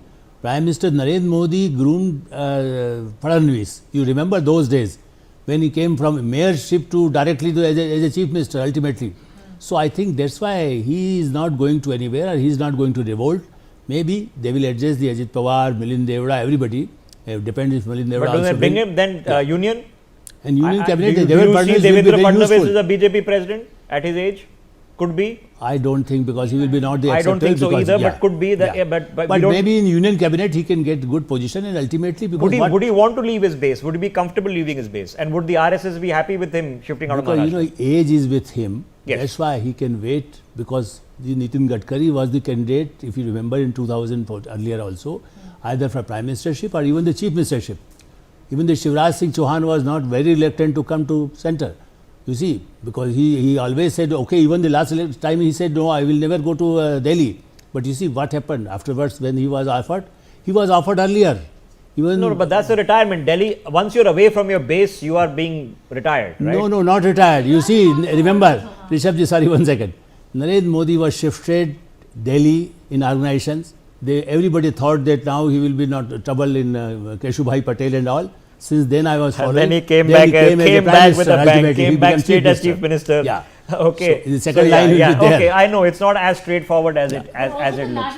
Scheme, this is also a shot in the arm for that. I mean, just they've got a formula Pradesh. now. You know, I promise you, everybody, Bollywood stars, TV editors like me, politicians, we all are hoping that there is some formula that we can do that, that is successful. So as a politician, if you got this formula, you're in love with it, because all the other formulas, Kashmir, and we beat terrorism, and Ghar mein ghus ke mara, and Ram Mandir and all, not really working in the past 1 year. Ayodhya hasn't worked. Ram Mandir I mentioned, is not working in the last 1 year. So if this is the formula, Ladli Behna, way to go. Good formula to have. And if the Ladli Behnas actually benefit from it, great. What a nice rounding up to Indian politics. But Jimsa Ibrahim, let's be realistic on the other side. If Sharad Pawar ends up with only 10 or 12 MLAs, knowing full well that he is not going to be in active politics any longer, those 10 or 12 MLAs pretty much already belong to somebody else.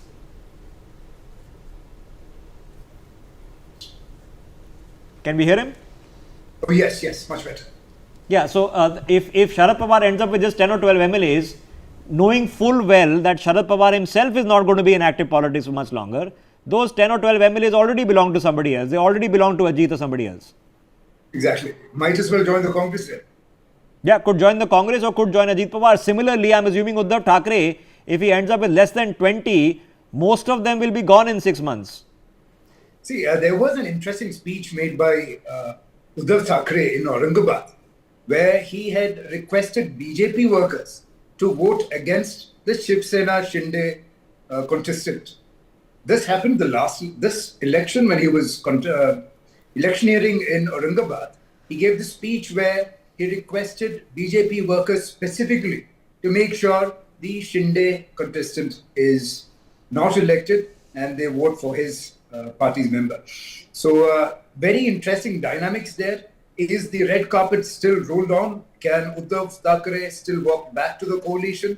Will he be seen more as a philosophical guide to the coalition that is the Mahayuti? We'll have to wait and find out. What are the options? Alok Mehta, what are options for Uddhav Thackeray? Does he say, okay, I play the long haul, I've also got age on my side, so does Aditya, and we wait for the next 10 years? I mean, Rahul Gandhi's been waiting for a long time. I think that Ajit Thackeray will lead the party, because ultimately they wanted him to be projected for the future. And that's why it depends on what will happen in the next 5 years and how long he will organize the party itself. Because if Uddhav Thackeray go behind the scene, then the Ajit Thackeray, they want to project Ajit Thackeray, and ultimately depend on the situation. Maybe afterwards, because remember Uddhav Thackeray was also trying to have relations with the BJP, if you earlier days, and that's why he was the chief minister also. So maybe Ajit Thackeray will again join hands with the BJP after a few years or so, or depend on situation what will happen. Okay, yeah, anything. Yes. Anything is possible. Yeah. But what is now currently impossible is that Uddhav Thackeray, well, I don't know, is that impossible for Uddhav Thackeray to become chief minister again? Not as of okay, now. no. Alok Mehta, who knows? Could it happen? No, not at all. Uddhav Thackeray. No, can't happen. So he can't go cap in hand he will be more, and saying, guys, it was my bad, oopsie daisy, how much I love you, and yes, we're such good friends. 30, 40 years we were friends. Yes. So we have to be together. So he can't do that. Okay, but this is the fate. This is life. This is politics. It is exciting. It is running point by point commentary. I promise you, our results are generally about an hour or so ahead of the official results that the EC is going to declare. But let me take you to those figures, because those figures are even worse for Uddhav Thackeray, because the election commission on its website only has 16 leads for Uddhav Thackeray. It still has the NCP at 20 though, and 55 for the Shinde faction and 127 for the BJP. Some of those have changed subsequently, and we are reporting figures mostly out of what is posted out of the booths. The EC has to be slightly more circumspect because they have to get it bang on, and we are getting WhatsApp messages, so I can rely on those as we are reading out the details of what is happening. I'm going to quickly I'm going to start requesting our reporters to start joining us once again on the broadcast, because we'll have to seek reactions from Baramati, from Bombay, as well as from Ranchi, to get us an update on what is happening on the ground, because I'm told in Baramati the celebrations have already started. Now, whether they've started only for the seat win, which he certainly won, or started beyond that, we'll have to come and see. We are also being told that the BJP is all set to celebrate the victory in Maharashtra, but they are just being held back by their party leaders before the laddus distribution begins. We are past 11 o'clock, so more than 50% of what matters is done. So if something dramatic had to happen, it should have happened right now. It has happened in the past 1 hour. We've seen a dramatic shift in Jharkhand, where it was neck to neck, and it is Hemant Soren and the Congress in the India alliance. They needed to get 45, they're sitting at 48. The BJP, even with the others and the NDA, are not even close. So it's looking a one-way street in Jharkhand. Could change. Anything has changed. And as we speak, some more figures are coming in on my screens. But these, ladies and gentlemen, are now turning into victories, because, for example, in the Aligarh by-poll, we are on the 8th round of counting now. The BJP is leading by 30,000 votes. That chapter is already closed. In Imamganj, on the 8th round of counting, it is Roshan Manji with 30,000, Deepa Manji with 34,000. So Deepa Manji from the Hum party is winning by 4,000 votes, expected to take that now.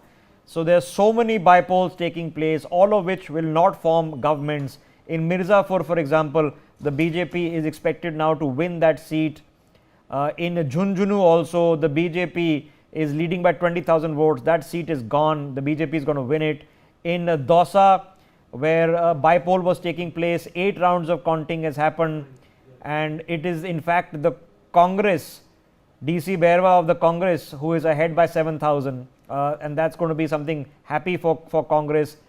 In Dungarpur, in Jhunjhunu I mentioned, which is where the Congress is leading. So lots of small battles are taking place, but the big battle is at the bottom of your screen, and it is telling you that with every minute that passes, it gets worse for Uddhav Thackeray.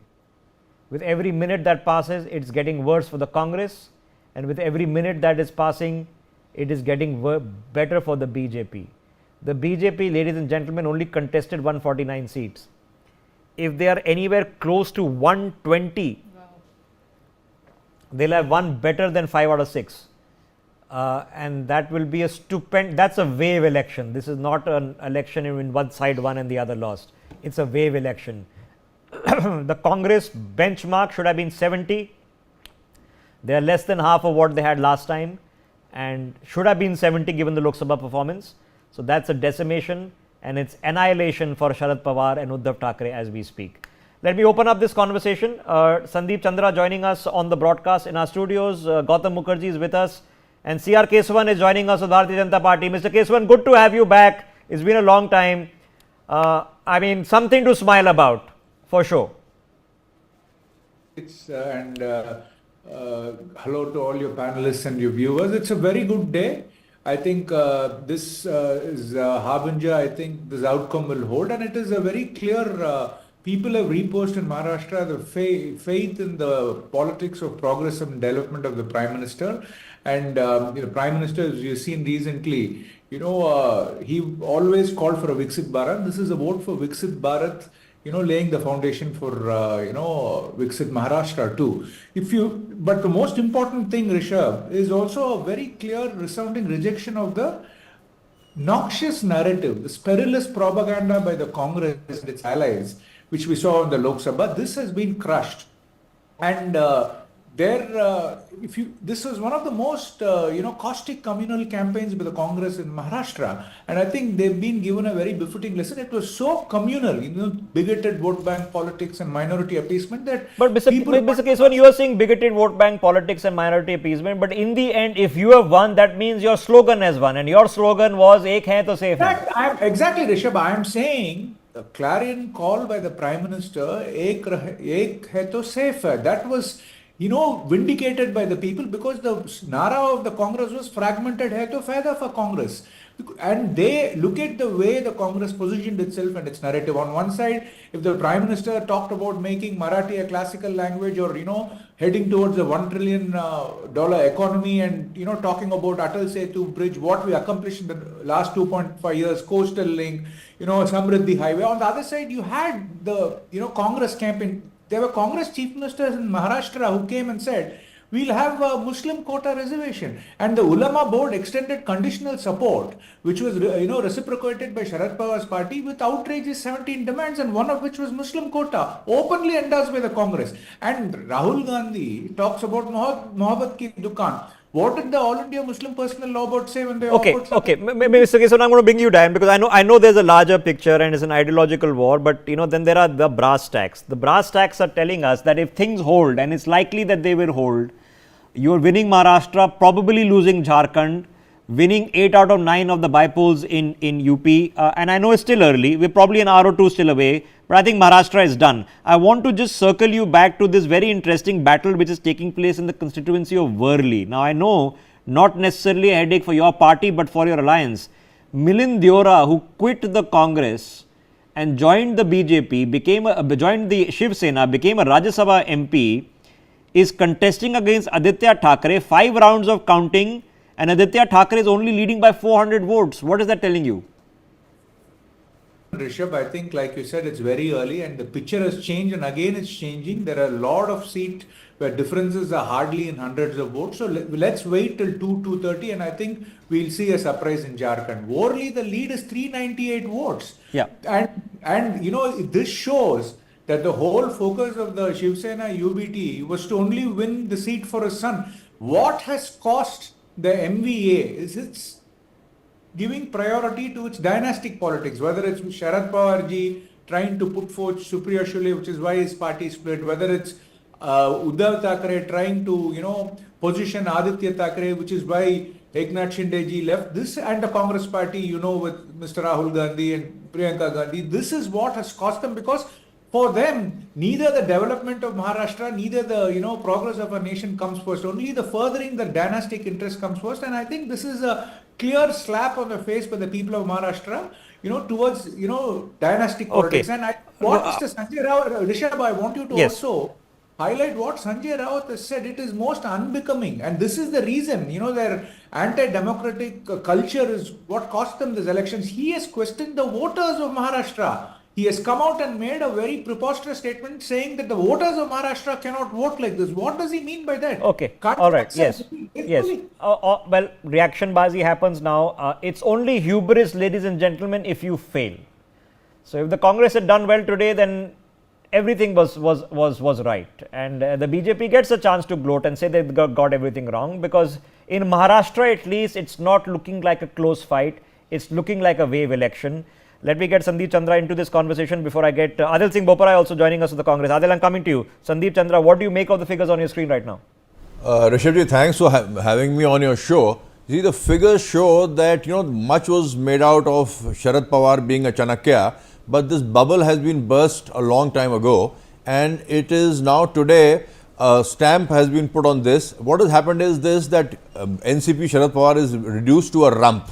And also, I would like to point out that give full marks to Mr. Devendra Fadnavis that he was a CM, and then when the party told him that, like, you have to be deputy CM, like a disciplined soldier of the party, he agreed. Look at Congress, but for, putting on Sonia Gandhiji's name, Rahul Gandhiji's name, Priyanka Gandhiji's name, this is not how politics is done. And also, this is a stamp on the authority of our supreme leader, Mr. Modi, that at a macro level, he has managed it. At a micro level also, booth management of the BJP has paid off handsomely. Also, I would like to say, I'm sticking my neck out and saying that I don't think, Mr. Eknath Shinde will now be CM, and I think BJP will now assert itself. Also, you see, Rishabhji, nobody will know more than you that Maharashtra is the second largest state after UP as far as the number of Lok Sabha seats are concerned. Also, Delhi is the capital, but the financial capital of the country, everybody knows, is Maharashtra. So, Maharashtra was a high stakes battle, and today I would say not only a wave, it's like a tsunami of BJP, and this was a very complicated election. There were about 37 candidates, including independents, per seat. And the supremacy and also the leadership of Ajit Pawar stands established.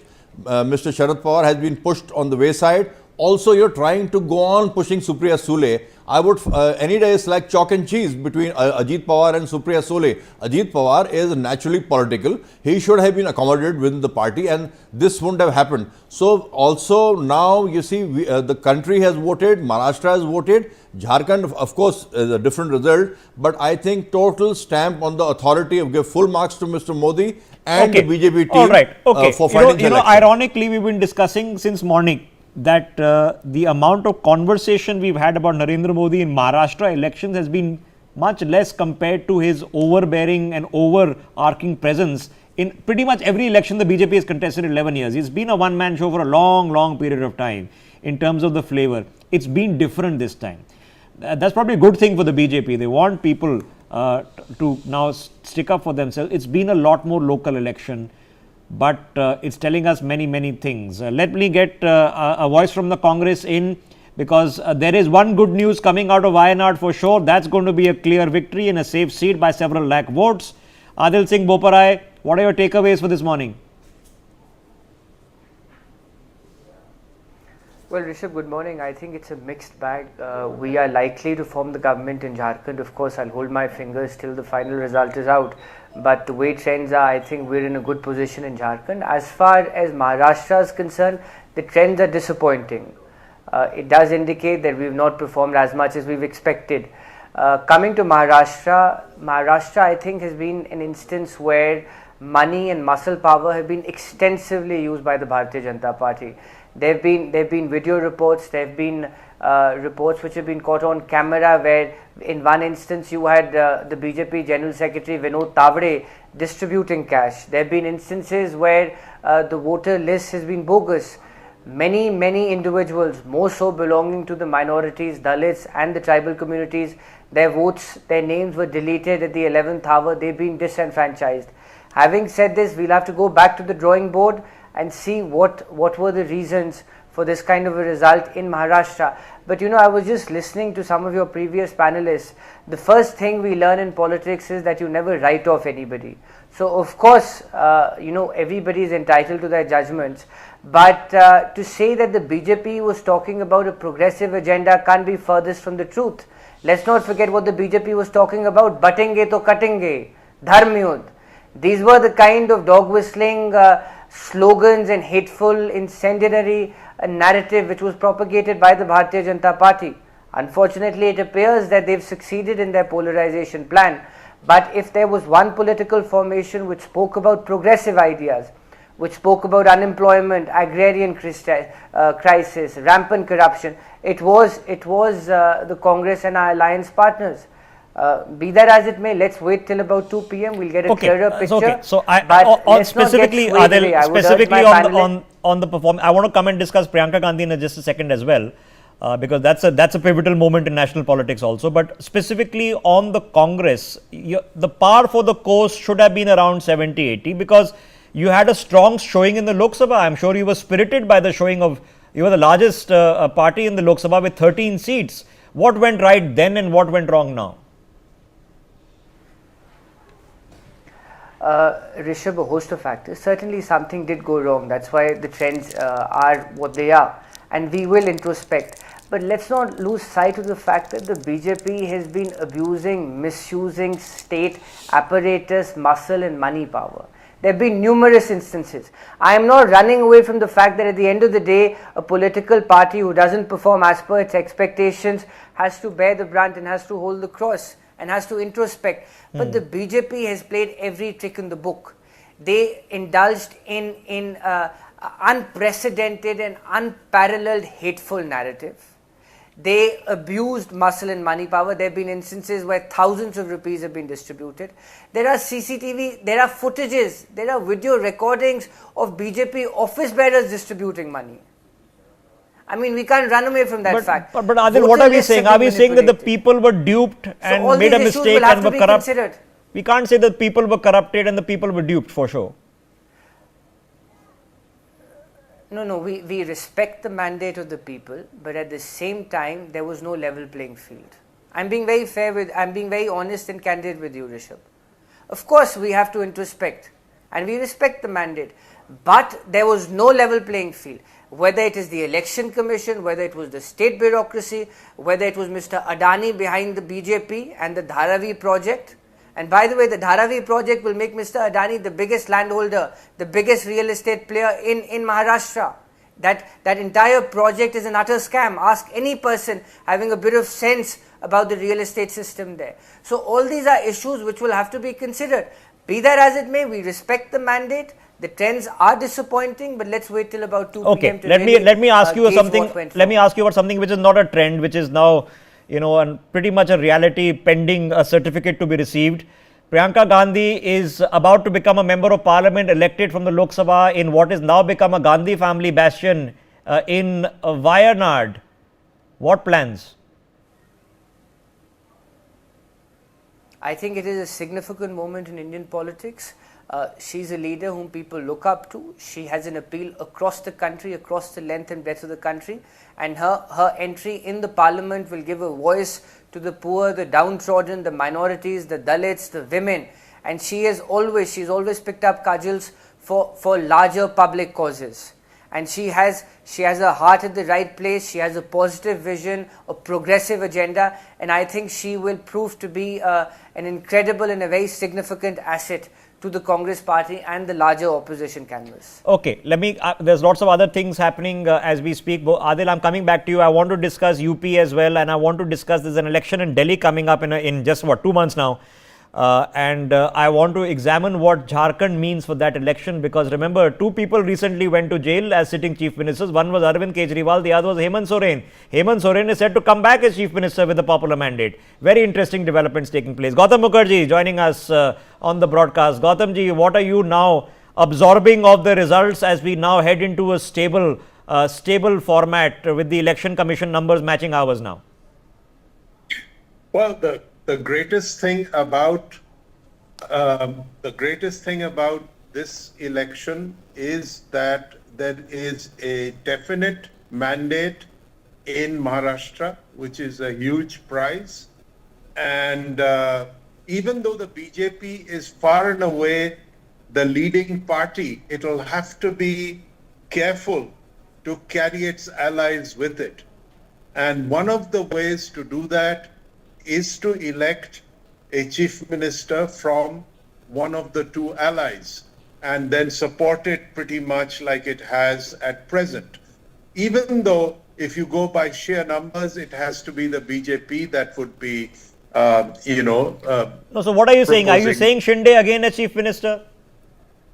Well, either Shinde or Ajit Pawar, but perhaps not Fadnavis, because if it is BJP that rules, then the chances of the allies breaking away once again rear its ugly head. Now, you don't want that after winning so decisively. Okay. So that may be the wiser course to follow. Okay, Alok Uh, Mehta, what did not happen last time was that the politicians and the party chiefs did not respect the mandate. The mandate was a BJP Shiv Sena government. Should the leaders just respect the mandate now? BJP, Shiv Sena, or rather BJP, Shinde and Ajit Pawar government, should they just stick with it and not do any permutation combination? Can you hear me, sir? Okay, Sandeep Chandra, why don't you take that thought? Sandeep ji. What was the question, Rishabh? Okay, let me rephrase that. I'll get the BJP into this conversation until I do. Okay, in a realistic sense, if Jharkhand doesn't go your way and we reach a situation where Delhi is coming to the polls, Mr. Kesavan, in another 2 months, how is it that a chief minister who has been indicted for such corruption that he has gone to jail has managed to convince the people that he is still an honest person? I'll answer Jharkhand and then go back to Maharashtra for a second. As far as Jharkhand is concerned, see the election commission numbers. BJP is now completely changing the numbers. So please hold your horses. And I think we should not comment until at least 2:30 when the whole thing will definitely change. I want to just address this Maharashtra thing because there was a long soliloquy by the Congress spokesperson. The Congress is stunned because in the Lok Sabha elections hardly held 6 months back, the MVA did very well. And now they've been routed by the people. Why? It is because while the Prime Minister was talking about progress, he also warned the people saying that Ek hai to safe hai, because in the Lok Sabha there was a noxious narrative by the Congress and the MVA. There was a very poisonous propaganda. A kind of a facade was created, and that has been crushed now, so much so the people saw the hate and divisive campaign of the Congress. Rahul Gandhi talks about Mohabbat ki Dukan. The All India Muslim Law Board spokesperson, personal law board spokesperson said, vote jihad. And Rahul Gandhi and the Congress kept quiet because it suited them, because the more there are, the BJP's vote is divided, it's good to consolidate the vote bank. So much so, MVA denoted Muslim, vote appeasement or minority vote appeasement. This narrative which worked for them in the Lok Sabha has been crushed by the development politics of the last. Okay, but what also, but it's also a truth. It also is a truism, Mr. Kesavan, that the man that was just sent to jail. Propaganda. Look at the way they look. I mean, why did they condemn the spokesperson? No. And look at I told you, ulama board's campaign. But Mr. Kesavan, but when they say that your leaders were distributing money, this, that, my question was different. My question was Hemant Soren, who was just jailed for, we are told, massive corruption, is definitely winning his seat. He might not become chief minister, but he's definitely winning his seat. See what happened. There is going to be an inquiry when the government comes into the crypto corruption scam and the Bitcoin Bhrashtachar which came about. There was a revelation, and now that will be investigated, and it is said to have funded that. Despite that funding, the people have rejected them. One more thing, Rishabh, what has also worked on the people's minds, this kata-cut, weird Tughlaqnomics of Rahul Gandhi has wrecked all Congress states and pushed them to the brink of bankruptcy. Himachal is in the brink of selling Himachal Bhavan. They can't pay salaries. They're toying with toilet tax. In Karnataka, they nearly planned to withdraw that Shakti scheme for free bus passes. And you saw this. Okay, I'll give the Congress a chance to respond to that in just a second. I'll just give a chance to Congress. Adil, I'm coming to you in just a second. Sandeep Chandra, now I want to look at Delhi for just a second. So if you are Arvind Kejriwal and you are observing the results from right now, okay, what are you making of it? Because you have to now have an existential crisis, because you might have won Punjab, but Delhi is where it really matters. You have to win Delhi for sure.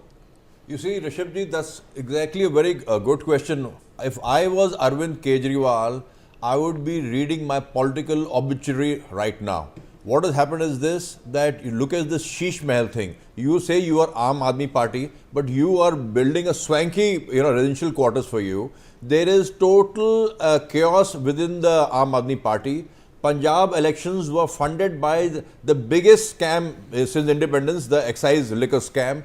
And what has happened is this, that you find leaders like Kailash Gehlot leaving, you find other important leaders leaving, and the party is in total disarray. Also, I would like to compliment BJP. They know how to do course correction. In Haryana, Mr. Saini was put. So in Delhi also, out of the 8 Lok Sabha seats, 7 sitting MPs were changed.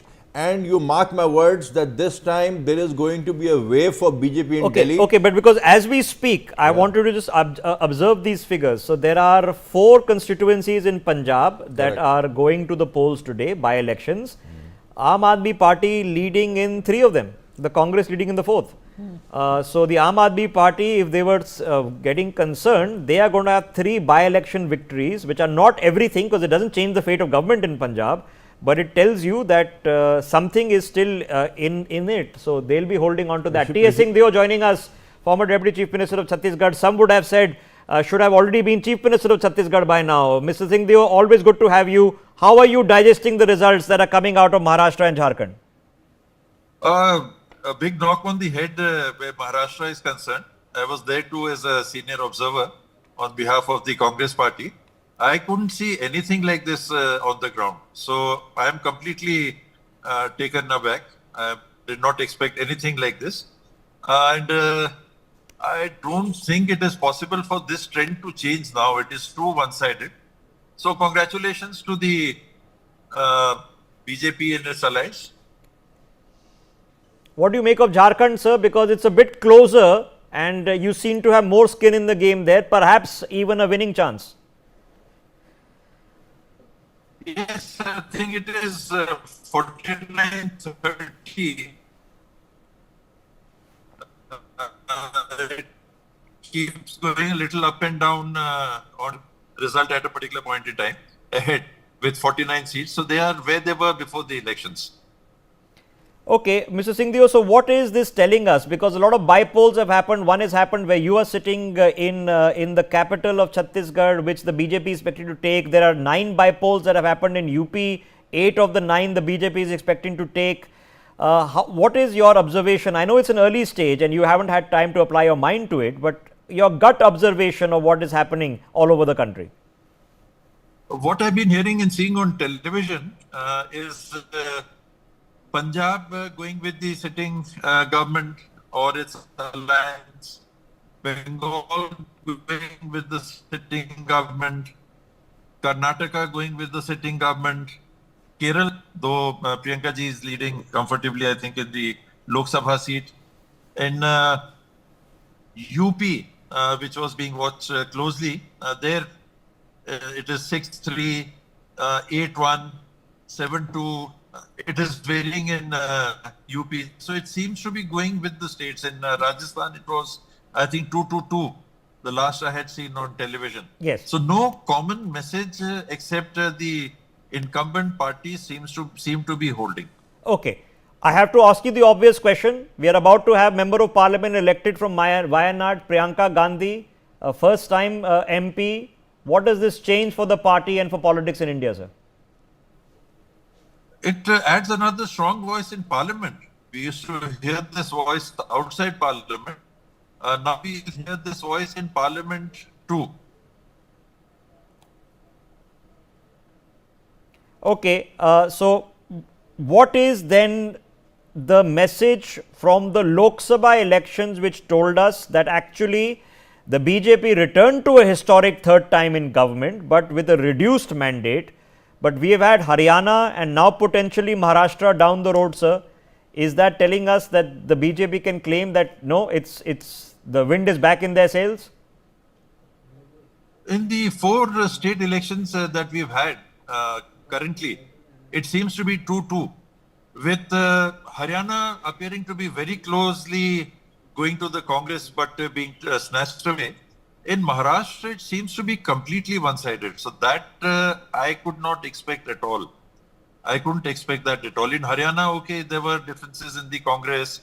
There were other things. Maybe somebody was working at the grassroots level. We could analyze that. But Maharashtra, at the moment, is beyond analysis for me. So that apart, the position of the non-NDA parties doesn't seem to be having been swept away.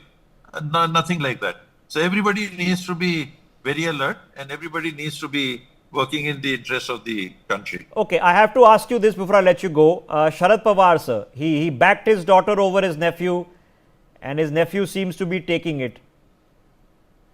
Yes, it does seem so. It does seem so.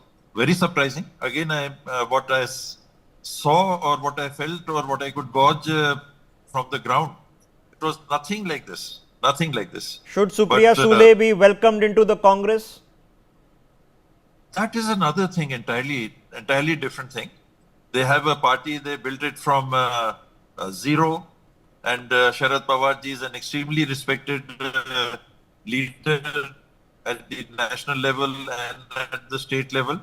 So whether there are going to be mergers, it's a long way down the road. They have to take a call. Everybody has to take a call on that. Okay. As always, Mr. Singhdev, appreciate your candor and straightforward talk when it comes to political issues. He's saying, look, yes, Maharashtra is what it is, but we've done okay in Jharkhand, hopefully. We've done okay in other places. In by-polls, it's gone with the ruling incumbent, so it doesn't upset the apple cart. But for sure, Maharashtra, something has gone wrong. Priya Sehgal, the numbers just keep dipping, and they keep dipping for the Congress. Ironically, the BJP closing in on 130 as these stabilize. We're at almost noon right now. The Congress less than 20 with all its leaders, Prithviraj Chavan, Nawab Malik getting trashed. What's going on? Yeah, Nawab Malik Rishabh is actually with Ajit Pawar. Yeah, Ajit Pawar. Sorry, yes. Yeah, so it's Nana Patole who is getting trashed. Nana Patole, my bad. So, yes, my bad. So you're right on your thesis. I'm trying to keep track of who is where. And which party. Yeah. So yeah, you're right. BJP, Congress, there is no leadership in the Congress in Maharashtra. Prithviraj Chavan is there, but as a former CM, he is also there in certain pockets. There's no pan Maharashtra leader. One could have said even BJP didn't have that. But BJP worked its way around, appealing to various caste combinations, getting in Shinde, getting in Ajit Pawar in the Vidarbha region where it was weak. So it balanced the equation quite clearly. Here within the Congress, it's very interesting. First of all, the issue of Rahul Gandhi, will he be given the blame? Because Rahul Gandhi stayed very clear from this campaign. He issued that editorial, the New Deal, saying that he's not against corporates, he's only against monopoly, trying to say in the financial capital of India that, I am not against big business. So he did that clarification and then he kind of disappeared. I know the big business are not necessarily all fans of Gautam Adani, but after the press conference, he can't really say that I'm not gunning for these guys. Yeah, well, he's gunning for monopoly. He's saying I'm gunning for Adani and Ambani because it's monopoly. So he's staying true to what he was trying to say. But it hasn't worked. Whatever the clarification was, it was needed. But people haven't bought into it because they look at the sum total of your politics also. Nobody's going to come up with something you come up overnight. Plus, Rahul Gandhi did stay away from that campaign. He left it to Kharge. Manifesto release was also Kharge. Rahul was not there. So how much, was he buying himself insurance? Because after Haryana, he was pretty hard hit. He decided to play it low-key in these elections. He did campaign mostly in Wayanad. I'm just trying to figure out, where does it, I'm sure there is a conversation somewhere, or where do we go? Because we are Lok Sabha, we've got, little bit of energy had definitely come back, okay? That we've improved our seat tally, we've cut the BJP down, and, next time around 2029, it might not be the same BJP. So we have a chance, we can sniff it, we got something to go for. But then you get deflated like this. So when they're sitting down, that okay, let's get in Priyanka from Wayanad. How do you think they're now analyzing the strategy for the next 3-4 years? But how does this play out, Rishabh? They're going to say all you can do is win another Gandhi family. Have you been able to win anybody else? Jharkhand is also largely because of the alliance, not so much about the Congress. The Congress is holding on to about maybe 10 or 11. Everything else is Hemant Soren. And it's on the piggybacking on the partner, alliance partner. RJD is playing over there. So, they are not really there on their own. When they have a one-on-one battle with the BJP, they lose, like in Haryana. The 4 states, he says, Mr. KP Singhdev just said that it's 2-all. It's 2-all because of J&K. J&K is because of national conference, not because of the Congress. So, there is an alliance. The allies are holding more than their weight. The Congress is not pulling its weight in the alliance. And we can even argue the Lok Sabha results. If you look at the Lok Sabha results, we've had that conversation earlier. In Congress ruled states where the Congress took on the BJP one-on-one, they didn't do so well. They did well in UP. They did well in states in DMK where there is an alliance at their base. So, Congress really needs to rethink, are we only good for making our own family win, or can we make the rest of the party but there has win? to be one thing you got to say, that Rahul Gandhi has not inherited anything. He's had to do Sangharsh now for 11 years. The Sangharsh continues as we exit 2024 and head into 2025. The year began with some positivity that, listen, our seat numbers in Lok Sabha have gone up. But the problem is they went up from a very low base. They went up from the historically worst low ever. So they did go up, but not from a happy base. Sandeep ji, come in on this before I, One quick point is Rahul Gandhi, I don't think is doing anything wrong, Rishabh. He's doing a lot of right. He's going for the Bharat Jodo Yatra. He's making comments on the economy which are good. He's making comments on the borders which make sense. But I don't think he has the credibility to sell these comments. Yes, people are worried about inflation, about poverty, about jobs, but they don't see Rahul as the deliverer. They see the BJP or somebody else as it. Rahul has come a long way, which is my point. He's come a long way. You can see that, he's changed. Still inspiring the Yatra helped, and of course it's his job to take on, if there is a corruption allegation against a tycoon, it's his job to take it on. Correct. And if he didn't do it, it would seem rather odd that he's not even bothered to speak on it. So of course he's going to hold press conference. That's perfectly legitimate as is the opposition. But Sandeep ji, we're talking about the Congress. What about the BJP? Where do you go from here? The BJP has to have a plan now going ahead. Where is Yogi? What happens to UP? Do they go for broke on UP, call early elections? Rishabh, the fact of the matter is this was also a make or break election for Yogi Adityanath, and he's come out with flying colors.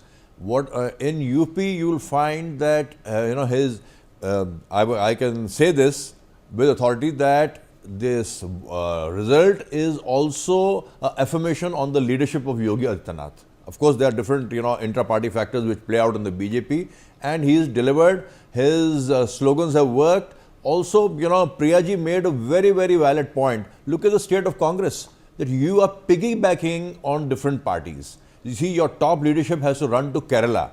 UP is the state. Mr. Modi has came away from Gujarat and contested from Varanasi. So, fact of the matter is this, that in UP, again, you will find early elections, whatever, that BJP is, stamped as authority. Also, I would like to say the people of this country have very important point have seen through what Congress is doing is that you are doing minority appeasing politics at the cost of the majority community.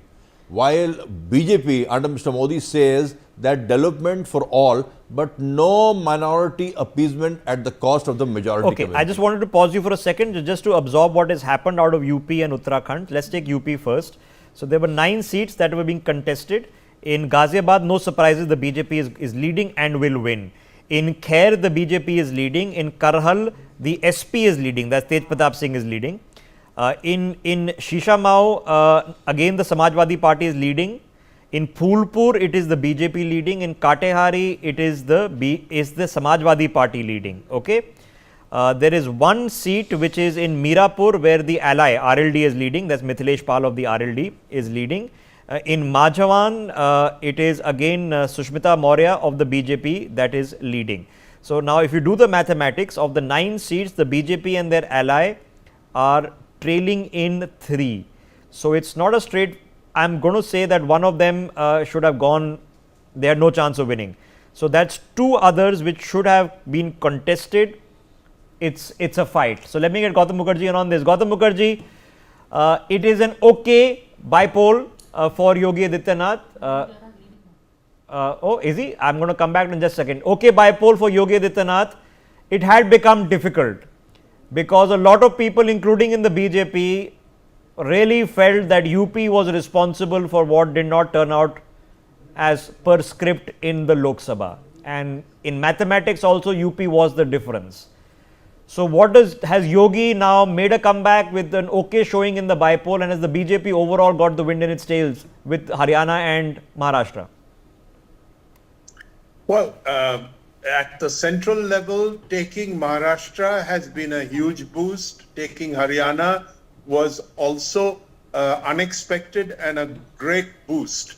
UP, the battle is not over because SP is still in with a fighting chance to win at least a third of the seats that it more or less did, and could do again. And that is a threat because at any point in time that figure could be larger. Congress is not important in terms of its electoral wins. So Yogi hasn't completely swept the board or recovered from all the injuries of the Lok Sabha. It remains to be seen how he consolidates as the time goes on. But it is crucial. Okay, it is crucial. Do they call? What's the plan here? Do they call an early election in UP, or do they wait for Delhi and see how Delhi pans out? Gautam Mukherjee. Delhi this time, AAP, I think, will have a tough time. I don't think it will be Congress that inherits the mantle. I think it will be BJP.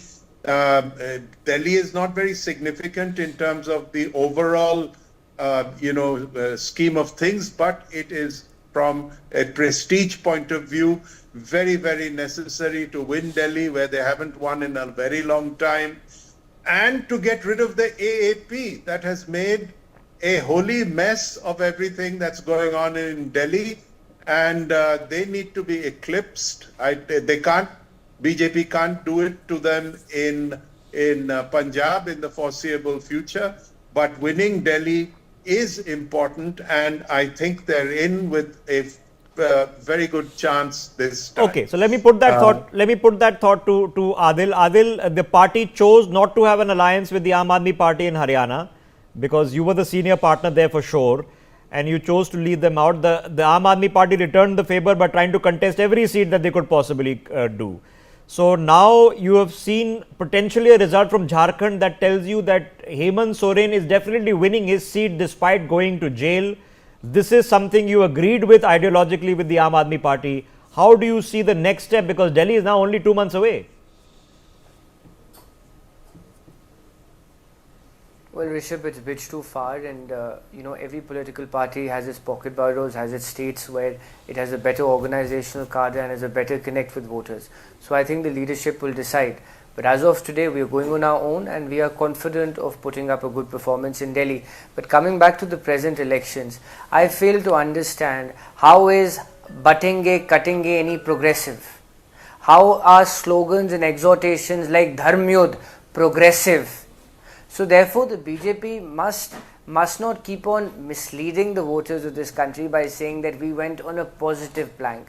They went on a plank of polarization, of hateful narratives being peddled, and yes, it appears that's reaped dividends for them. But having said this, let's be very clear, the Congress party will not budge from its constitutional ideals. We do believe that Gautam Adani is being given a free pass by this government. It is now a matter of public knowledge that Gautam Adani was involved, was partaking in discussions and meetings when Mr. Uddhav Thackeray and the Congress government was dislodged in 2019. He was party to all this. And you have the Dharavi project. To top it up on this, you have the US Justice Department indicting an individual. The least the BJP should have done is to at least launch an investigation. And when they say ek hai to safe hai, Mr. Modi is being fair. Okay. When he says ek hai to safe hai, it means Mr. Adani and BJP agar ek hai to safe hai. Okay, Adil, on the question of the US indictment, that happened right after the polls roughly closed. So I don't think that affected this election cycle, or people had time to digest it in terms of their voting. But the issues like Dharavi and other are known from earlier. So if most of Bombay is voting for the incumbent alliance, despite all of this, we're in a position where Aditya Thackeray might just lose in Worli. Then what are they saying about the plank about Dharavi and other things? Let's leave our political and journalist hat aside. You please answer me one question, Rishabh, and I ask you as a citizen of this country. After the Dharavi project, and please see the nuts and bolts of this project, Mr. Gautam Adani will have the biggest landmass in Maharashtra. You are virtually making him the biggest real estate player in the financial capital of this country. This is the brass tacks of this Dharavi project. Please, I urge you, please request your reporters to look into it in more detail. He will virtually take over the real estate market. You are creating an oligarchy, a monopoly in the hands of one individual. He owns the maximum number of airports. He is in every sector. World over, countries are indicting him for acts of corruption, but in India, he's given a free pass because of his friendship with Mr. Modi. Is this what India has to be reduced to? All right. I'll put the caveats out there. So the entire country will have to bear the burden of that. So I'll put the caveats out there. It's a special purpose vehicle that is supposed to be developing Dharavi. But can you suggest that he is going to control that special purpose vehicle because it's an overbearingly large company? You can suggest that. But my question was different, Adil. My question was, The voters of Bombay had a chance to register all of these claims by you, but they've put even Aditya Thackeray in a position that he might lose his seat. Why was that then? We are being denied a level playing field. Having said this, I'm not running away. Certainly something must have gone wrong in our campaign and our way of thinking. But there is no doubt about this principle that we are being denied a level playing field. Whether it is the ECI, and I've said this ad nauseum, whether it's the ECI, whether it's the state apparatus, whether it is muscle and money power, whether it is even deploying the police and other forces to distribute money and other inducements. Okay. This is what was going on. Voter manipulation. Okay, They are holding the controls on every institution today. That's the irony. Okay, well, yes, I will leave it for people watching the broadcast to decide what they think is meritorious in that comment. Let me just share some information which is coming from our sources. We are being now told that the incumbent government is now, which is the incumbent leaders of the Shiv Sena, of the NCP and the BJP are having a meeting in Bombay. They intend to call a meeting of their elected MLAs, which will happen once the MLAs get their certificate from the polling officers. 26th November, that's the news. 26th November is when we are expecting a swearing-in ceremony to take place. So that is within 3 days. I don't think Devendra Fadnavis wants to leave it to chance, given that Ajit Pawar is roaming around in the ranks. He's done it before. So 26th November, be in tune for that. The figure at the top of your screen, ladies and gentlemen, is now what's the running is about. It's Jharkhand, where 45 makes a government, 47 is where the India Alliance is sitting.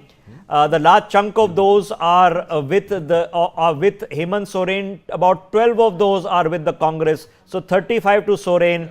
The BJP has been around the 29 mark, which is what's making up the NDA numbers. That might still change because remember, the India Alliance only has the 2 above the halfway mark.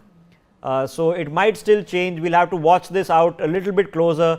But I think Mumbai and Maharashtra are now done. Okay, and believe it or not, Milind Deora is leading in Worli. I'll put a hypothetical to this before I get the politicians into this. Gautam Mukherjee, hypothetically, if Aditya Thackeray loses to Milind Deora in Bombay during an election like this, what is that telling us?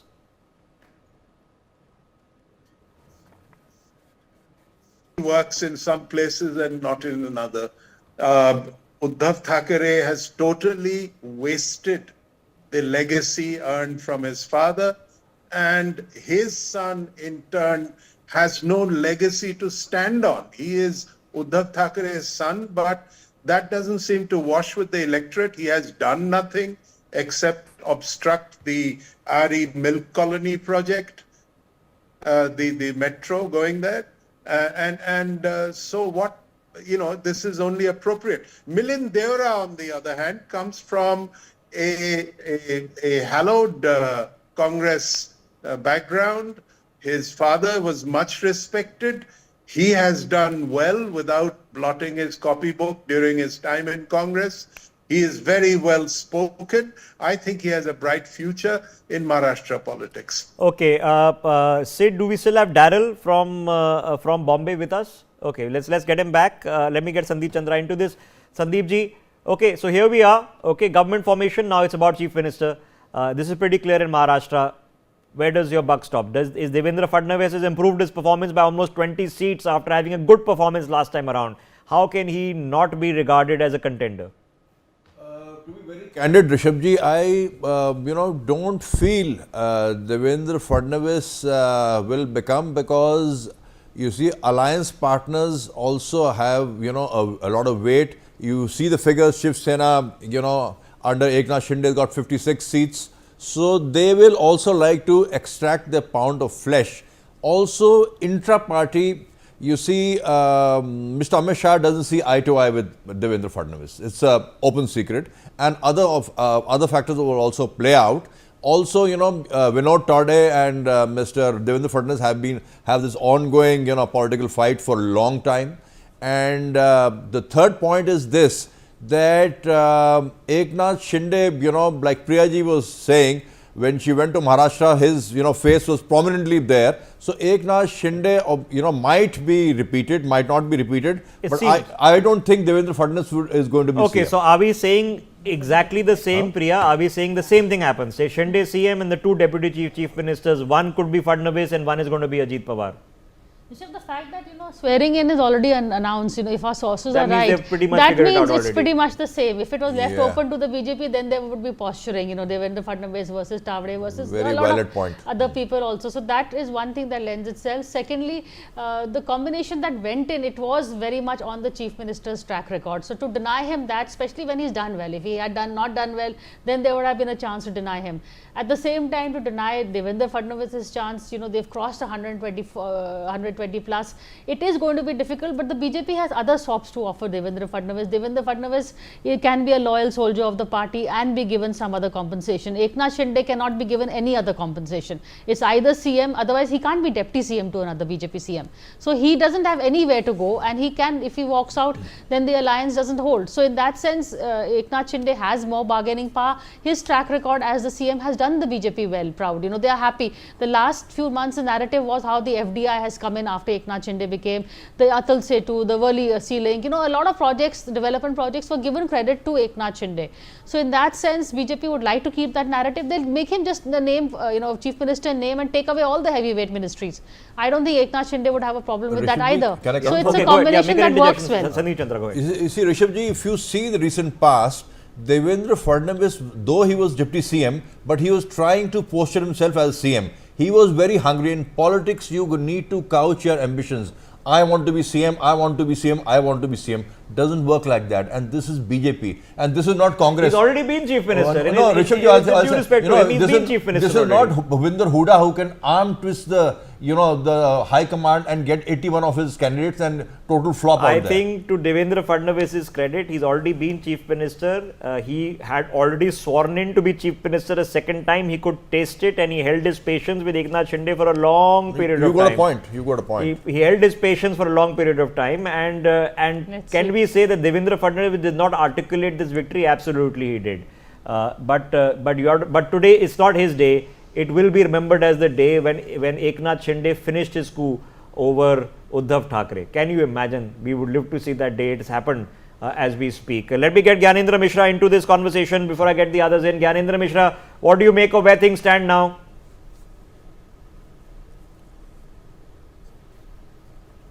He's on mute. Can Mishra ji hear us? PCR, can we? Yeah, we can hear you now. Go ahead, sir.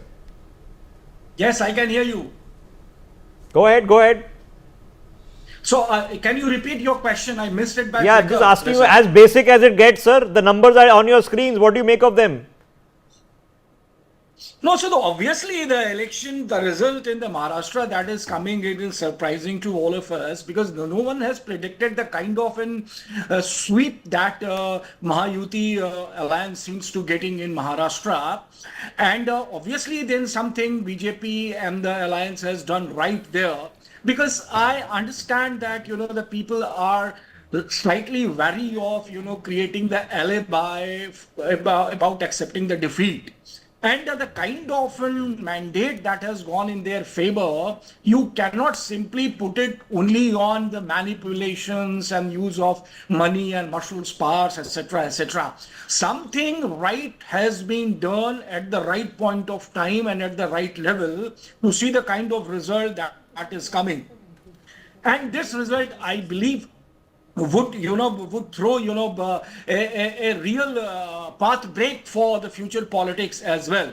But as you're rightly discussing here, what seems to be going remain in the future would be much more interesting because all the three contenders to the post of chief minister, whether it is Eknath Shinde, Devendra Fadnavis, or Ajit Pawar ji, all three of has come out very strong, much stronger in this election. And we are talking about only Devendra Fadnavis and Eknath Shinde, but we are forgetting about the Ajit Pawar, who is also nurturing the ambition. He is playing second fiddle to Eknath Shinde with a lot of burn heart. No, but do you think Ajit Pawar can?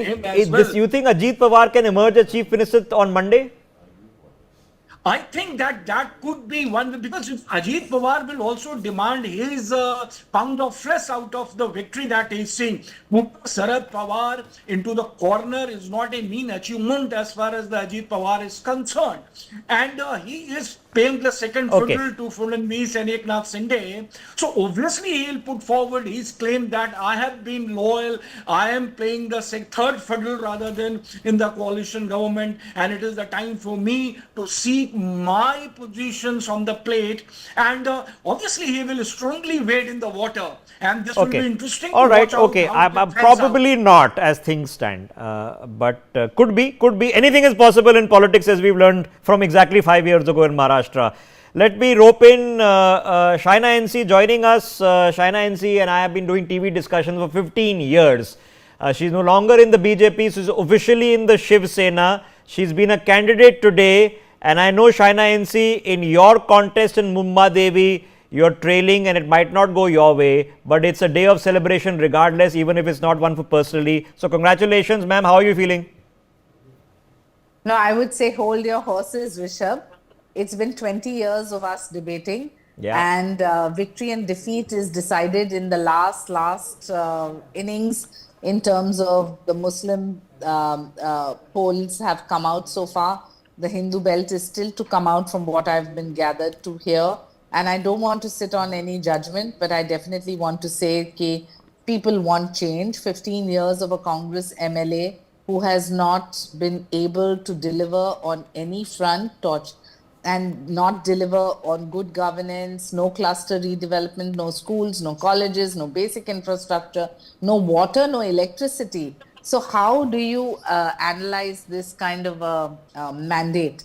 This mandate is only for the politics of performance, and I'm sure that by the end of it, the people who have benefited from the Chief Minister's Ladki Behna Yojana, where 40,000 women in Mumbai Devi have got 7,500 rupees in their bank account, of which 15,000 are Muslim women.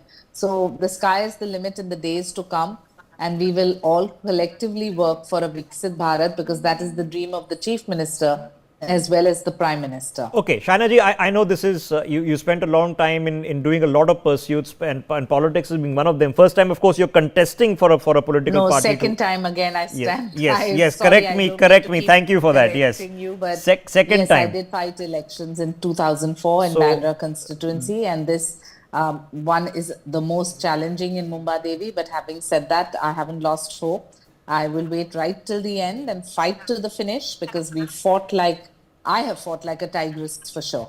Okay, but the point I was making was you have a long time still to go in politics, but we've seen a dramatic wave election take place, regardless of how that one particular battle in your seat goes, which is telling us that yes, the Shiv Sena very much is with Eknath Shinde, and we are seeing a position where your colleague Milind Deora is giving a run for their money to Aditya Thackeray in Worli. He's currently ahead. Even if he loses, it'll just be by few hundred votes. No, I think it's a great fight by Milind, and I think that eventually it is the mandate of the people, and as they say in the end, jo jeeta wohi Sikandar, but manzil kathin ho to bhi hausla buland rakhna chahiye. So in all our cases, I would just say hold your horses. In an hour or two, we will know very clearly what is happening and what the outcome is. So, Rishabh, the Mahayuti is here to stay. Eknath Shinde ji, Devendra Fadnavis, Ajit Pawar are here to stay. And obviously, the numbers are such that it shows you and reposes faith in this festival of democracy, that people want only what actually matters to them in their individual lives, which is progress and development. And that progress and development can be given in multiple ways. We have chosen to give it to 4 vote banks. One is the women through the Ladki Behna scheme, the youngsters through the internship scheme and stipends, the senior citizens through the direct transfers, and the farmers through the direct transfer into their bank accounts. So in that sense, the sky is the limit for Maharashtra, and I hope that the Viksit Bharat model is something that the Prime Minister's dream is achievable through Maharashtra. Okay, Shaina NC, I know there are about 8-9 more rounds of counting to go. So there is a long way to go. So wishing you all the best. Thank you. Regardless of how the battle goes, like I said, I've known you for a long time, and you have really stuck it out in politics the hard way, passionately Thank for you. so long. I hope good things come your way, regardless of how today goes. Thank you. Thank you. Okay, let's open up this conversation, because yes, it's been a fascinating battle. The Congress candidate she was mentioning is Amin Patel, who has been the incumbent there in that constituency, which is taking on from the Shiv Sena this time around. But the rest of the battle is already closed. The Congress tally is slipping further into the red. They were sitting at 44 down to 17. That's heartbreaking if you're in the Congress party. That's a crisis. That's not a defeat. That's a crisis for the Congress in Maharashtra. It will become a leadership crisis. We don't know what happens now. If Prithviraj Chavan himself loses his seat, Milind Deora is gone, Ashok Chavan is gone. They're in the opposition now, or in the other parties. It's a bit of a very serious headache for the Congress. Listen, let's be practical before I open my other guests, to my audience members. Sharad Pawar's tenure, and a long and glorious tenure in Indian politics, is in conclusion. He's done his bit. He's held some of the highest offices in the land, including Union Minister. Okay? So he's done his bit. The person in trouble is Supriya Sule. She'll have to now figure out what's next. And that option is either to go back to Ajit Pawar, stick on with the rump of a party, because the 15 MLAs that you see on the screen may go up and down, but those will not last with Sharad Pawar himself hangs up his boots. They need not last with Supriya. That will disappear. They'll either go with Ajit or join elsewhere. They will not last the 5 years. So she'll have to either join the Congress or even the BJP, or make amends with Ajit Pawar and accept that he's the party leader and live to fight another day. Perfectly fine. So Sharad Pawar is not the loser here. Okay, he's done it for 50-60 years. But definitely his era in Maratha politics is now concluded. Uddhav Thackeray is in the worst mind, because his era has not concluded. His era was just about beginning. Aditya Thackeray's era has not even yet begun. That's a soup, and that's an ugly soup. Now, don't write anybody off in politics. I've seen political parties wiped down to zero and then come back and form governments. So don't write him off. Think of Rahul Gandhi struggling for all these 11 years, facing worst ever defeat, and still hanging on. So can he hang on? Yes, he can. But will those 18 MLAs stay with him, given the rout that has just happened? Difficult to say. When he had the majority and was CM, he couldn't keep the MLAs.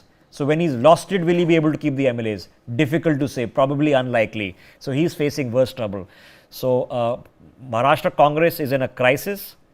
Supriya Sule is in trouble. She'll have to figure out things. It's very personal. Other members of the family will have to now patch up. They don't have an option now. Otherwise, they have to exit politics for the next few years. But Uddhav Thackeray and Aditya Thackeray are in the biggest bind, because they can't go to Sharad Pawar to solve their problem, because he himself is finished. They can't hope on the Congress piggyback somewhere. That's finished. So they are now alone. And being alone in this case is a bad show. That's the troubling fact. So that's how it has played out. That's the reality check. Let's open this up, and let me try to get in Jasmine Sandhawalia joining us on the broadcast. You've been listening patiently, hopefully in a good mood. Jasmine ji, the day is going well. I'm sure you wish could have gone better in Jharkhand.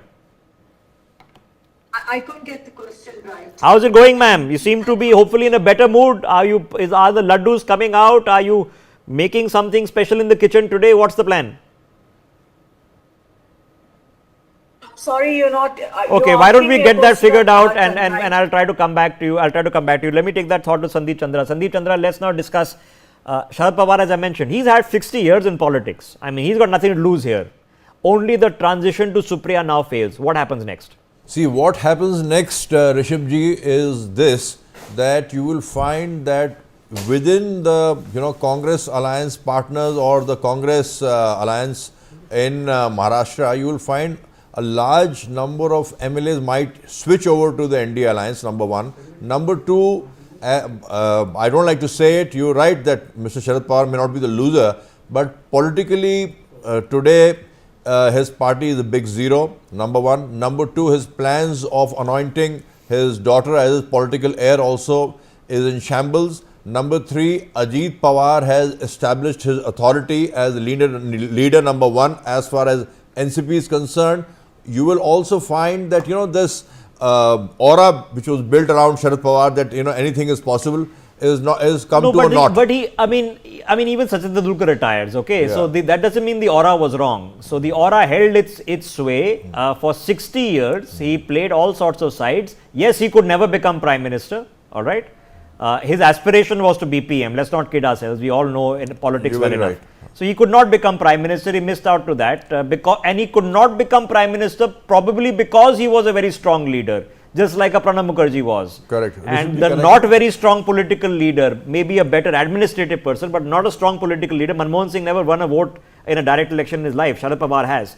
Can I come in for a second? Yeah. But so now his era in politics is over. I'm saying it's a glorious retirement. You can't look back and look at him as a failure. He's done very well for himself. But what happens is Ajit Pawar now running the NCP. Does it make a difference if Supriya joins him or not? You see, I don't think, Supriya is going to join him. This was a battle of supremacy between Ajit Pawar and Supriya Sule.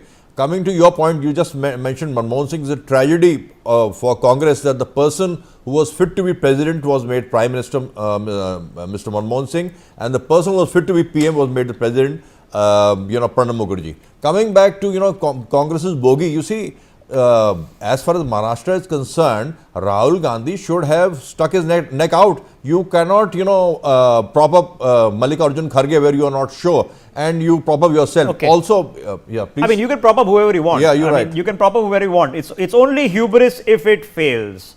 Now, I mentioned I have just spoken with somebody who have been sitting on TV debates for the better part of 20 years. Here's another very fine stalwart of Indian politics. Now you see her in Parliament. Priyanka Chaturvedi, she's been on the electoral ranks, back ranks, foot ranks, campaigning ranks, spokesperson ranks. She's done it all. She's a fiery person. Personally, I know her. But today, Priyanka ji, it has not been a good day. So I know you'll be disappointed. Now, how are you feeling? Absolutely. Obviously disappointed because I think all of us had put in our all to win this election and for Maharashtra's betterment and for Maharashtra's progress. However, we are seeing a very different outcome from what we were expecting it to be, from what surveys were showing, what people's sentiment on the ground was. From at one point saying it was a neck to neck to get this kind of an outcome is a shocker. And thank you for all your kind words. It continues to be a struggle for Priyanka Chaturvedi and we will continue to struggle. I've never shied away from it and I will continue to fight another day. No, well, you've struggled all the way up. You're a member of Parliament now. Let's not kid ourselves. That's not an easy thing to become. You deserve the positions that you've got. But the question I want to ask you is, let's say you end up around the 20 figure. Is that enough to be effective as an opposition? I mean, because you've not done well, but the Congress is the one that's really completely collapsed. Absolutely. Yeah, absolutely. For an effective opposition, we were hoping that we would be stronger in the assembly. But with these numbers, which again, what I saw the sentiment on ground and how it was panning out, it's really hard to believe, and something that we need to investigate whether this was really a free and fair election. But however, having said that, to be effective, we can be effective even at 50 seats when we saw the party split. As an opposition, we continue to hold them to account. We saw a Lok Sabha outcome which was in our favor. I'm very certain it will turn around, and people's sentiments, if it is because of Ladki Behen or various other schemes that they introduced post the Lok Sabha loss, will come to in some way hound them if they do not live up to the expectations of the people. Okay, ma'am, these are your people. At least they used to be in a party together up until let's say a year and a half ago. Some of them have done really well. Now they proved some point here. What is that point? No, sorry, I didn't understand your question. Some of your former party men who are no longer with you, and they say they are the real Shiv Sena. They've done really well for themselves. So there is a Shiv Sena voter out there somewhere. He's not voting for you. He's voting for Shinde. Why? No, I would say if you look at the Lok Sabha, they voted for us.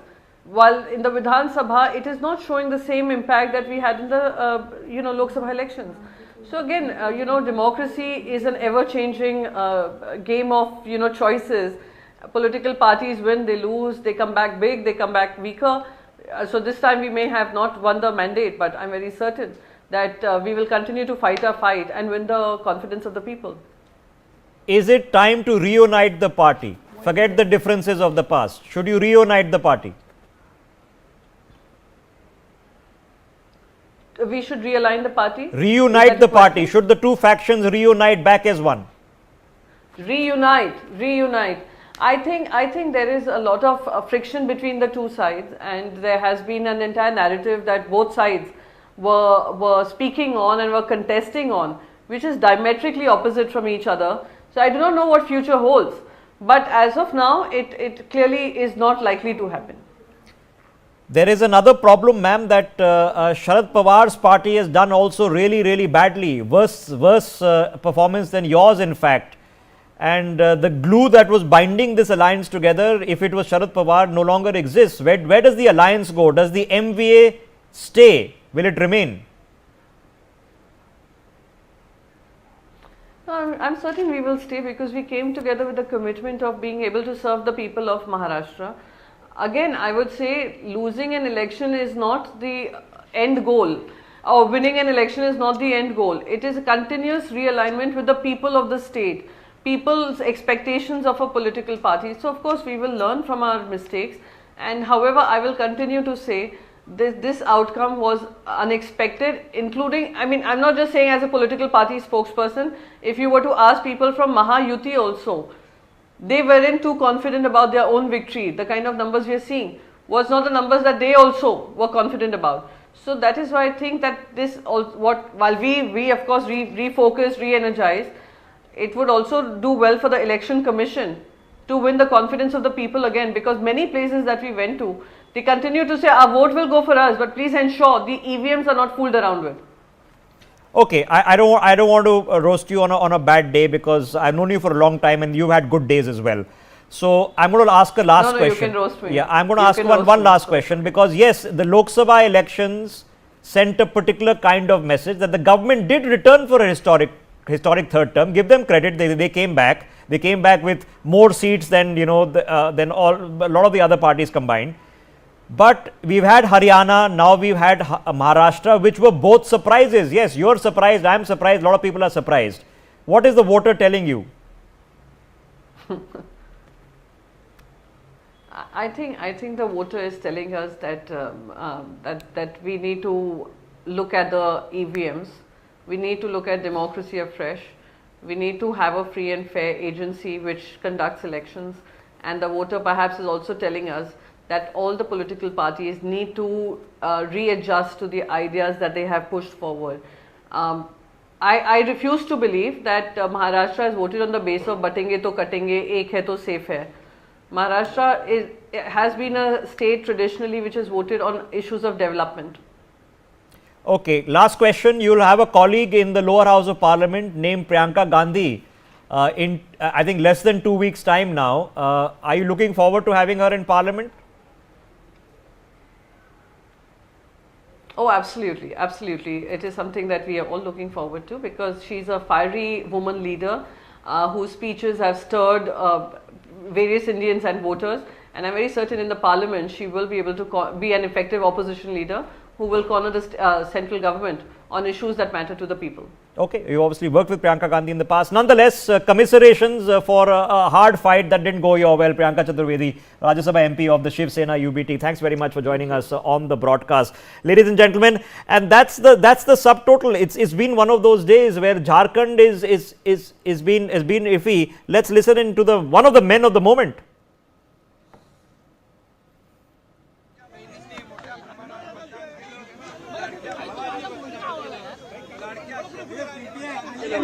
आणि त्याचबरोबर लाडक्या माझ्या ज्येष्ठांनी मतदान केलं.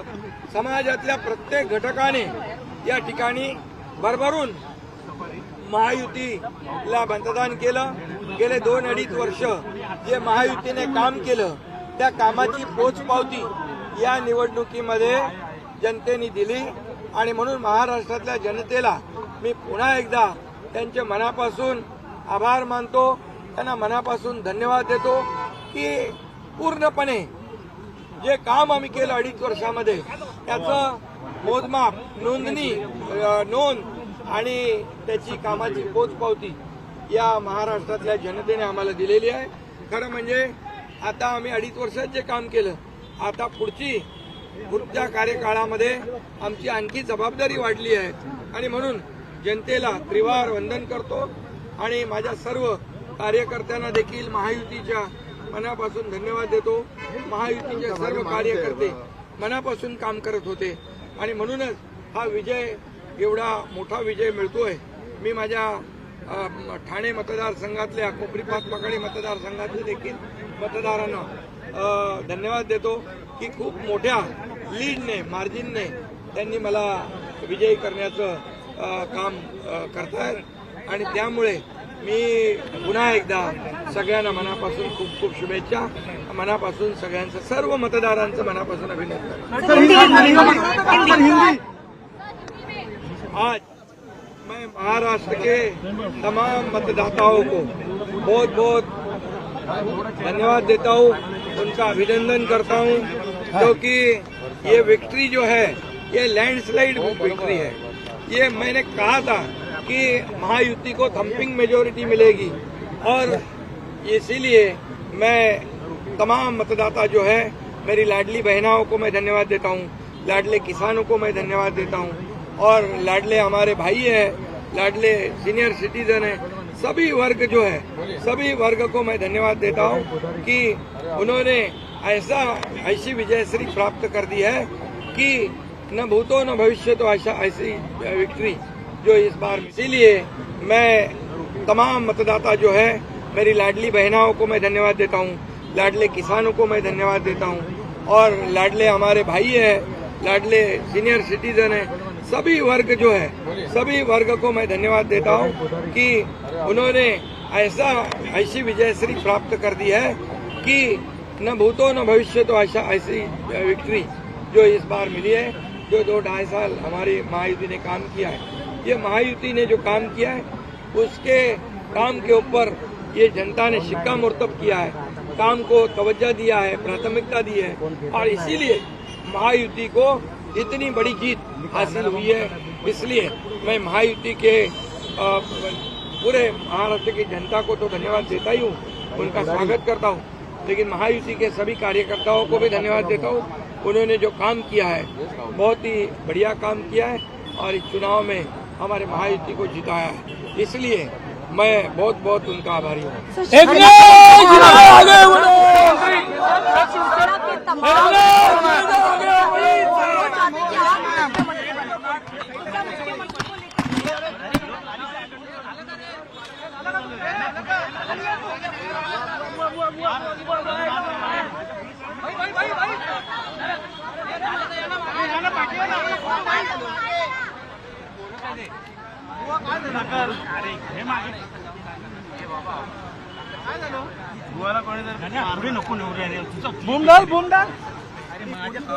सभी के समन्वय से सब एक वैसे ही आगे का भी जो निर्णय है हम लोग तय कर लेंगे.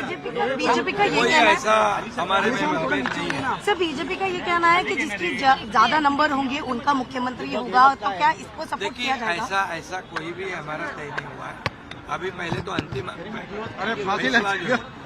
आंकड़े आने दो, उसके बाद हम तीनों पार्टी बैठेंगे. हमारे वरिष्ठ जो है प्रधानमंत्री जी है, मोदी जी है, अमित भाई है, नड्डा जी है और सब हमारे जो तीनों पार्टी के प्रमुख लोग हैं, हम बैठेंगे और उसके ऊपर जैसे हम चुनाव लड़े साथ में एकजुट होकर, वैसे ही उसके ऊपर भी फैसला है. आदित्य ठाकरे ही वर्ली से ट्रेल कर रहे हैं. देखिए अभी मैं कहता हूँ उनका 2.5 साल तो आरोप लगाने में गया, अभी तो कम से कम उन्होंने अपने गिरेबान में झांक कर देखना चाहिए. लोगों को आरोप पसंद है या काम पसंद है? हम आरोपों का उत्तर आरोप से नहीं दिया, हम उसका जवाब जो है काम के माध्यम से दिया, इसलिए जो काम बोलता है और 2.5 साल में जो काम किया है वो जनता ने देखा है और जनता की आवाज बनकर हमने काम किया। सर, लड़ाई से जनता को जो चाहिए वो हमने देने की कोशिश की है, इसलिए हमारे सरकार में आम जनता के जीवन में बदलाव हो जाए, सुख समृद्धि आ जाए, आनंद आ जाए, इसलिए एक तरफ विकास किया हमने, दूसरी तरफ कल्याणकारी योजनाएं की। इसी के लिए आज ये बहुत बड़ी लैंडस्लाइड विक्ट्री आज हम देख रहे हैं।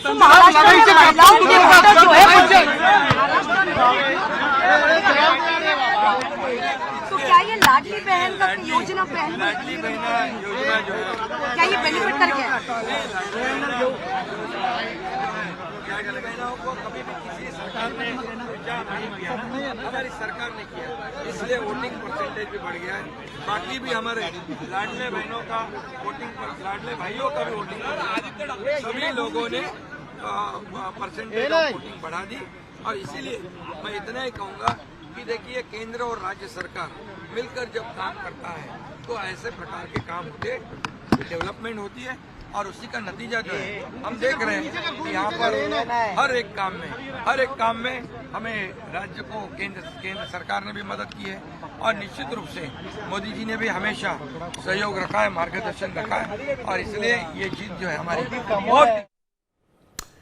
All right, that was Eknath Shinde speaking there. Of course, Eknath Shinde speaking on the super performance of the Mahayuti alliance. Remember, so far, of course, a bit cagey about whether he is going to be the chief minister once again or whether it's going to be someone from the BJP who, of course, has emerged as the single largest party this time around in the Maharashtra Assembly and by quite a decisive margin. He has said that once the final results come in, there will of course be a meeting of the alliance's senior leaders and then the CM will be decided. Riya Dwivedi, my colleague, is joining us for more on this big story. Riya, what numbers do you have for us?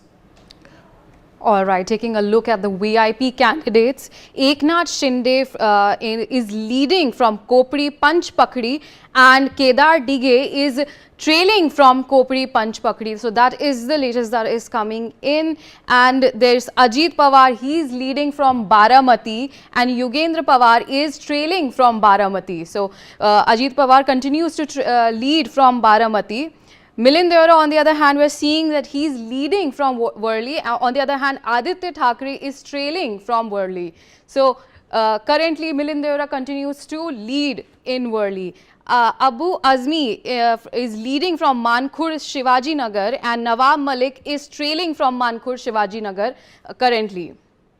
And then when it comes to Zishan Siddiqui from Wandre East, he is trailing and Varun Sardesai is leading from Wandre East. So Zishan Siddiqui is currently trailing from Wandre East. And when it comes to Wandre West, we see Ashish Shelar, he is leading from Wandre West and Asif Zakaria, he is trailing from Wandre West. So we are seeing that Ashish Shelar continues to lead. And when it comes to Shaina NC from Mumba Devi, she is trailing. And on the other hand, we are seeing Amin Patel from Mumba Devi, he is leading from Mumba Devi. Amin Patel continues to lead from Mumba Devi. So that is the latest that is coming in. And when it comes to Nagpur Southwest, another VIP constituency, Devendra Fadnavis is leading from that and Prithviraj Chavan is trailing from Karad South. So that is what we are seeing that Devendra Fadnavis is leading from Nagpur Southwest. And when it comes to Barhet, we are seeing Hemant Soren. He is leading from this key constituency. On the other hand, from Nala, we're seeing Rabindranath Mahato leading from that constituency. And then Babulal Marandi, he is leading from the Dhanwar. And on the other hand, we're seeing Champai Suren Serai, he is leading from Serai Kela. Okay, I think there's a problem with... yes, I'll come back to you. In just a second, Riya, but there are, of course, more guests also now joining us on the broadcast. Gyanendra Mishra, political analyst, is live with us. Sandeep Chandra, political analyst, is also joining us live. Jasmine Sandavalia, BJP spokesperson, is joining us live on the broadcast. Gargi Nandi Roy is also live with us now, political analyst. Nikhil Jain, political analyst, is also joining us now on the broadcast. Let me make a start with you first, Gyanendra Mishra. This is, of course, a big showing, of course, for the NDA. in Maharashtra, the Mahayuti leading well ahead of the Maharashtra Vikas Aghadi. Before I come to the question of Jharkhand, what do you believe has contributed to this result for the Mahayuti in Maharashtra? We were just speaking to Priyanka Chaturvedi a short while back. She was saying even the Mahayuti leaders would not have expected this, which is why she is also very surprised by this result, but she is accepting the defeat. What do you believe has led to this, these trends emerging?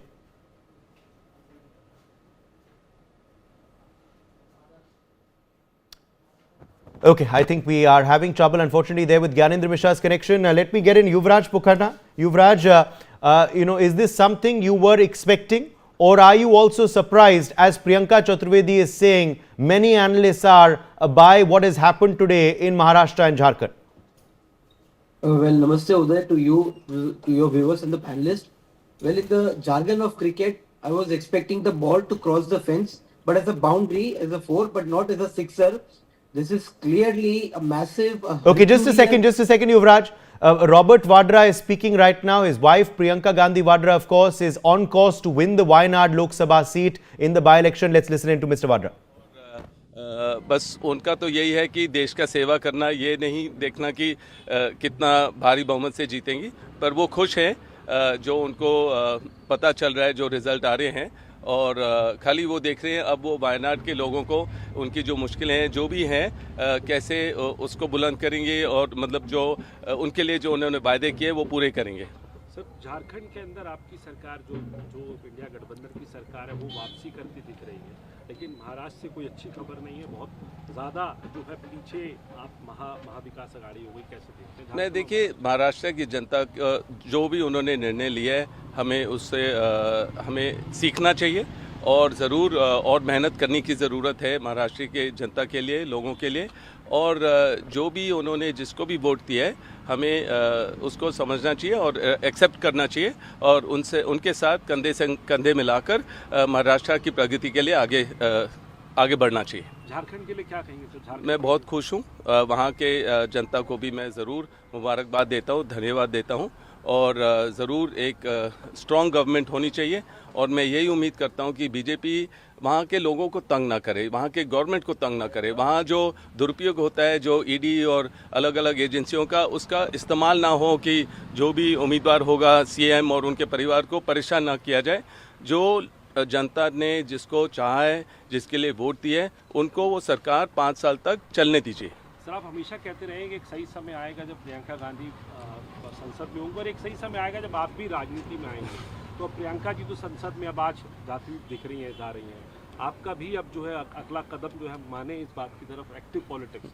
देखिए, मैं जनता की प्यार देख सकते हैं मेरे आगे पीछे और सब जगह, और मैं जनता की सेवा करता रहता हूँ। मुझे अभी तो लग नहीं रहा है कि मुझे अभी संसद में होने की ज़रूरत है। लोगों के साथ मैं हर कोने, देश के हर कोने तक पहुंचता हूं। अभी प्रियंका संसद में आने की तैयारी करेंगे, तो उसके बाद मेरा भी समय आएगा, जब भी आएगा देखेंगे, पर जब जनता चाहेगी वही आगे होगा। Right. Yuvraj Pukharna, of course, continues to be with us. Yuvraj, you were telling us about your analysis of these results and the factors that have led to the performance of the respective parties. Go ahead. Yes, Uday, I was just stating that these are interesting times, and since we are witnessing the India-Australia match, so let me speak in cricketing jargons. Devendra Bhau emerged as the man of the match.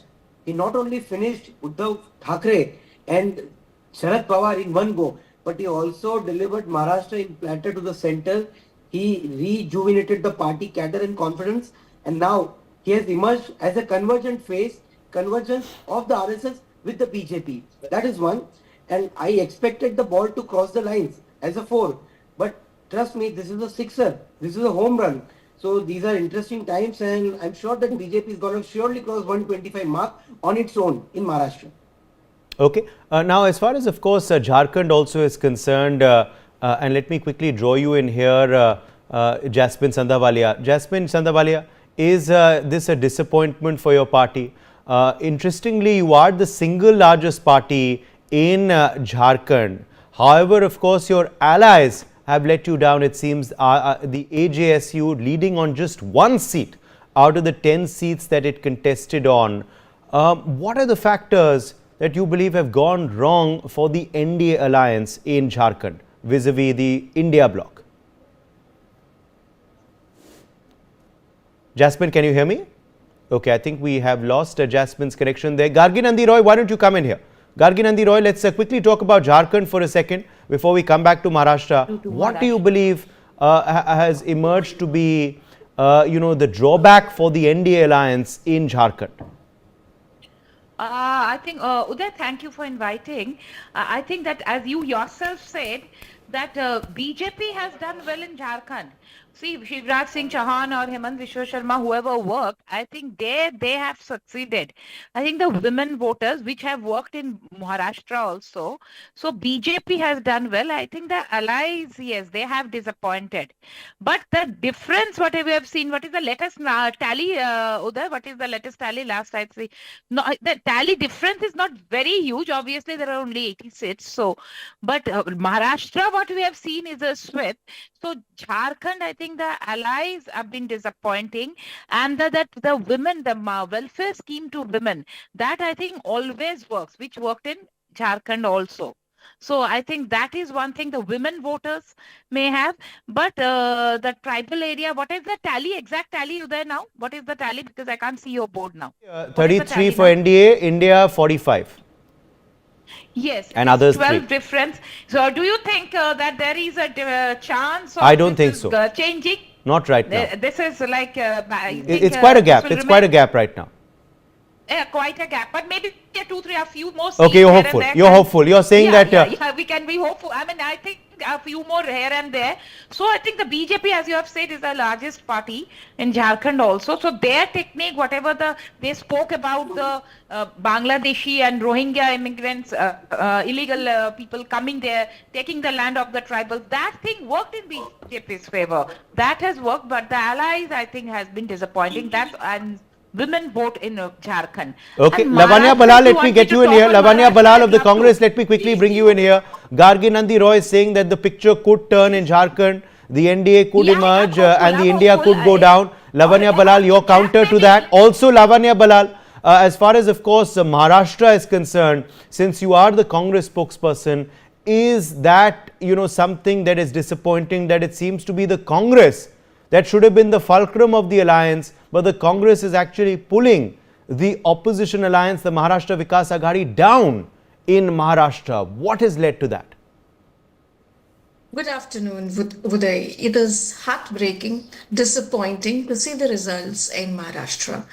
Of course, we'll have to go back to the drawing board and see what went wrong for us in Maharashtra.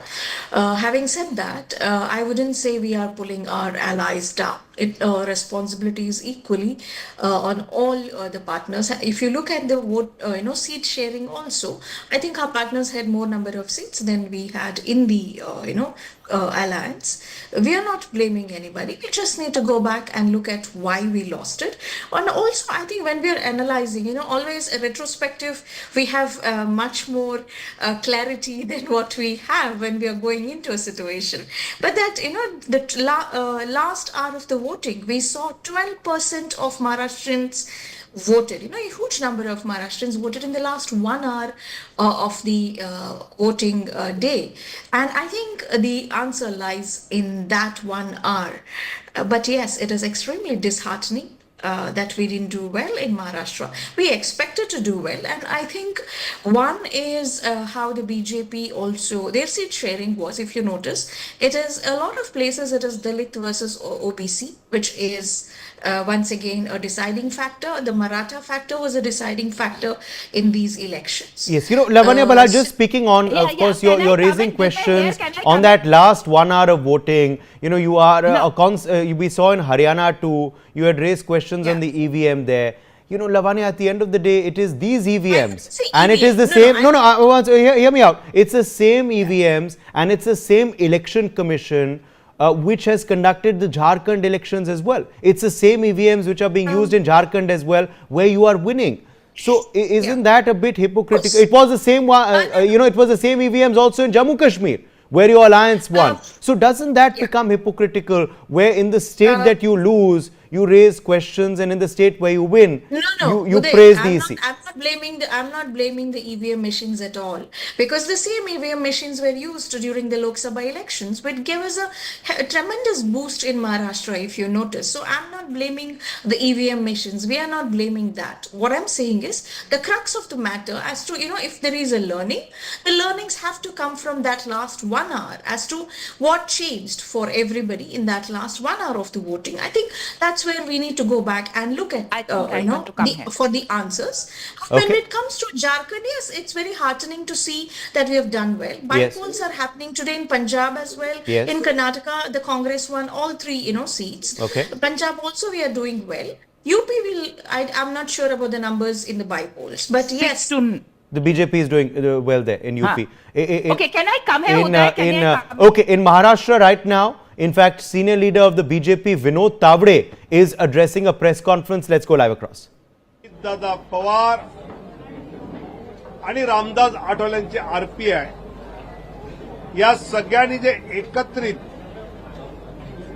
या राज्यात काम केलं आणि माझं तर स्पष्ट मत आहे की अप्रत्यक्ष लाभाचं राजकारण आणि प्रत्यक्ष लाभाचं राजकारण, इन्फ्रास्ट्रक्चर डेव्हलपमेंट, रस्ते, पाणी, वीज, वंदे भारत, मेट्रो म्हणजे अप्रत्यक्ष लाभाचं राजकारण आणि प्रत्यक्ष लाभाचं राजकारण म्हणजे लाडकी बहीण, शेतकरी सन्मान निधी, शून्य बिल, या दोन्हीचा बॅलन्स एकनाथजी शिंदे, देवेंद्रजी फडणवीस आणि अजितजी दादा या तिघांनी केल्यामुळे जनतेला यांच्यावर विश्वास बसला. दुसरं मला असं वाटतं की भाजप शिवसेनेची जी नैसर्गिक युती होती ती शरद पवार साहेबांनी, उद्धवजींनी 19ला तोडली. त्याचा एक वेगळा राग विशेषतः माननीय बाळासाहेबांच्या मतदारांच्या मनात होता. रोज सकाळी राज्याचं राजकारण कलुषित होणारं वक्तव्य भांडूपवरनं यायचं आणि ज्यावेळी और प्रत्यक्ष लाभ में लाडली बहना होती है, किसान सम्मान होता है, जीरो इलेक्ट्रिसिटी बिल का विषय होता है, इसका एक बहुत सुरेख मिलाप एकनाथ जी शिंदे, देवेंद्र जी और अजीत दादा ने किया और इसलिए जनता ने पूरा भरोसा रखा. साथ ही 2019 में माननीय शरद पवार साहब ने आदरणीय उद्धव जी को लेकर बीजेपी का अलायंस जो तोड़ा वो माननीय बाला साहब ठाकरे जी के वोटर्स को पसंद नहीं आया. और जब एकनाथ शिंदे बाला साहब जी का हिंदुत्व का धनुष्यबाण, हिंदुत्व का शिवसेना ये नाम भाजपा के साथ मेन स्ट्रीम में ले आए तो लोगों ने उनको भी बहुत अच्छी तरह से उसका स्वीकार किया. ये आज दिखाई दे रहा है. मुझे लगता है कि बिहार में 4 में से 4 जगहों पर एनडीए आगे है, उत्तर प्रदेश में 6 जगहों पर एनडीए आगे है और राजस्थान में 4 जगह पर आगे है. तो देश में ये बता रहा है कि देश की जनता का फिर एक बार आदरणीय प्रधानमंत्री मोदी जी पर उन्होंने अपना विश्वास जताया है.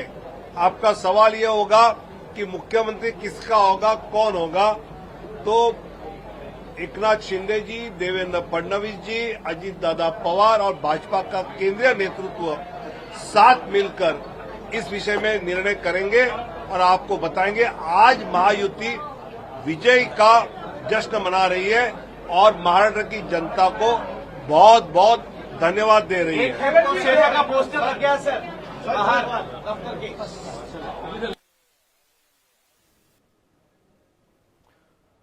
All right, that was Vinod Tavde, of course, speaking there. Obviously, the BJP are very pleased with how the outcome has panned out in Maharashtra, but of course, a bit silent on the question of the Chief Minister right now, saying we will today enjoy our victory and tomorrow, of course, onwards decide on who will be the CM candidate, and it will be decided in consensus of the allies. Let's quickly go back. Yes, before we get in, Sandeep Chandra, who's also joining us now in our studio. I think Gargi Nandi Roy had a point to raise on what Lavanya Balal said before the soundbite of Vinod Tavde. Yes, Gargi, go ahead.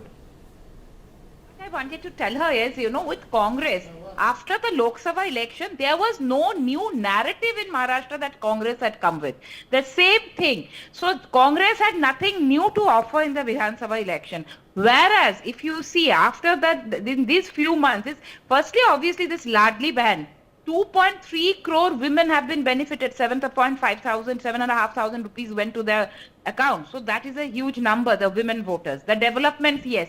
And Uday, RSS, the micromanagement of RSS. Let's not forget that next year is 100 years of RSS and this is Maharashtra Gad hai RSS ke. So RSS, the way they work, small teams. In Vidarbha, they send people everywhere, individual connection, the way RSS work. It's not the BJP workers, let me tell you, I know it very well from my place where I stay, how the meetings are held. So RSS, the way RSS has worked.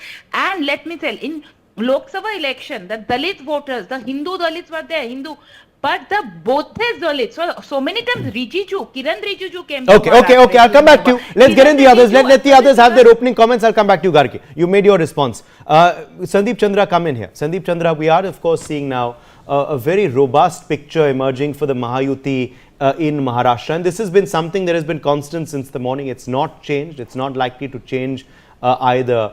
You know, this is something, of course, that is a complete reversal of what happened in the Lok Sabha elections. What lessons do you believe were learned from what happened in the Lok Sabha polls to lead to this superb showing for the Mahayuti? You see, Uday, that's a very pointed question. Fact of the matter is this, that people in Maharashtra, they realized, you see, assembly elections and Lok Sabha elections are different ballgame, number one. Number two, the infighting within the NCP between Sharad Pawar and Ajit Pawar. Also, you see, within the Shiv Sena also there was a problem, and you can see the state of affairs. The, heir apparent, what's his name? The person who's contesting from Aditya Thackeray is on the verge of losing from Milind Deora. And also Congress needs to introspect. Wherever Congress loses, they raise the bogey of muscle power, money power, EVM management. And wherever they win, these issues don't count. Also, you will find that this is also a stamp on the authority of the leadership of let's quickly just surprise our viewers with one new statistic that has come out of Jharkhand. We were speaking earlier about the Jharkhand picture. Now the JMM is the single largest party in Jharkhand. The trends, of course, there are changing. Remember, of course, there are still, of course, a lot of rounds to go. But JMM now is leading on 29 seats, the BJP on 28. So JMM is now the single largest party in Jharkhand. Just wanted to put that out there since we were discussing that earlier. Yes, Sandeep. You see, now also what has happened is this, that in Maharashtra, like Gargi Nandi Roy was very rightly saying, there has been micromanagement. That is, you see, each pool, each booth has the BJP-led alliance have concentrated on. Also, you will find that Shiv Sena under Eknath Shinde, they have established their supremacy. So all these things have worked. And I would like to also say, I won't be surprised that CM in Maharashtra is not of BJP, because BJP knows that they have to keep the flock together. So it might be from the alliance of Mahayuti, might be that Eknath Shinde ji is repeated. And also this, Maharashtra is not a normal state. It is the second largest state as far as the Lok Sabha MPs it gives to the country. It is the first state as far as being the financial capital of the country.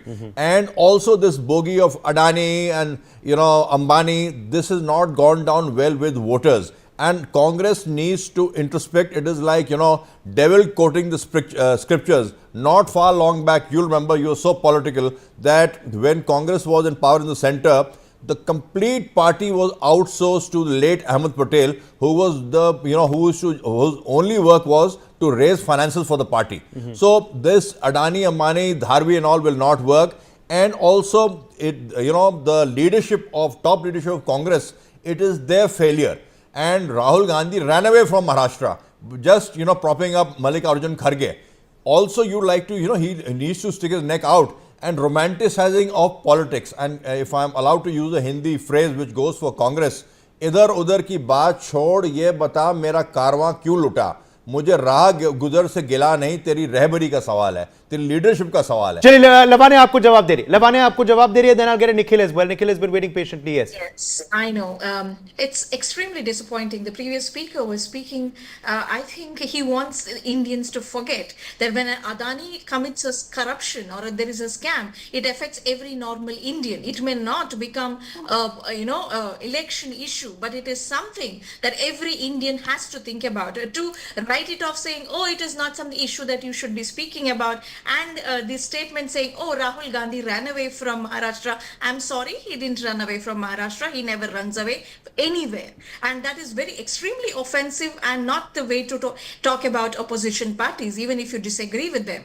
And to say not to speak about scams and every other thing, of course we are supposed to speak about scams. If we don't speak about scams, if we don't speak about corruption, if we don't speak about Madhabhai Bak, who will speak about it? It is a corruption that is affecting every Indian.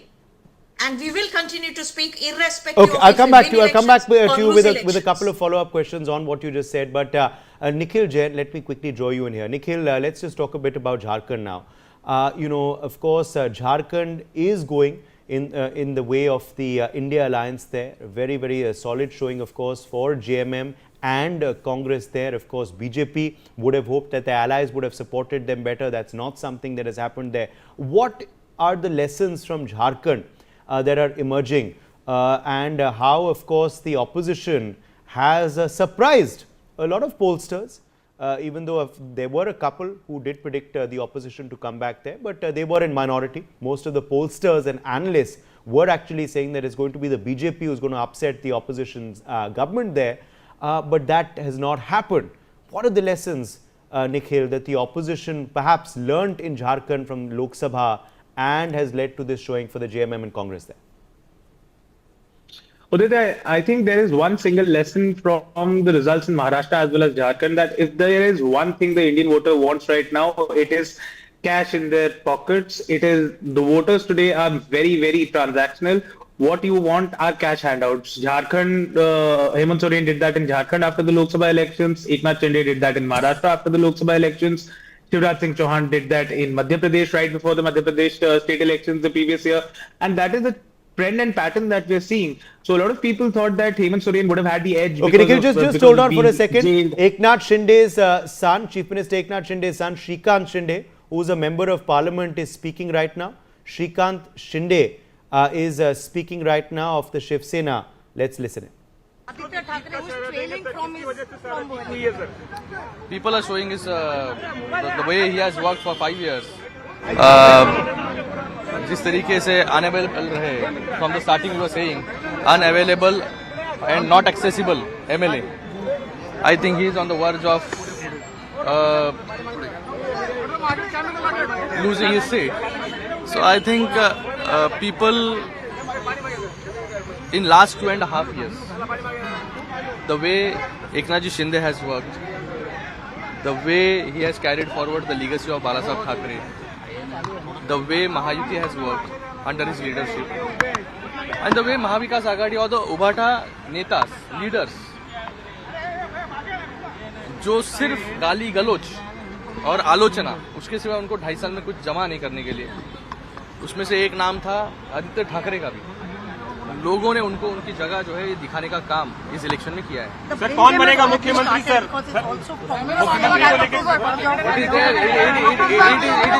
It is not obvious.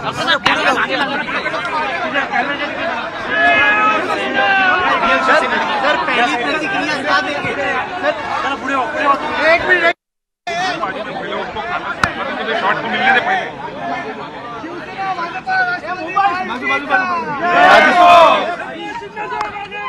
हम तुम्हारे साथ हैं।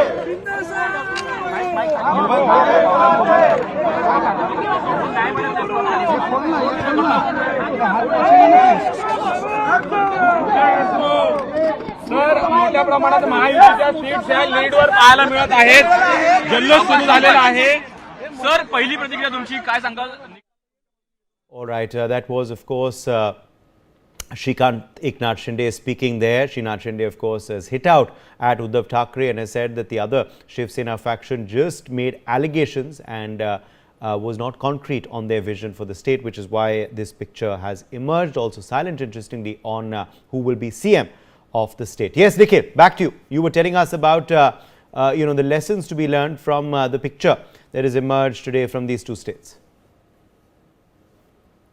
Uday, coming back to that, I think it is cash handouts that is the key to winning elections, along with micromanagement. I don't think it is the sympathy that one might get when you are jailed, whether it is Arvind Kejriwal's performance in Lok Sabha, whether it was Hemant Soren's in his own performance in Lok Sabha, whether it is Sharad Pawar's performance in these elections. What matters the most is putting money in the hands of the voters, and the voters actually believing when you make such promises. And obviously, whoever is in government, whoever is the incumbent, has an upper edge, a first mover advantage, that when you're actually getting the money, it is easier to believe that guy vis-a-vis somebody who's saying, I may, I will, I would put money in your pocket, right?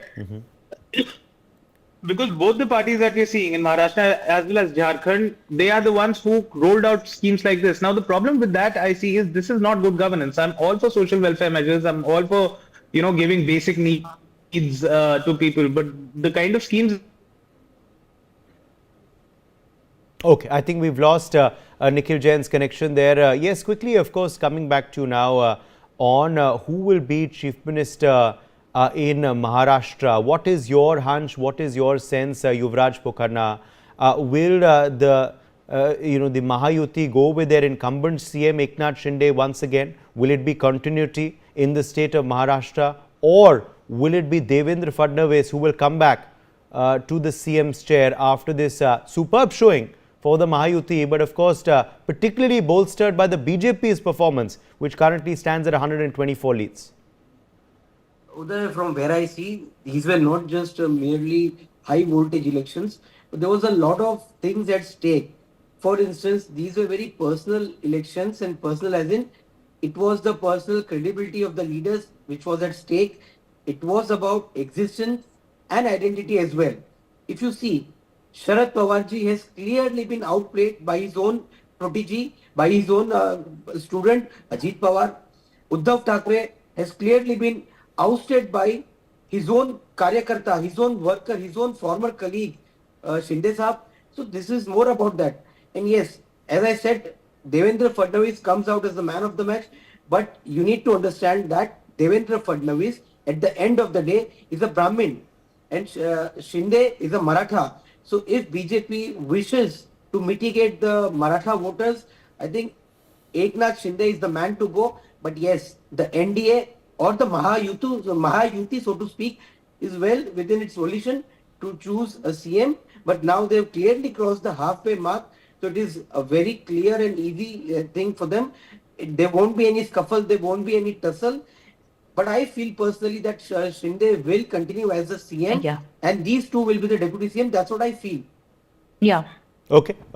Let me also ask you a question, Yuvraj, before I go to Gargi as well, who also wants to come in. Yuvraj, on the RSS, impact on these elections. Now, many, believe that the RSS did not work as hard in the Lok Sabha elections, particularly in the first 3 to 4 phases, as they have in the previous 2 Lok Sabha elections, because they were upset with the BJP's overconfidence and certain leaders' statements on the RSS as well. Now, that is something that, of course, has changed now. We have seen BJP leaders' statements on the RSS, including Mr. Devendra Fadnavis, multiple times. We have seen how the RSS impacted the BJP's fortunes in Haryana recently. What has been the RSS factor in this Maharashtra elections, and do you believe that is also something that has changed from the outcome in the Lok Sabha? Yuvraj. Uday, let me be candid, and let me be candid on this topic, and let me give you an example or anecdote. I have a child, but since my child says, "Ke Papa, I am Atmanirbhar, I am graduate now, and I will manage my own affairs," so this leaves me rest assured. But if my child fails to maintain his pocket, then I have to use my veto. I am a father at the end of the day. So this is the exact relationship between the ideological father RSS and the BJP. There was, the media completely blew it out of proportion that there was some alleged tussle between BJP RSS, which was not so. The BJP was completely complacent and assured that we can make it on our own when it comes to 2024 Lok Sabha elections. But came the results. and we all know what the results went, what transpired on the ground. So there comes in RSS. The BJP was humble enough to request the RSS to help them mobilize the voters. Let me be again candid on this. The RSS never till day asked or sought vote for the BJP. What the RSS requested or how the RSS galvanized the voters is on the footprints of Matdata Jagriti Abhiyan, voter awareness campaign. So RSS has successfully managed 60 to 70,000 small meetings as in 10 people, 15 people, 20 people, in the name of seeking votes, in the name of voter awareness. They never campaigned for the party. And last 5 seconds, the RSS is not a field force for the BJP. What the RSS requests and wants is the people to vote for any party, be it Congress, be it BJP, or be it the NCP. Garginandi Roy. This is what the RSS does. Garginandi Roy. To some extent is correct, yes, but RSS made people go out of their homes and cast their vote. But Uday, RSS may not have asked people to directly vote for BJP, but when RSS is telling that for your national interest, for your safety, the way RSS speak to people, it is quite implied. May not be, RSS never takes the name of BJP, it will not. But RSS cadres will not talk like that, the Sayang Sevaks.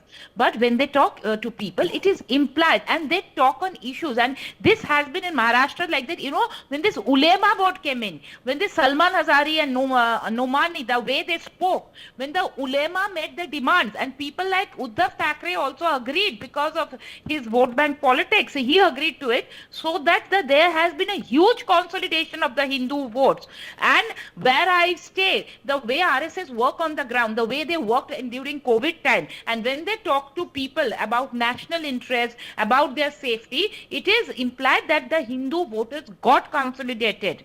There is no two things about that, obviously. And as I said, the Dalit voters, see in Marathwada, it was not only Hindu versus Muslim, the Maratha and OBC, the Ek hai to safe hai to OBC united, and the Buddhist Dalits. Kiran Rijiju came so many times to Maharashtra and he appealed to the Dalits of the Buddhist community that after Ambedkar Sahab, nobody was made law minister. He was made. Nobody has been. No, that's interesting because the Congress has, of course, been saying that Dalits are being, ill-treated, and of course, Dalits are not, being given the respect that they deserve under the NDA government. But you're saying that's something that the Dalits actually on ground do not believe. Yes, Lavanya Balal coming back in. Lavanya, also do you acknowledge the fact that, a weak link for the Congress and opposition remains their organization on ground? Your actual voters who take your supporters to the booths, that booth management, that final push is missing, and that's somewhere where the BJP has been very strong in the last two assembly elections, be it in Haryana or in Maharashtra. Well, I wouldn't agree because we have seen different diverse results in different states. But yes, there is a lot of room for improvement for the Congress when it comes to its booth management, or I would say booth level kind of work. It does not negate the kind of work our party workers have put in. They have put in a lot of work. There could be other reasons why we did not win. Also, Gargiji was talking about Buddhist Dalits. I have to make a small correction. It is Buddhist Dalits versus other Dalits, and that was an issue in Maharashtra, and it looks like somewhere that got consolidated. The entire community, irrespective of Buddhist Dalits or the other Dalits, they all consolidated, and of course it was OBC votes that consolidated for the BJP. Now the question is, Yuvraj was talking about RSS, but he refrained from answering. Was it Gadkari's, will this success of Maharashtra be attributed to Gadkari? Because Modi ji's role in Maharashtra's election is considerably less compared to his campaigning, in different states. So will this success be attributed to Gadkari ji, or will it be attributed to RSS or the BJP? Well, I think they all belong to, of course, the ruling dispensation. But you're raising fishers there. You're raising fishers there. Sandeep Chandra. No. Every election is attributed. Every election is attributed to Modi ji. The success is attributed to Modi ji. So when it is what I would like to say is this: that the difference between BJP and Congress is this.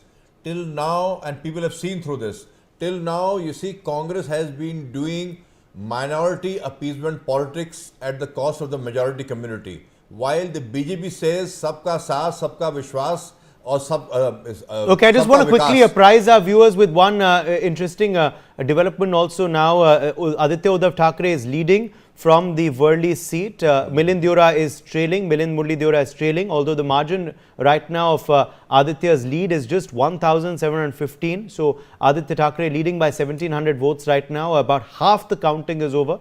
9 out of the 17 rounds are over. In Worli, Aditya Thackeray leading, but the margin is just 1,700. Yes, back to you. You see, Udayji, like I was saying, what BJP is doing, contrary to Congress, is this sabka saath, sabka vikas, sabka vishwas. But they have said openly, and not being hypocritical like the Congress, that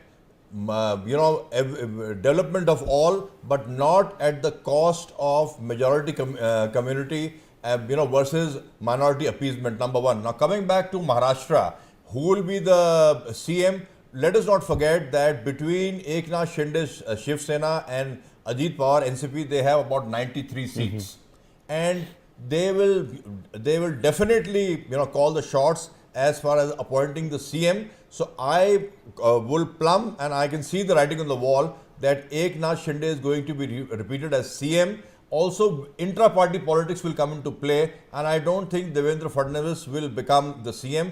Very important point, whether Mr. Modi was active or not, fact of the matter is that people across India have this and must give this, they have the basic IQ, that it is the Prime Minister who is leading the country, and also it was a vote in affirmation of his policies and what he has done, what he says, and what he will do for the country. Okay. Okay, yes, Lavanya.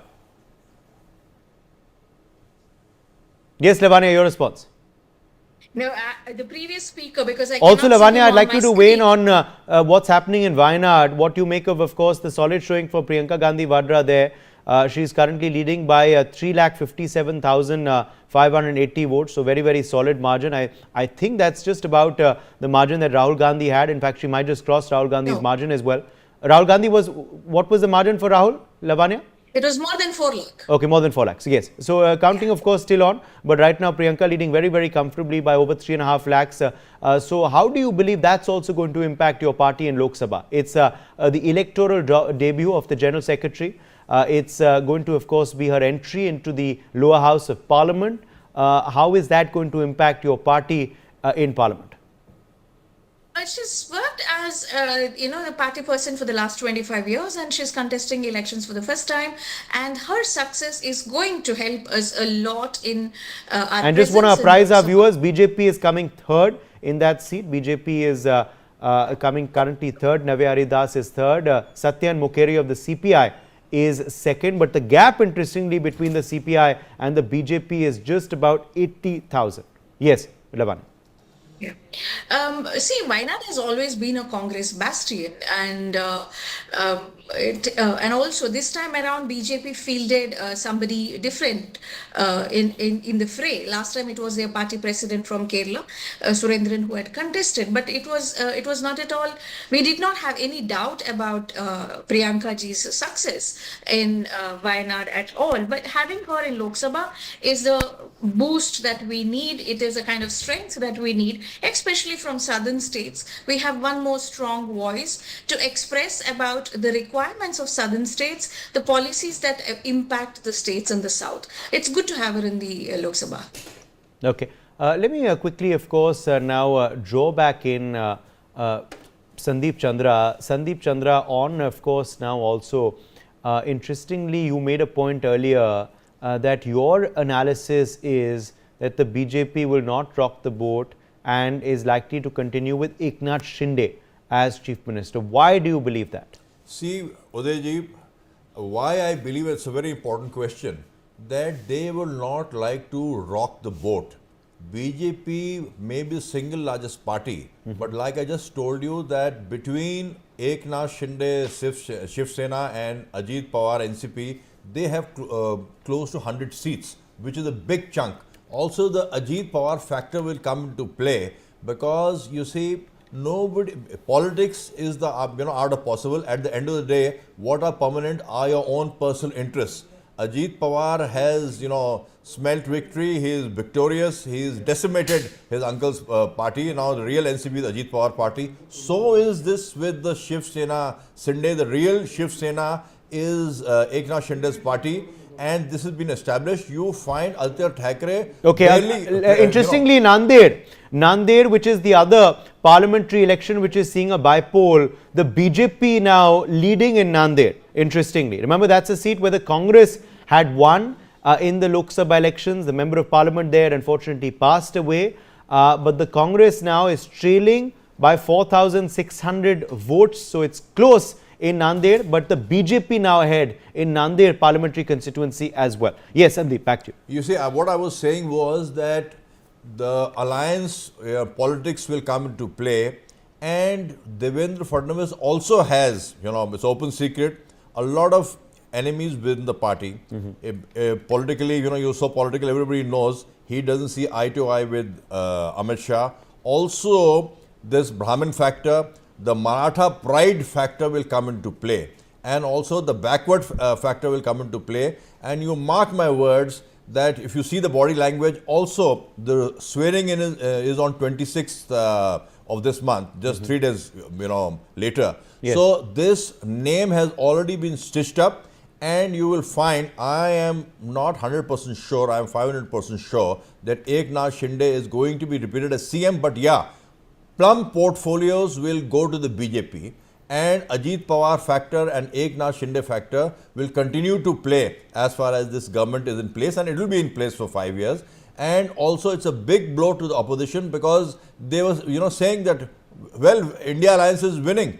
You see, they are in tatters. Okay. Joyita Basu, editor of the Sunday Guardian, also joining us now live in our studio. Joyita Basu, the big picture, of course, emerging from Maharashtra and Jharkhand. Maharashtra is, of course, seeing a superb showing for the Mahayuti alliance. It's a sweep for the Mahayuti alliance. Their leads, of course, have crossed 200 for the last couple of hours, and they're still well past the 200 figure. BJP leading on 124 seats as we speak. Shiv Sena, the Eknath Shinde faction, of course, leading on 55 seats as we speak, and the NCP Ajit Pawar's factions lead stand at 38. This, of course, is well ahead of the opposition Maharashtra Vikas Aghadi. You can see there Congress is just leading on 19 seats as we speak. NCP Sharad Pawar faction leading on just 13 seats. Shiv Sena Uddhav faction leading on 19 seats as we speak. So that's the picture, of course, emerging from Maharashtra, where it's a decisive win for the NDA. If we talk about Jharkhand, the India Alliance is well in the lead there. The JMM, of course, is the single largest party currently in the Jharkhand Assembly, and the Congress also doing well there. The India Alliance leads currently at 48. Remember, they also have the RJD and the left in their fold. The NDA, disappointing showing for them. They currently stand at 30 leads, others at 3. Joyita, what is your take on the trends emerging from both these states, the picture that both these states have thrown up? Well, when you are looking at Maharashtra, it's not just a convincing win, it's a landslide. It's actually a kind of a tsunami, as many people are talking about, because no party, no coalition till date has crossed the 200 mark, in 288 seats. So for the Mahayuti to convincingly, it's crossing it, it's something absolutely incredible. And if you ask me, it is actually a historic victory for them. Now, what exactly we are witnessing in the numbers is that a complete meltdown in Congress's numbers, a meltdown in Shiv Sena, UBT's numbers. It's actually the Congress that has actually melted away to nothing. Because when you are looking at Maharashtra, 76 seats were BJP and Congress were in direct contest, and I am certain in these seats, Congress would have lost, I think, the majority of them. We are yet to find out exact number of Congress, which are the seats that Congress has won and which are the parties that Congress has won against. So, but the thing is that it's a complete meltdown of the Congress. What actually this can also be seen in terms of when you are looking at the Lok Sabha election results.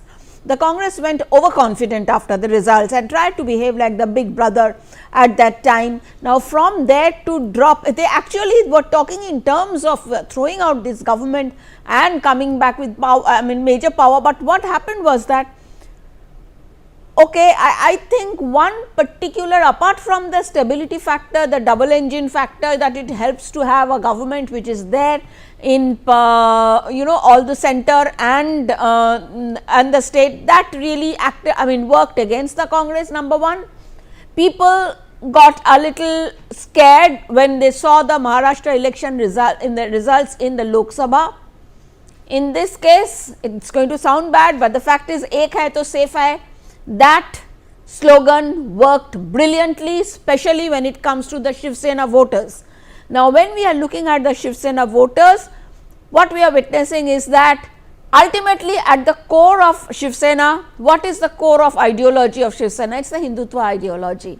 Now, what did Uddhav Thackeray try to do? He tried, maybe under the influence of his son and the celebrities he hobnobs with, he and his son hobnob with in Mumbai, he wanted to make Shiv Sena another clone of the Congress by abandoning the core issue, because you see, these are hardcore voters. So, the hardcore voters, they abandoned him. The sympathy factor worked for Shiv Sena, Uddhav Thackeray in the Lok Sabha elections, but when it comes to this thing, people went for a decisive mandate, and they decided, they shifted completely to Eknath Shinde. So, when it comes to who is the real Sena, the Senapati turned out to be Eknath Shinde, and this also shows voters also have the maturity to go above and look beyond dynasty politics. So, this is what it is all about, they got decimated because, again I am going to say, that slogan worked wonders here. Yes. Okay, let me get in our reporters now on ground before I come back to you, Joyita, for further analysis. Anand Singh is joining us live from Mumbai. Anand, I think, is at the Congress office in Mumbai. Anand, must be a pretty depressing mood there at the Congress office. What are you seeing around you? Show us the pictures. And what are Congress leaders telling you? Are they coming out on record? Are they speaking about what has led to this dismal showing for their party and the alliance? Yeah, Uday, look, as I am standing at the Congress office, I will ask my camera person to pan and show you the mood here at the Congress headquarters, that is the Tilak Bhavan in Mumbai, in Dadar area. So you can see only the vehicles of the media persons are parked over here. No senior leaders are available. Only one or two parties spokesperson are available. And when we spoke to few of the senior leaders over there, they didn't come on record to talk, but they admitted that the schemes that were launched by the Mahayuti government over here in Maharashtra, that worked for them very well in the state, whereas whatever they promised, like Mahalakshmi scheme for providing rupees 3,000 to women every month here, that didn't went with the people over here in Maharashtra. And if we talk about the number of voters, the way in which the percentage of vote increased in Maharashtra in last 3 decades, as almost 66% voting was recorded in Maharashtra. So in that, most of the women voters came out in huge numbers, and they, no doubt, they gave vote for the Mahayuti alliance over here, where the Eknath Shinde government had brought the Mahalakshmi scheme, which provided them rupees 1,500 per month financial assistance to every woman in the state. And looking at the way in which the Ladki Behan Yojana worked for Mahayuti over here in Maharashtra, the Senapati of the fight between the real and the fake Sena. So the real Senapati emerged over here is Chief Minister Eknath Shinde, who led the campaign very aggressively for Mahayuti. And then he was also assisted by Devendra Fadnavis, his deputies, another deputy, Ajit Pawar of the NCP. As the strike rate, if we talk about the strike rate of the BJP, particularly in this assembly polls, out of the 149 seats that the BJP contested, it is leading on more than 127 seats. So more than the 84% of a strike rate that the BJP has maintained. And out of 59 seats that the NCP, Ajit Pawar led faction contested, Ajit Pawar's party is leading on more than 37 seats here in Maharashtra. So clearly, even 56 seats of the state on which the Shiv Sena Eknath Shinde faction is leading. So clearly, it's a decisive mandate that that's an interesting point. The strike rate has been very, very high. That means that the seat sharing was done in a smart manner by the Mahayuti. What about the MVA? What is the strike rate on the other hand of the MVA? In terms of how many seats were given to the Congress, where they are, and of course Sharad Pawar faction and Uddhav faction. Let's just talk about that for a second before I also go to my colleague Sambhav, who is joining us live from Jharkhand as well. Yes, Anand. Right. Well, yes, absolutely. No, Sambhav, I'll come to you in a second. Sambhav, I'll come to you in a second. Let Anand complete. He's giving us the strike rate of the opposition. Anand, please go ahead. Yeah, if you talk about the strike rate of the Mahavikas Aghadi and especially the Congress, which contested on 101 seats in the state, it's leading on only 19 seats. So clearly, it's almost 19% of the strike rate that the Congress has maintained. And when we spoke to few of the Congress leaders over here, they said that it's a kind of mandate stealing from the people, as people were during Modi wave in 2014, they gave Congress 42 seats in the state. And similarly, in 2019, when there was Pulwama terror attack and air strike carried out by India, then at that time also the Congress managed to win 44 seats. And if we talk about NCP Sharad Pawar led faction in the state, which contested on almost 86 seats in the state, that party is leading on hardly 13 seats in the Maharashtra. So the strike rate of the NCP SP is clearly the lowest among all the 6 parties, the major parties, and even the strike rate of Shiv Sena led by Uddhav Thackeray, the former Chief Minister of Maharashtra. He contested on 96 seats, his party contested on 96 seats in the state. So similarly, his party is also leading on 19 seats. So approx 20% of the strike rate is maintained by Uddhav Thackeray led Shiv Sena faction.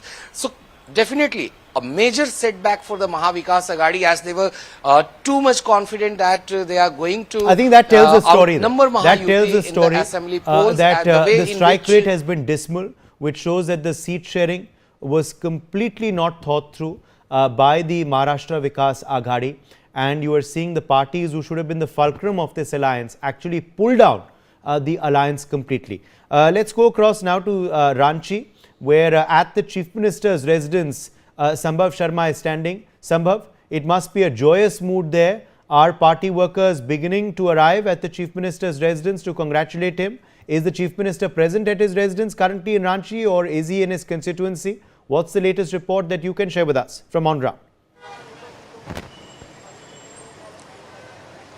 Well, yes, the picture here in Ranchi is almost clear, and the next CM, as the party top leaders are saying in the party office, JMM's office, that next CM is Hemant Soren, and trends are almost clear. India Alliance is getting approximately 50 seats if we talk about the trends, and the picture will be more clear in coming hours. We talked to Supriyo Bhattacharya of JMM. He said that he is very much confident and they are going to form the government here in Jharkhand. Apart from it, what led to this majority for JMM, to which the leaders have said that women empowerment, employment generation is their top focus, and it is going to be the top focus of the government once the new government takes the charge. And when we talked to BJP leaders about what happened, why this happened, especially Babulal Marandi, so he said that he played on the issues like Bangladesh infiltration and women empowerment and the corruption in the system, to which JMM said that there is no corruption, and the government is very much focused for the welfare of the people. So, and finally, the JMM led India Alliance is almost set to form the government in Jharkhand. Let me quickly also ask you then, is it then just a formality now that Hemant Soren will be the Chief Minister once again of Jharkhand? Are the Congress and the JMM likely to once again elect him as their leader of the India Alliance's legislative party unit? When are those meetings likely of the JMM and the Congress's legislative parties? Samba, what are you hearing? Yes, we are trying to connect to Hemant Soren. It's likely that he'll speak with us. However, many top leaders of JMM are saying that things are very much clear in the party, and Hemant Soren is going to be the Chief Minister of Jharkhand once again, and under his guidance, or rather under his supervision as Chief Minister, the other leaders will take oath. Now, what is going to be the seat sharing formula in Jharkhand, it is to be seen. The picture will be clear approximately 4:05 p.m. We are reporting from Ranchi, and we will update as and when the things become clear. All right, let me get in Rajesh Koptian of the Congress party now onto the broadcast. Rajesh, now the fact of course is that it is a very, very good showing for your party in Jharkhand, along with of course JMM. JMM has really led from the front there, and you've supported them in an able fashion. But as far as Maharashtra, it's a disastrous showing for your party. The strike rate is very, very dismal. So as far as alliance is concerned, what has gone right for your alliance? Okay, before I come to you, we are getting reactions on from Maharashtra. I think Eknath Shinde is speaking right now. Let's go live. जो किया है उसको लोगों ने प्राथमिकता दी है और आशीर्वाद भी दिए, और इसीलिए ये मैं सभी कार्यकर्ताओं को धन्यवाद देता हूँ महायुति के, जिन्होंने मेहनत की और इस मकाम तक लाया है। ये भी मैं कहूँगा 2.5 साल में केंद्र और राज्य सरकार, ये डबल इंजन वाली सरकार चली है। आदरणीय मोदी जी ने भी काफ़ी सपोर्ट किया है। कितनी बार उन्होंने ये महाराष्ट्र का दौरा किया। अमित भाई जी ने भी बहुत इसमें ध्यान दिया है। हमारे सभी नड्डा जी हो, कई लोग हो, ये सभी केंद्रीय जो नेतागण हैं, उन्होंने भी महाराष्ट्र को बहुत प्राथमिकता दी है। महाराष्ट्र एक बड़ा राज्य है और ये राज्य जो है ये देश में नंबर 1 का राज्य है, और इसलिए इसमें ये सत्ता लाना, बल्कि लाना नहीं कि एक थम्पिंग मेजोरिटी से लाना, ये बहुत बड़ी जीत है। मैंने कहा था विधानसभा के सेशन में कि हमारे 200 से ज़्यादा सीटें आएगी, वो आज खरा साबित हुआ है। इसका भी मुझे गर्व है कि ये जनता की आवाज़ है, ये जनता की सरकार है, और जनता की सरकार जनता के भले के लिए ये सरकार।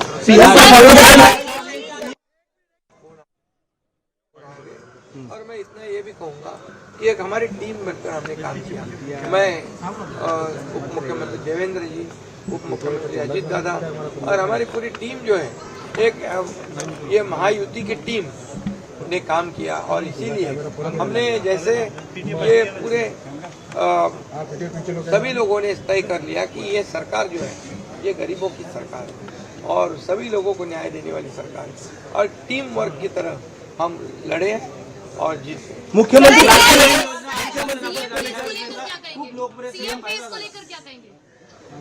लाडकी बहीण योजना आणि शासन आपल्या दारी, ये जो हे जे का 2 योजना ज्या आहेत या खूप लोकप्रिय ठरल्या, आणि त्यामध्ये मग लाडके भाऊ, लाडके शेतकरी, लाडके ज्येष्ठ सगळे आले, सगळे एक इकोसिस्टम बनवली, आणि त्यामुळे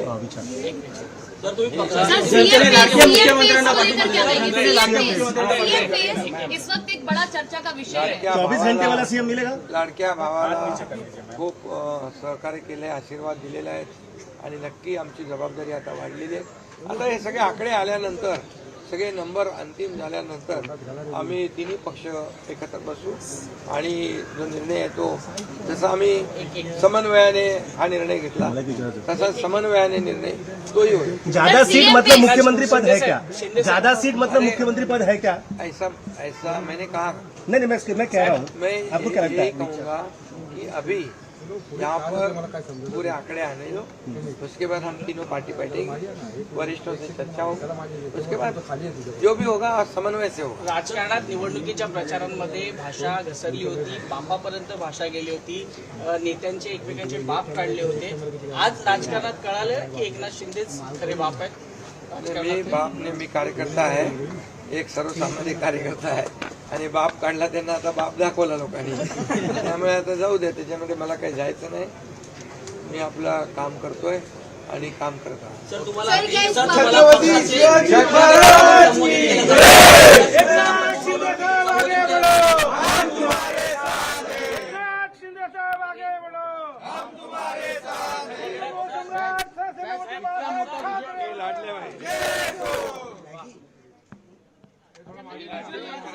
बैठक वगैरे कधी बोलवली आपण? काय आमदारांची बैठक बोलवली आहे? बोलवली आहे संध्याकाळी रात्री. संध्याकाळी हो बोलवली आपले नेते मंडळी. विक्री आता आम्ही सांगितलं ना की आता सगळे आकडे आल्यावर तुम्हाला लवकरच कळवू आम्ही. पण तुम्ही विरोधकांना काही सल्ला देऊ इच्छिता? कारण ते म्हणतात बॅलेटवरती निवडणुका घ्या. हा संजय राऊतांचा एक ट्विट आहे की हा निकाल मान्य नाही नाही नाही. कर्नाटकचा निकाल त्यांना मान्य होता होता होता. जिकडे All right, Rajesh Koptian continues to be with us at the Congress. Rajesh Koptian, of course, that was Eknath Shinde speaking there. It's a day of joy for the Mahayuti in Maharashtra, of course. But what has gone right for your alliance and the alliance arithmetic in Jharkhand? And what has gone wrong for your alliance arithmetic in Maharashtra? There is only one reason, that is the Ladki Behan Yojana. So that has worked for us in Jharkhand. And it has worked for BJP. Limiting all is all what you say a mountain of lies. If that was so Modi and all that, they would have worked. They would have won in the Maharashtra Assembly elections. So that is the one and only one reason. And let me be very frank. We were expecting to beat Maharashtra, not so much in Jharkhand. The reverse has happened because there Kalpana Soren was ahead, and we had started a scheme which was similar to Ladki Behan. And since we were in government there, we were going to increase that. So that has worked in our favor in Jharkhand, and that has worked in the favor of the NDA. Remaining everything, Modi, this, that. Generally, when Modi is on the ticket, the vote share of BJP goes up. When he is not on the ticket, the vote share of the BJP goes down. This time it has gone up. Say proves when Modi is no more a vote taxer. It was only the Ladki Behan word. And I was worried about it. I had already conveyed it to our high command, and we had come with a scheme of 3,000 rupees per month. Can you hear me? Yes, please go ahead. Okay, I think we've lost you now. Yeah, you're back. But your frame is a bit unclear. But yes, please go ahead. Now I can hear you. So what I mean to say is there was a view that Ladki Behan Yojana is doing very well, and that is what is proven now. And same has worked for us in Jharkhand also. Okay, the women are the X factor. Joyita Basu says the Congress that have gone in their favor in Jharkhand and have gone in the Mahayuti's favor in Maharashtra. He's also saying PM Modi is no longer a factor in the elections. Please respond. The thing is, you see, if the Congress actually believes the stuff that this gentleman is saying, well, I would say it would be delusional, frankly. I mean, because if you just give, say this victory is not a victory, for example, the Soren, Hemant Soren in Jharkhand, there is no sympathy factor for him, there is no Adivasi factor, then please, I mean, we should all take retirement and stop talking about elections, because this gentleman has said that one woman thing worked. Sorry, it does not work like that. It takes hard work for the people. The fact of the matter is that if the Congress has done quote unquote reasonably well in Jharkhand, it has done on the back of Jharkhand Mukti Morcha. the very fact that there was no back to scratch in any of the Maharashtra, all of the Maharashtra parties have been decimated. That is because it shows serious problem at the ground level. When it comes to the Congress, it has nothing. Okay, there is a serious leadership crisis in the Congress, and frankly, beyond Priyanka Gandhi Vadra's win, they cannot ensure any other wins. If you are looking at the other state, even in the Lok Sabha results, everywhere the Congress was piggybacking on some other regional party.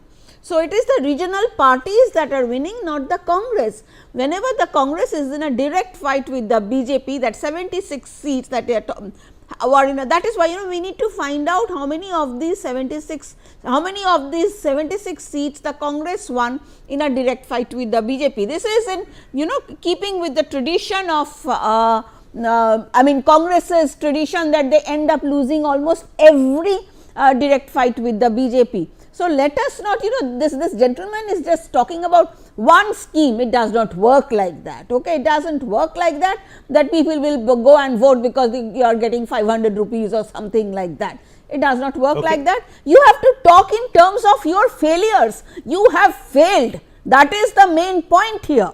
Okay, admit it, do a soul searching, do take corrective measures. If you start feeding your high command that we did not fail, that people voted because of the money, then you are you are not coming back to power in Maharashtra for time immemorial now, frankly. Okay, that's an interesting point that you made because that's something that was seen in Jammu Kashmir as well and now in Jharkhand.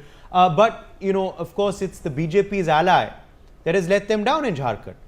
So obviously, alliances sometimes work and sometimes don't, as we've seen. Okay, let me quickly now join Piyush Pant as well, who's joining us live, senior journalist. Piyush Pant, welcome. Thank you for being with us. Your takeaways from the Maharashtra verdict and the Jharkhand verdict. What are the X factors that have worked for the Mahayuti, not worked for the MV in Maharashtra, and what has led to this showing for the India alliance repeating its government in Jharkhand? Well, the verdict in both the states makes one thing clear, very much clear. Yes. That people have, there has been no anti-incumbency, neither in Jharkhand nor in Maharashtra. So that's why people have preferred to support the incumbent governments, and that's why, because they have been benefited by those governments in terms in financial terms. As the BJP spokesman was earlier saying, that it is not a factor. It is a factor. It is one of the major factor, as we had seen in Madhya Pradesh also. So this was, the transferring of money was one of the major factor. But apart from that, there were other factors as well. The organizational factor, reach out to the people, and how strong you are in the state. Your organization is strong. How strong is the candidate to whom you have given the tickets? What has been your strategy? How you gel with your alliance partners? All these things matter. And in Maharashtra, the Aghadi, lacked all these things. There was not proper gelling. They were bickering right from the very beginning regarding the number of seats. Yes. Regarding the region where they will, which partner will get more seats in which region. Even they had to concede Shiv Sena, Uddhav Thackeray Shiv Sena in the Vidarbha region, where Shiv Sena has nothing to do. So it is a complete Congress fiefdom in Vidarbha. Congress had been very much influential in Vidarbha. So this kind of bickering was always going on, and I think we can also infer that that's why there has been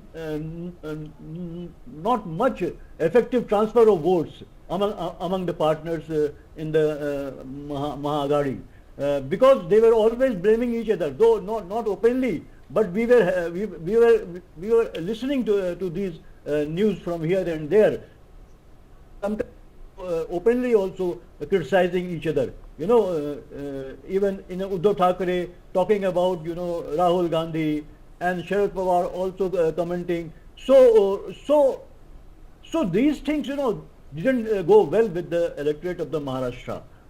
And then I think the issue of, though people were saying, those who know the Maharashtra, they say, this kind of politics doesn't get footing in Maharashtra, communal politics doesn't get footing in Maharashtra.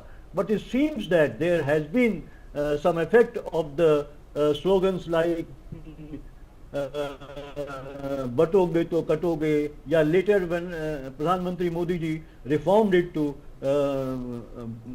जुटने में ही एकता है, तो उस type की चीज जो है, I think वो उसके अलग, they can be different interpretation to that, but a general feeling went that yes, that slogan is struck there, I think, in the mind of the people, and they found that Aghadi, on weaker platform, and Eknath Shinde, who had worked with the people, he is a man of grassroots level, and so much money was spent. This is also a fact, the government spent so much money in different programs, different schemes.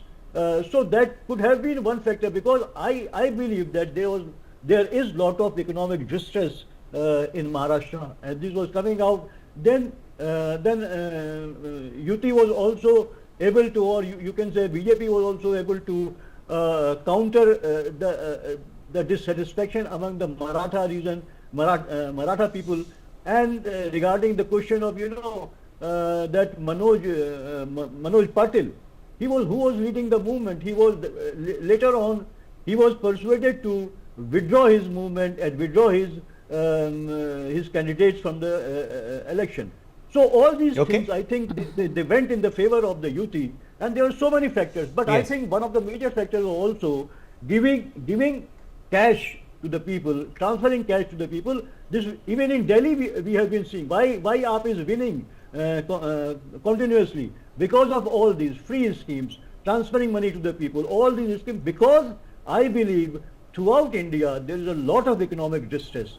So people get relief when they get this kind of help.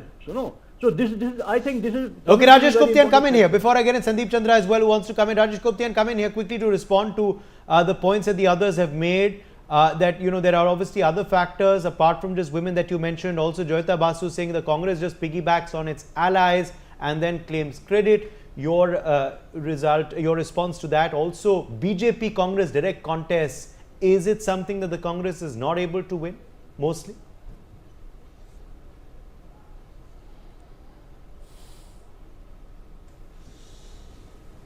Rajesh Guptian, can you hear me? Okay, I think we don't have him there. Yes, Sandeep Chandra, please come in. Sandeep Chandra, come in here on, of course, the fact, of course, that the factors that were just being mentioned by Mr. Piyush Pant, do you agree with them or are you in disagreement? Also, Sandeep Chandra, the fact, of course, now as far as Jharkhand is concerned, is it going to have any bearing on its neighboring state of Bihar? Remember, Bihar is a state that will go to polls next year itself. See, Udayji, the fact of the matter is this, that in Jharkhand, according to me, will have no bearing, because BJP has, is tightened its cadres, and in Bihar, you will find that Nitish factor will not play out. Congress factor will not play out. And as far as Maharashtra is concerned, even Pan-India is concerned, I would like to point out that if Priyanka Gandhi was serious contender as a national politician, she would have contested the UP by-election. You don't run away to Wayanad, number one. Number two, the major difference between today BJP and Congress is this, that Congress has to piggyback on its allies, while allies of BJP piggyback on BJP. Absolutely. So that is the difference. And the third point is this, that, Rahul Gandhi is romanticizing politics, wear a white t-shirt, do Padyatra and all. At the end of the day, what is the result? It's a big zero, or if not minus. And Maharashtra has, you see, today... Okay, another big breaking development coming in. I just want to quickly apprise our viewers before I come back to Sandeep. Big breaking development coming in. The ruling leaders of the winning alliance in Maharashtra, the Mahayuti, are going to hold a joint press conference at 3 p.m. today. Devendra Fadnavis, Deputy CM, Ajit Pawar, Deputy CM and CM, Eknath Shinde, all together will be holding a press conference at 3 p.m. today. They will be addressing the media at 3 p.m. on these election results. Will this be the formula? Will they continue to be in these positions in this incoming government or not is something perhaps we'll know in the next 24 to 48 hours. But all three leaders will be speaking together to the media at 3 p.m. That's a big breaking development. Yes, Sandeep, go ahead. Complete your point. I would like to say that, Maharashtra has now established that under PM Modi, the BJP is a lean, mean fighting machine. And all these factors, you say you're making cartoons, you are not doing politics.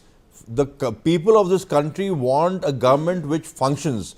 Mr. Modi has put India firmly on the world map. The value of the Indian passport today has gone up number of times. Contrast this with Congress. Today, Congress talks about, its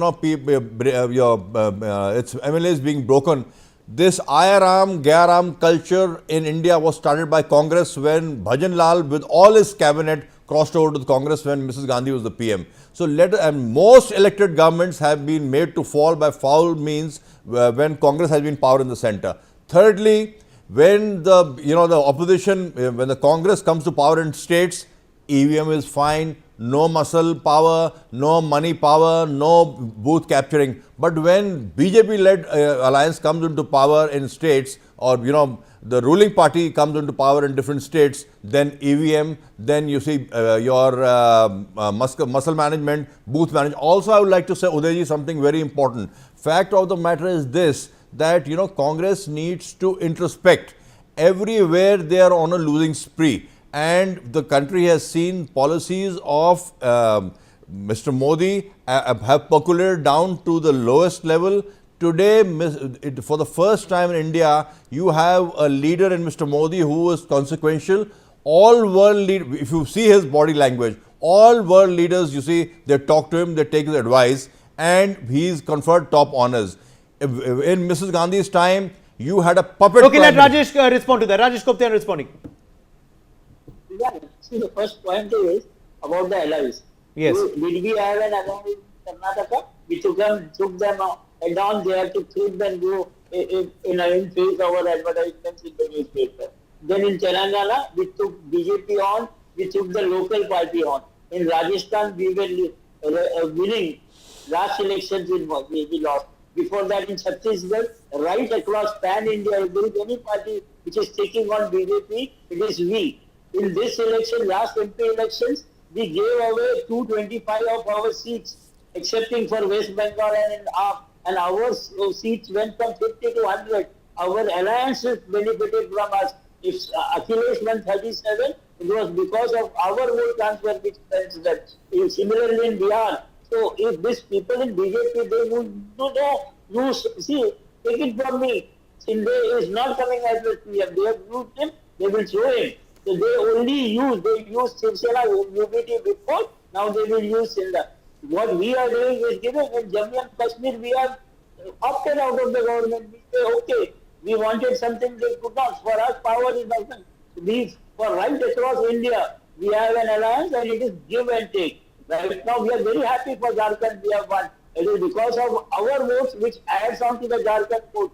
The only thing BJP is saying has made India proud. Modi, today his best friend, one of the India's leading industrialists, has been there is a demand of extradition from US.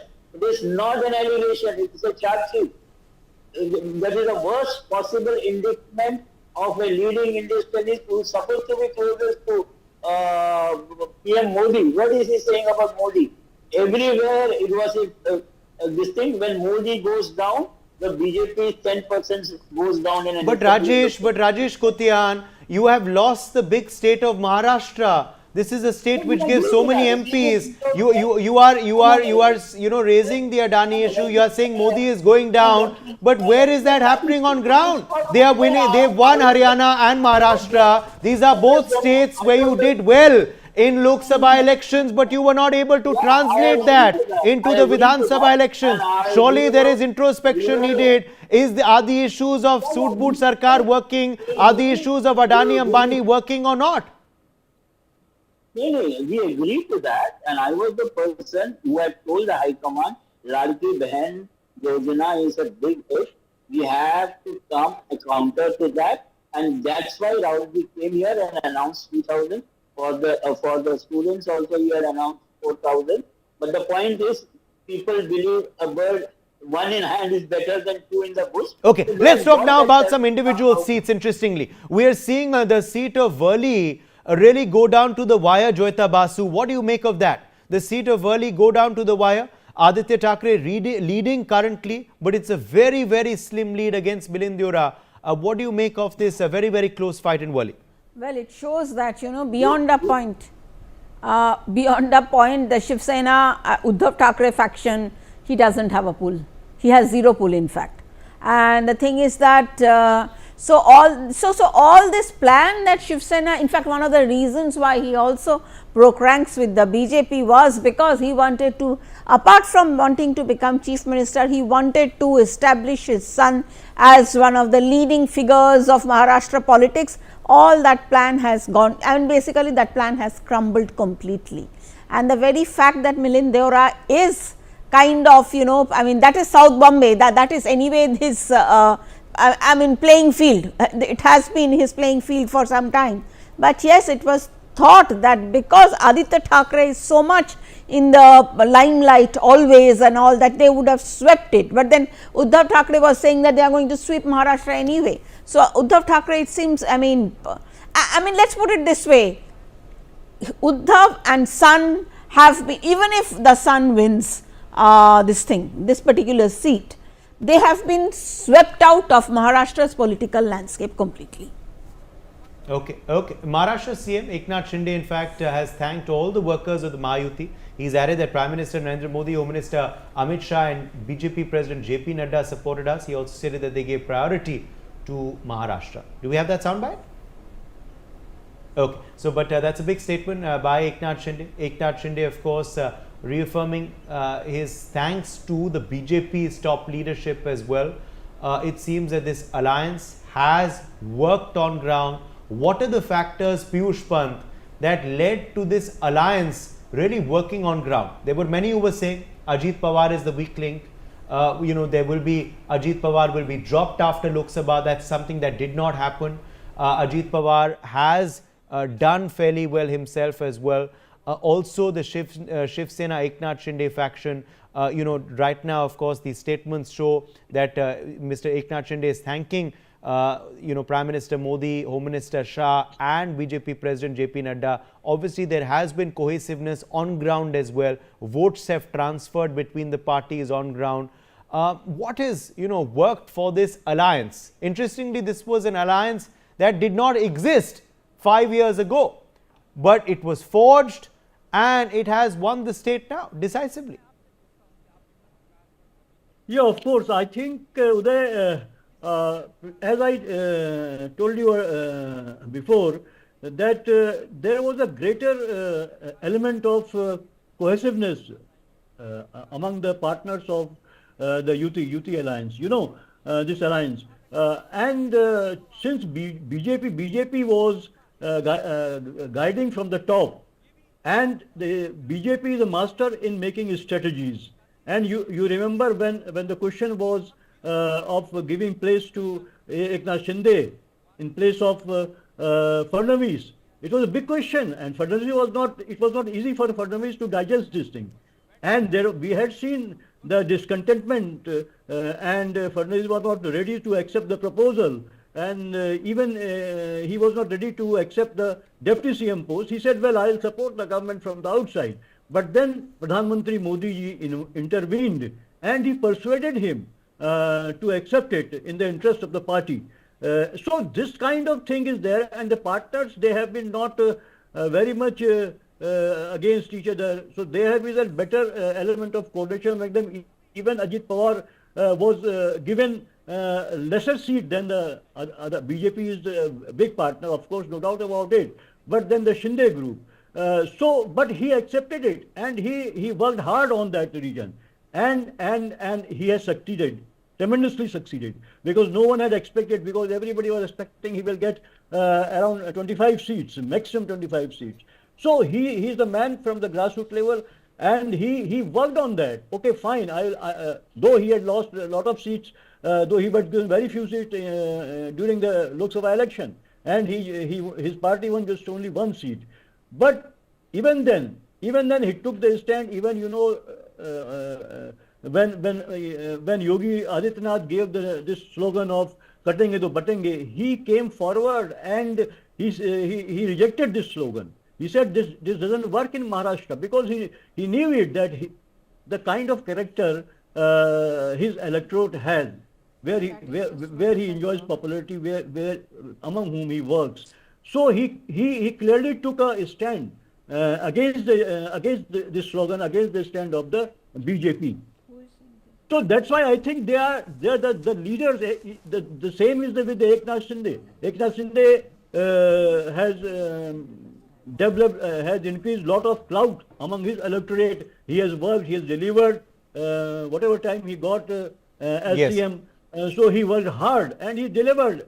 And Okay, Sandeep Chandra reacting. Yes, Sandeep. You see one very important point, Udayji, which lot of political pundits are missing, and you will appreciate this or alliance in its origin between Shiv Sena and Congress is an unholy alliance. They have got different viewpoints, and Shiv Sena is basically a core Hindutva party. And I would like to say, if respected Bala Sahib was alive, he would never have allowed this alliance to happen. So fact of the matter is this alliance is like between fire and ice. So this alliance from day one was a stillborn baby, and today you see the results. And again I am saying that people of Maharashtra have proved that they are intelligent people, they vote for the right party, and the credit to BJP, they did course management, they changed the course, and they stitched up an alliance which is today borne the fruit. And all this nonsense about Adani, Ambani, and on that point, when Congress was in power, Pranab Mukherjee was called the Reliance Finance Minister. So let's not forget all these things. And let's not, Congress is like devil quoting the scriptures. Today's writing is on the wall. They have, the top leadership has run away out of UP. UP is nowhere, and till UP is not, Congress doesn't give a serious thought to UP, it cannot come in power. And forget about Rahul Gandhi becoming PM or Priyanka Gandhi becoming PM. They can go on getting people through Rajya Sabha. Next you will find, Robert Vadra also coming in. And the difference between BJP and Congress. But one interesting development is Priyanka Gandhi Vadra's entry into Lok Sabha, Joyita Basu. How is that going to impact the Congress in Parliament? Priyanka Gandhi, of course, is a fiery speaker. She is one of their star campaigners. She's won decisively from Wayanad by an over 3.5 lakh margin. Currently, counting is still underway. How is Priyanka's entry going to impact the Congress in Parliament? Well, the thing is this, if Priyanka did not win with the 3.5 lakh margin, I would have been surprised. It was a seat, it's a particular community dominated seat. That is the reason why Rahul Gandhi has been winning one from there, and it was but natural that she would have won. So I do not give her credit for the fact that she has won Wayanad. That was the easiest seat possible that could have been given to her. How it impacts Congress's performance on in Parliament? Well, let's put it this way, she is going to amplify what Rahul Gandhi's talking points are. Okay, so brother and sister, we expect them to kind of work in coordination and repeat similar points. So when you are looking at maybe Rahul Gandhi, maybe not in this session, so whenever she actually enters Parliament and all, there will be a lot of talk about Adani, there will be a lot of talk about, how the government is chokidar chor hai and all. She's just going to amplify the things, and there will be a lot of barracking when the Prime Minister is speaking. They will be, the opposition will be asked to shout and scream or walk out. So I do not see her bringing anything extra in Parliament. It is just going to be Rahul Gandhi plus or Rahul Gandhi square. That is how it is going to be. Of course, Congress will feel very energized and all that she is now going to bring us to power at the center. I think for that, that's going to take a long time, if at all. Yes, okay. Let me quickly, get you to respond to that, Rajesh Kothia. The entry of Priyanka in Parliament, how is that going to impact your party? And Sandeep Chandra saying, why didn't she contest from Uttar Pradesh? No, see, Priyanka is one of our star campaigners, other than our President Kharge and our leader of opposition. During the MP campaign, also each of them they had done about 100 and odd rallies. So when she comes to the parliament, she will further be a shot in our arm, and she will take an of all our leaders. Whenever she speaks, the media stands up and listens. So you should have seen, otherwise the media completely backed down us during the parliamentary polls, but when she fought for her brother for Raebareli and Amit, she was all over the place in the media. She will be, even though she performed badly during the UP election, she had laid our base on which Akhilesh and Rahul capitalized during the MP election. So she will definitely help us out. The previous BJP speaker was saying something about we and Sena not being the same page. He also forgets that Ajit Pawar has been taking on their party, cutting seriously on cutting it to butting it and all that. So we have some small issues of differences on which Savarkar. Otherwise, we are a coherent unit. Yes, Nana Patole and this did bicker over, and we were asking them also, first find out your alliance leader. Till now, we are not sure if it is going to be Shinde or Patale. So there are some small issues that we have been fighting perfectly, and we will find out obviously. Yes, Sandeep Chandra, also, you know, the arrest of Hemant Soren, how much has that helped the alliance as well in Jharkhand? Do you believe there was sympathy? You see, Udayji, let's, very, very intelligent question. Let's not run away from the facts. There was a sympathy. Yeah. And I would like to say that BJP needs also, to introspect. You can't go on using ED or, CBI, etc., where, election going states. And fact of the matter is this, that you have to count this sympathy factor, that you put a person inside. Now, that sympathy factor is not there for Kejriwal, but definitely it has been there for Hemant Soren. Also, you see, being a tribal leader, son of the soil, he knows real politics. He's learned politics from his father, Shiv Soren, and he comes across as a steady, calm, calculated, shrewd, rooted politician. That has worked. And also, I would like to say, on a macro level, talking about Mr. Modi, President-elect Trump is on record. He said that, I told Mr. Modi, you got a problem with your neighbor, we got influence. And what was Mr. Modi's reaction? Mr. Trump, please don't interfere. I don't believe in piggybacking. I will do it. I will do it. I will do it. Right. That is the reaction. Right. Okay, Piyush Pant, Hemant Soren, do you believe there has been sympathy that the JMM has got from the arrest of Hemant Soren as well? That is also one of the factors that has led to this good showing. Also, do you believe that the tribals have reaffirmed their faith behind the JMM Congress, and that is also one of the big reasons that has led to their, their showing in this manner? The defection also of Champai Soren, it was expected to give BJP a fillip, but has it or has it not? It seems not from these results. Is the question to me? Yes, Piyush Pant. Well, Uday, yes, because the Hemant, arrest of Hemant has certainly, it added an element of sympathy, because it was seen as a victimization of a tribal leader, because just being a tribal leader and a leader in the seat of power. And when he was given the bail, so the court itself had said that there were no concrete evidence against him on basis of which he was arrested. So these things went against the BJP, and it went into the favor of the tribal Asmita, what they call Asmita, and there is one more factor, because BJP has never been able to garner the votes of the tribals, whether it was previous assembly election or the last Lok Sabha election.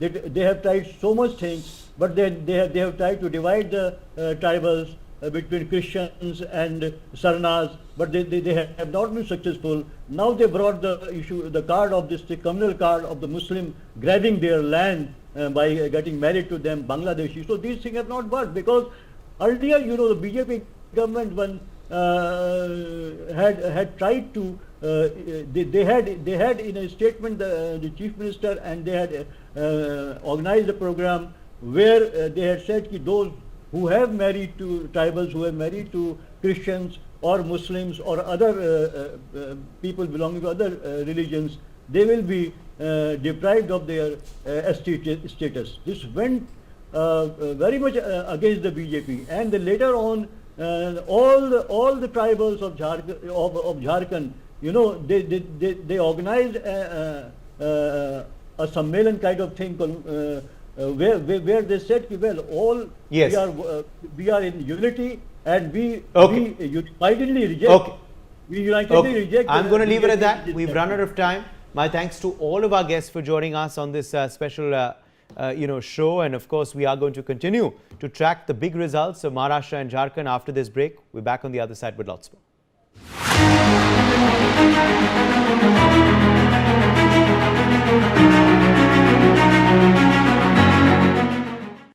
जिसे बनाने में किसी भारत को अपनाकर हम न केवल उत्तराखंड की विरासत को सहेज रहे हैं, बल्कि स्थानीय लोगों को आर्थिक रूप से सशक्त भी बना रहे हैं।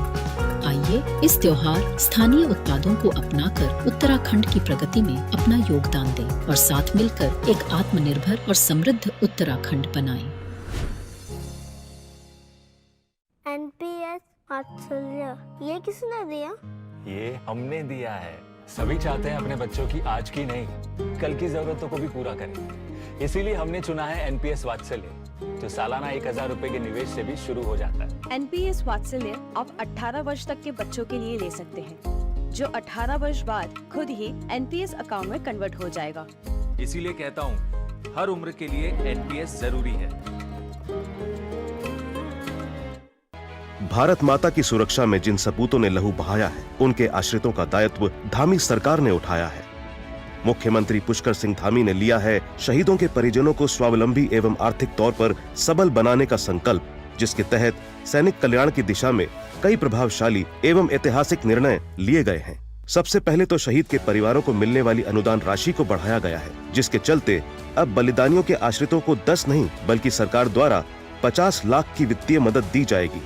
इसके अलावा शहीदों के आश्रितों को सरकारी विभागों में नियुक्ति दी जाएगी। यही नहीं, सरकारी नौकरी के लिए आवेदन करने की समय सीमा को भी 2 साल से बढ़ाकर 5 साल किया गया है। मैं किरण रतूड़ी, शहीद श्री राकेश चंद्र रतूड़ी जी की पुत्री, मुख्यमंत्री श्री पुष्कर सिंह धामी जी का आभार व्यक्त करती हूँ, क्योंकि उनकी सरकार ने कहीं पर भी हमें अकेला नहीं पड़ने दिया। उनकी सरकार द्वारा हमें पूरा सहयोग दिया गया, व सम्मान दिया गया। इतना ही नहीं, उत्तराखंड में देश के पहले सैन्य धाम का निर्माण भी करवाया जा रहा है। साथ ही किया जा रहा है अग्निवीरों के लिए सरकारी सेवाओं में आरक्षण की व्यवस्था का प्रावधान। कहना गलत नहीं होगा कि उत्तराखंड में सैनिक कल्याण को पहली प्राथमिकता दी जा रही है। मैं स्वाति भट्ट, शहीद भगवती प्रसाद भट्ट की पत्नी, आज उत्तराखंड सरकार का आभार प्रकट करना चाहती हूँ, क्योंकि उन्होंने कभी भी हमें अकेले नहीं पड़ने दिया। सरकारी नौकरी करने का अवसर देकर उन्होंने हमें सशक्त बनाया, सुविधाएं दी, व्यवस्थाएं सुनिश्चित करी। आज हम अपने घरों में, अपने प्रदेश में सुरक्षित हैं, सुरक्षित नींद ले रहे हैं, सुरक्षित चैन से जी रहे हैं, तो केवल और केवल उन्हीं के कारण से, जिन्होंने हंसते हंसते अपने प्राणों का बलिदान कर दिया। जिनकी प्रत्येक सांस मां भारती को अर्पित है, उनके उत्थान के लिए उत्तराखंड सरकार समर्पित है। सूचना एवं लोक संपर्क विभाग उत्तराखंड द्वारा जनहित में जारी।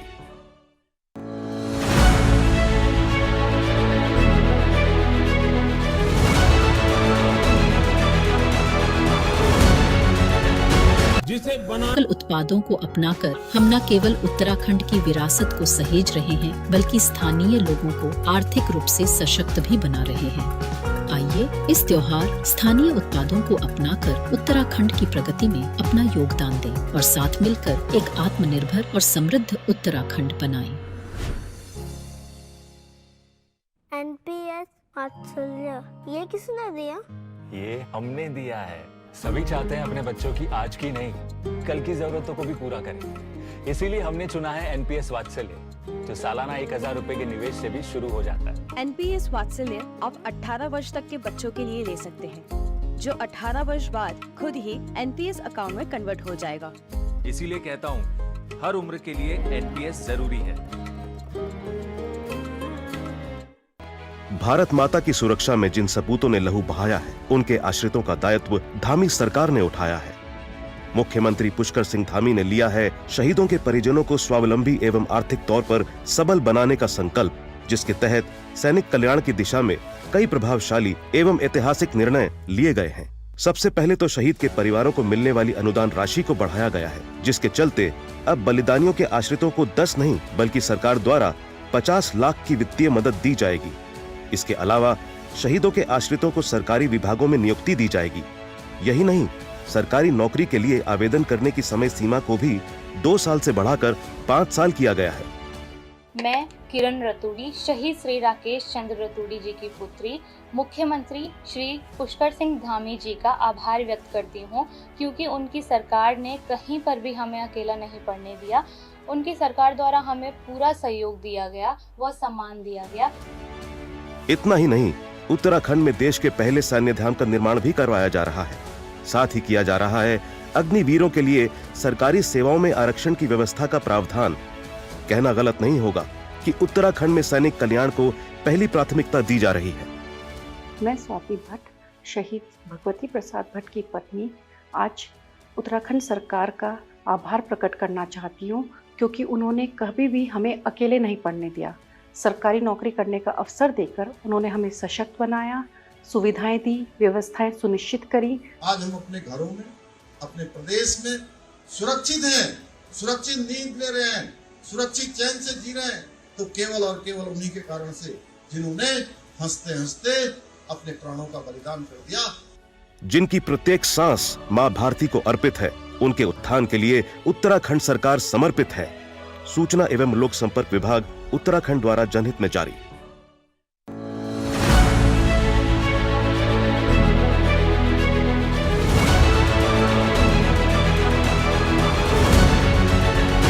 जिसे बनाने में किसी इस त्योहार स्थानीय उत्पादों को अपनाकर उत्तराखंड की प्रगति में अपना योगदान दें और साथ मिलकर एक आत्मनिर्भर और समृद्ध उत्तराखंड बनाएं।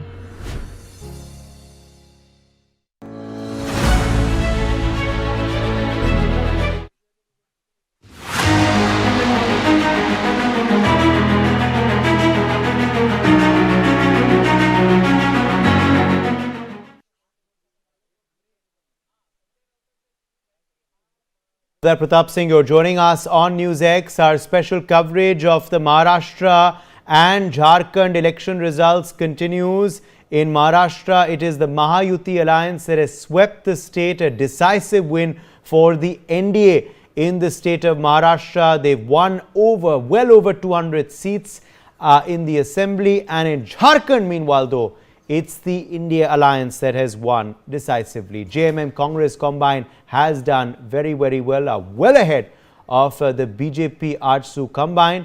And of course, it's a mixed bag, as you can see. So the opposition wins the state of Jharkhand. The incumbent government of Hemant Soren continues and repeats. And in Maharashtra, meanwhile, it's the incumbent government of the Mahayuti again that's repeating. So clearly, of course, people voting for continuity, for no change in both these states. Let's focus first on Maharashtra. Joining us live is Mehendi Garg from Chief Minister of Maharashtra, Eknath Shinde's residence. What's the mood there? There must be euphoria. There must be celebrations. Eknath Shinde, of course, has spoken with the media as well. Mehendi, what are you seeing around you? I think there's an official press conference as well that's expected in about an hour from now at 3 p.m. A joint press conference of the big leaders of all three parties. Well, indeed, they're talking about the situations at Eknath Shinde's residence. Then I would love to show you the visuals and, explain you, because here are music going on here. People are dancing in happiness, and right now the mood is for celebrations. Right now, you can see that's how colors are there on the faces of each and every Karyakarta who is present here. And 5 minutes earlier, all these ladies and all these drums were being played, and you can see the visuals from here also. This is the Varsha Bangla of Eknath Shinde, and here the celebration mood is going on right now. You can see that how the people are playing drums right now in the happiness of Eknath Shinde's win right now, and all the senior leaders are also coming at the residents. You can see the mood, and it is very evident that's how Mahayuti Alliance is celebrating their win, because as soon as the results are the results are coming, the happiness is very evident right now, because in some time, a press conference will also happen in which Eknath Shinde will be addressing the media and giving the statements regarding this big win. And also, we can say that it is a historic win for Mahayuti. Earlier also, they were claiming that they will be making government in Maharashtra, and right now the results are in front of everyone, and also all the big leaders of Shiv Sena are coming at Eknath Shinde's residence. People are coming here with, with sweets in their hands, with bouquets in their hands, just to congratulate Eknath Shinde. And in some time at 3 p.m. a press conference will be held, and Eknath Shinde will be briefing the media along with the deputy CMs. Also, Devendra Fadnavis will be here also, and Ajit Pawar will also be here. But after addressing the media, then also the celebrations will continue to go on, because then all the leaders, and specifically Devendra Fadnavis, is expected to go to the BJP's office, and there at 3:30, around 3:30, he is expected to celebrate this big win with all the. Yes. Yes. Okay, I think we've lost Mendi there, but let me quickly get in Anand Singh as well, who's joining us live at this point. Anand Singh is at Ajit Pawar's residence. Anand, there must be celebrations at Ajit Pawar's residence as well. A good showing, of course, for the Ajit faction of the NCP. They have clearly, of course, outclassed the Sharad Pawar faction in these results today. But, has Ajit Pawar spoken with the media at all as yet? Or is he only going to speak at 3 p.m. when there will be that joint press conference? Also, what is the venue of that joint press conference going to be? Yeah, Uday, look, I am standing just outside the residence of Ajit Pawar. You can see the main entrance of Ajit Pawar's residence, that is Devgiri in Malabar Hills area of the Mumbai. And here at the residence of Ajit Pawar, several of the senior leaders of the NCP, Ajit Pawar faction like Praful Patel are available over there. And we went inside to have a word with Ajit Pawar. However, he said that he will be speaking to the media at 3 p.m. during the joint press conference, that CM Eknath Shinde and Devendra Fadnavis, who all will be there along with him. So they will be speaking at 3 p.m. So he clearly said that as of now we don't want to speak. We will just make our whatever we have to say, we will speak at 3 p.m. So clearly, in these elections, we have seen that how NCP Ajit Pawar faction, which was considered to be the weakest link in the National Democratic Alliance of the Mahayuti over here in Maharashtra, the Ajit Pawar faction has bounced back in the state, the way in which it outplayed Sharad Pawar-led NCP, as it was in direct fight with the NCP Sharad Pawar-led faction on more than 37 seats in the state. And 39 seats, 37 to 39 seats are the trends that are coming in for Ajit Pawar faction, the way in which it is leading in the state. And on the other hand, if we talk about SP Sharad Pawar led NCP, it is only leading on 13 seats across the state. So clearly, Ajit Pawar, who was considered the weakest link, and his party has to suffer a major blow during the Lok Sabha elections, as he could only manage to get one Lok Sabha seat during the Lok Sabha poll. So this time he made it a turnaround over here in Maharashtra, and now the party is leading between 37 to 39 seats in the state. And we also tried to speak to Praful Patel over here, and even several of the leaders of the Mahayuti, they claimed that they were not expecting such a huge mandate, the decisive mandate here in Maharashtra. They were expecting 150 to 160 seats, but this is the more than 217 seats lead in Maharashtra. Yes. Okay, let's now talk about the Chief Minister. When is that likely to be decided, that who will be the CM? Will it be Eknath Shinde, the incumbent CM, who will continue? Or will there be a change? When is that likely to be decided, Anand? Yeah, Uday, look, we spoke to several of the Mahayuti leaders today during the day, and most of them remained completely silent when we asked about asked this to them that who will be the chief ministerial candidate, whether it will be Eknath Shinde, who had led the Mahayuti government for last 2.5 years. So they refused to comment, but they mentioned that it will be decided by the senior leadership of the Mahayuti alliance partner. Definitely the matter will be sent to Amit Shah and Prime Minister Narendra Modi, whether they want to bring a BJP chief minister here in Maharashtra or they want to continue with Eknath Shinde as the CM and Fadnavis and Ajit Pawar as his deputies. So clearly a decision will be taken in a day or two, but as of now the most of these leaders, despite the fact that Prime Minister Narendra Modi and even Amit Shah, several of the top BJP leaders during the campaigning, they have said that we can have our own CM face. Okay. Let's also quickly address some breaking news coming in this hour. Raghav Chadha has congratulated all the Aam Aadmi Party Punjab volunteers and supporters on winning 3 seats in the Assembly by-polls.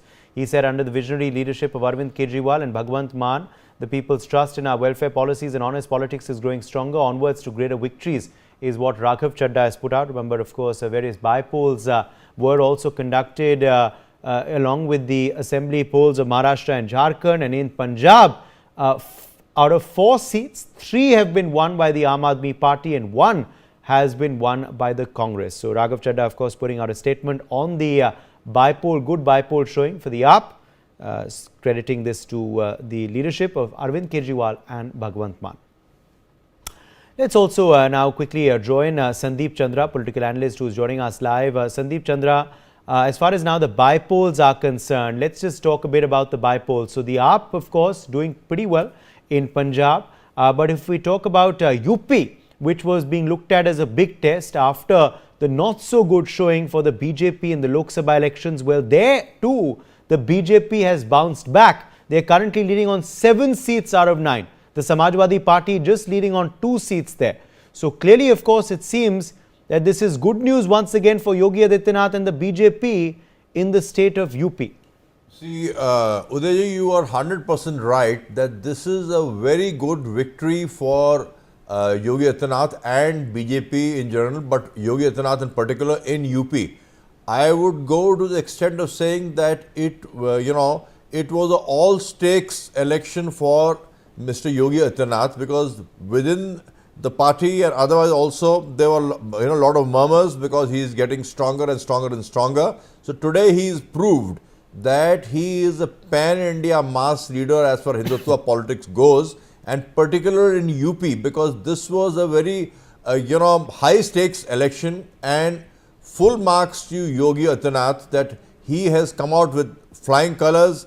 He made it a personal prestige battle for himself as well as the party, and the party reposed its faith in him as the CM. And today his, not only within the party, even his position as CM has become stronger, because there were people like Keshav Prasad Maurya and there were other people who were, there were voices of discontent, and he is now become like a Hindutva icon for the party. Of course, there is Mr. Modi, there is Amit Shah, but UP is the most important state as far as Indian electoral politics goes.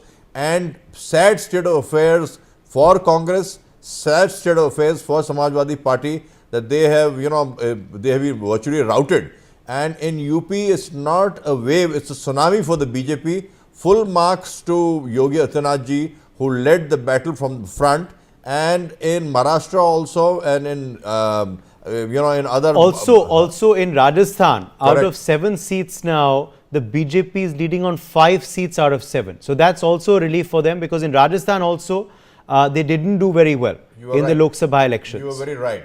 And as far as Udayji in Punjab is concerned, the opposition is in a state of disarray. Not in the recent past, you had a Congress sitting on Congress MLA saying that people responsible for the Sikh genocide in Delhi need to be brought to book. This is a sitting MLA saying. And Shiromani Akali Dal, for the first time, a Badal family member is not going to lead it. Sukhbir Badal has resigned. Well, they didn't contest the election. They didn't contest. But you see, fact of the matter is this, that I won't give too much importance. They have done well. They have got some good seats. but this is going to have no bearing on the coming Delhi elections, and Okay. you mark my words, Kejriwal is going to be routed. Okay, let's see. Let's wait and watch what happens in 2025. But quickly drawing in Shashank Shekhar Jha as well, political analyst. He's also joining us live. Shashank Shekhar Jha, quickly coming back across to Maharashtra and Jharkhand. What's your take on these two states, the results that have come out,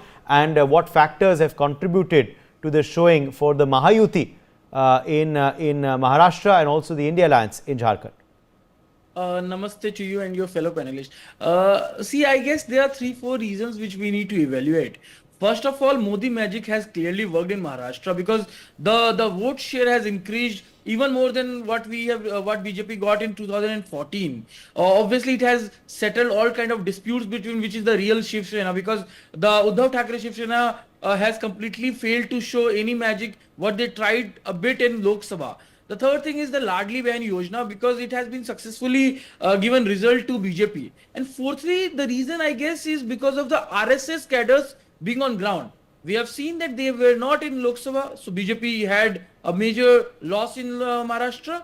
Thereafter, in Haryana Assembly elections, we have seen how RSS cadre actually came on ground, and now in Maharashtra, we are seeing the same thing. And fifth point is that how Yogi and Modi gave their slogans, बटेंगे तो कटेंगे and एक रहेंगे तो safe रहेंगे respectively, and that has actually united the Hindu community at large, because till date Shiv Sena leader Uddhav Thackeray did not attempt to go to Ram Mandir in Ayodhya, but he apologized publicly for 1992, of which his father Balasaheb Thackeray was very proud of.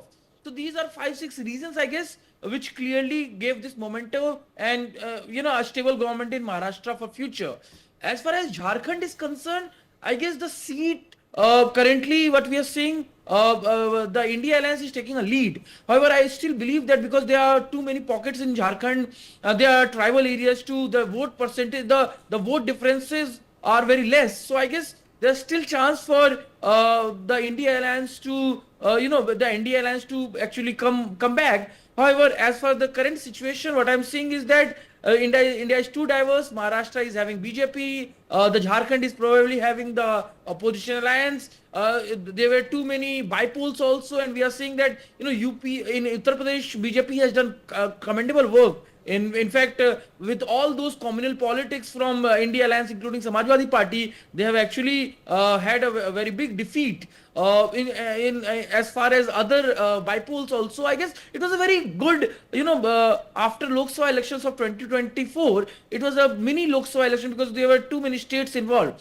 But if you are talking about Maharashtra, because it's a very big state with Mumbai as capital, I guess there's one thing, 30 seconds, is that, the major controversy during this election was the Dharavi project and the Adani involvement in that. And people have completely, actually, BJP has taken a stand that they want to develop Dharavi. Shiv Sena and Congress were like, we will not allow Adani and we will not allow this kind of development. So I guess the voters has given the enormous vote, especially in Mumbai area, in which Shiv Sena actually got the defeat. So the only thing now for the Shiv Sena or the Congress will be to blame EVM or anything else, but sad for them. Yes. Okay, let me just quickly draw in now some more details coming in. So interestingly, in Madhya Pradesh as well, let's quickly just talk about the bipoles in MP. It's the BJP that is currently leading in Budhni seat, which is of course Shivraj Singh Chauhan, the former MP CM's seat. And however, the margin there is just 8,000. So very, very slim lead for the BJP in Budhni seat. Remember, that's a seat that Shivraj Singh Chauhan used to win decisively. And interestingly, in Vijaypur, Ramnivas Rawat, who had crossed over from the Congress to the BJP and was made a minister in the Mohan Yadav government, he is actually trailing now. So the Congress is leading in Vijaypur. However, it's a 7,364 vote lead. So it's a slim lead, but still Ramnivas Rawat is trailing the sitting minister in the Mohan Yadav government. Remember, he first crossed over from the Congress to the BJP, which is why this election was necessitated.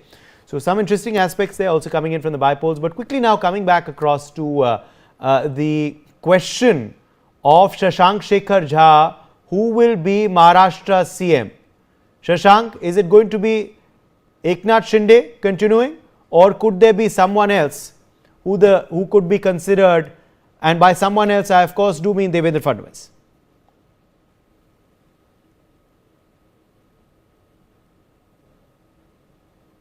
Shashank Shekhar Jha, can you hear me? Okay, I think we've lost his connection, unfortunately. Sandeep Chandra, let me quickly draw you in here on another aspect now.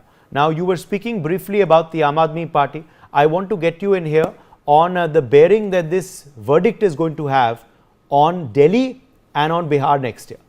You see, Udayji, you nailed it by asking this question. This is Maharashtra election result is going to have a massive bearing, in the Delhi election. And which is the other state you said? Bihar. Bihar. Those are the big states in 2025. Those are very big states. Bihar is a very political state, and Delhi is, maybe just giving 8 MPs. But fact of the matter is, Delhi is the capital of our country. It is very important for BJP to win Delhi, and BJP is going to win Delhi. You find that within the Aam Aadmi Party also, people don't like Mr. Kejriwal's leadership. Yesterday, the Lieutenant Governor has said that Atishi is a CM who is 1,000 times better than Mr. Kejriwal. Also, his Kejriwal style of politics of doling out freebies, doling out money, doling out different schemes at the cost of the exchequer only for winning, getting votes. This is not going to work. And what he says, what he does. He says, I'm Aam Aadmi Party, but he has built a big sheesh mahal. Even in Bihar, you see, BJP is now on a comeback trail as far as, you see, being the single largest party and going to form the government. So, you take it from me, Udayji, that in Bihar and in Delhi, both, BJP governments are going to come, and you will find in Delhi, there is going to be a wave of BJP. Already it's there now. Even if elections, I challenge Mr. Kejriwal to prepone the elections and see the result. So, he is reading the writing on the wall. And as far as there was sympathy for Hemant Soren, yeah. You don't believe there will be sympathy for Mr. Kejriwal? That is one of the reasons he's resigned, saying I'm going to the court of the people and let's see what the people have to say, only then will I sit on the CM's chair. See what they say, what they mean. He said I have resigned, but he resigned because there were strict conditions on his working as far as the CM is concerned, put by the Honorable Supreme Court. So this sympathy factor for Mr. Hemant Soren and as far as Mr. Kejriwal is concerned is a different ball game. It's like chalk and cheese. As far as you are so political, Udayji, you will realize in Jharkhand, the tribal asmita, the tribal respect, and putting the ED, him being sent to jail. This is it is bad politics, and I would like to say that the BJP has realized and also playing with the tribal sympathy. Mr. Soren also has, is evolved as a very mature, stable, solid politician, yes, acting for the tribal rights. Okay. Let's get some more reactions if we can. Let's play out some more reactions that have come in on this big story. Maharashtra में जैसे जैसे चुनाव के नतीजे अब साफ होते जा रहे हैं, तो अभी हमारे साथ बात करने के लिए मौजूद हैं कांग्रेस के प्रवक्ता अतुल लोने पाटिल। यहाँ पर हम महाराष्ट्र कांग्रेस के तिलक भवन में इस समय मौजूद है और हम उनसे बात करेंगे। अतुल जी, कांग्रेस काफी आश्वस्त थी कि महाविकास आघाड़ी सरकार बनाने जा रही है, मगर जिस तरह से ट्रेंड आ रहे हैं वो कंप्लीट विपरीत है, तो कैसे देखते हैं आप इसको? मैं आपसे पूछता हूं, आप जमीन पर इतने दिन घूमे हो महाराष्ट्र में, मैं देख रहा हूं, हम साथ में चर्चा कर रहे हैं, क्या ये जनता का मैंडेट लगता है आपको? हालांकि मैं कोई ईवीएम ये वगैरह चक्कर नहीं पर बोलूंगा, लेकिन क्या करते हैं लोग? ये महाराष्ट्र का मैंडेट है। जब 2014 में इतनी विपरीत परिस्थितियां थी तब 42 आए थे। 2019 में ऐसी स्थितियां थी कि हम प्रचार भी नहीं कर पाए थे, उस वक्त भी हम 44 आए थे। और आज इन्होंने कर्जा बढ़ा के रखा है, युवाओं को बेरोजगार करके रखा है, पेपर लीक्स हो रहे, 5-5 साल परीक्षाएं नहीं हो रही, नतीजे नहीं आ रहे हैं। 17,000 के लिए करीब 48 लाख लोग जो है कांस्टेबल की भर्ती के लिए परीक्षा दे रहे हैं। महंगाई बहुत बड़ी है, सोयाबीन 4,892 MSP है, और लेकिन किसान को 32 रुपये में बेचना पड़ रहा है। हालांकि उसी जगह तेल का एक डिब्बा जो है वो 25 या 50 रुपये से बड़ा है, 250-300 रुपये में तेल का खाने का डिब्बा आ रहा है। हर चीज़ पे महंगाई है, और फिर उसके बावजूद अगर ये जनता ने दिया है तो जरूर हम जनता जनार्दन का मैंडेट स्वीकारते हैं, सम्मान भी करते हैं। लेकिन परिस्थितियां ऐसी जमीन पे नहीं थी। ये मेरा ही सवाल आपको है, आप भी जमीन पर थे। हम लोग कल तक चर्चा कर रहे थे कि कांटे की टक्कर है, कांटे की टक्कर है, सब कह रहे थे। ये तो कांटे की टक्कर नहीं, ये तो कांटा ही भोग दिया महाराष्ट्र की जनता की पीठ में। तो आपको क्या लग रहा है कि मीन्स जिस तरह से लाडकी बहन योजना हो या तमाम जो scheme. All right, that was one of the Congress's senior spokespersons there in Maharashtra, speaking with my colleague Anand. Businessman Robert Vadra is joining us now live on the broadcast as well on NewsX. Robert Vadra, thank you very much for speaking with us today on Election Results Day. And let me also begin by congratulating you, Mr. Vadra, on your wife's superb electoral debut. She's currently leading by over 4 lakh votes in Wayanad. That margin could perhaps go up, as the counting, of course, continues. What do you make of this Wayanad result for her electoral debut?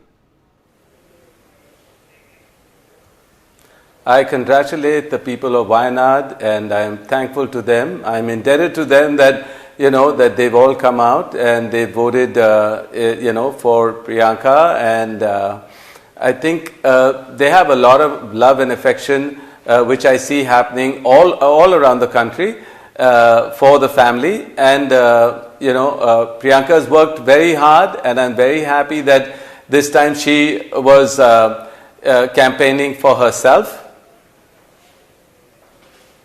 Yes.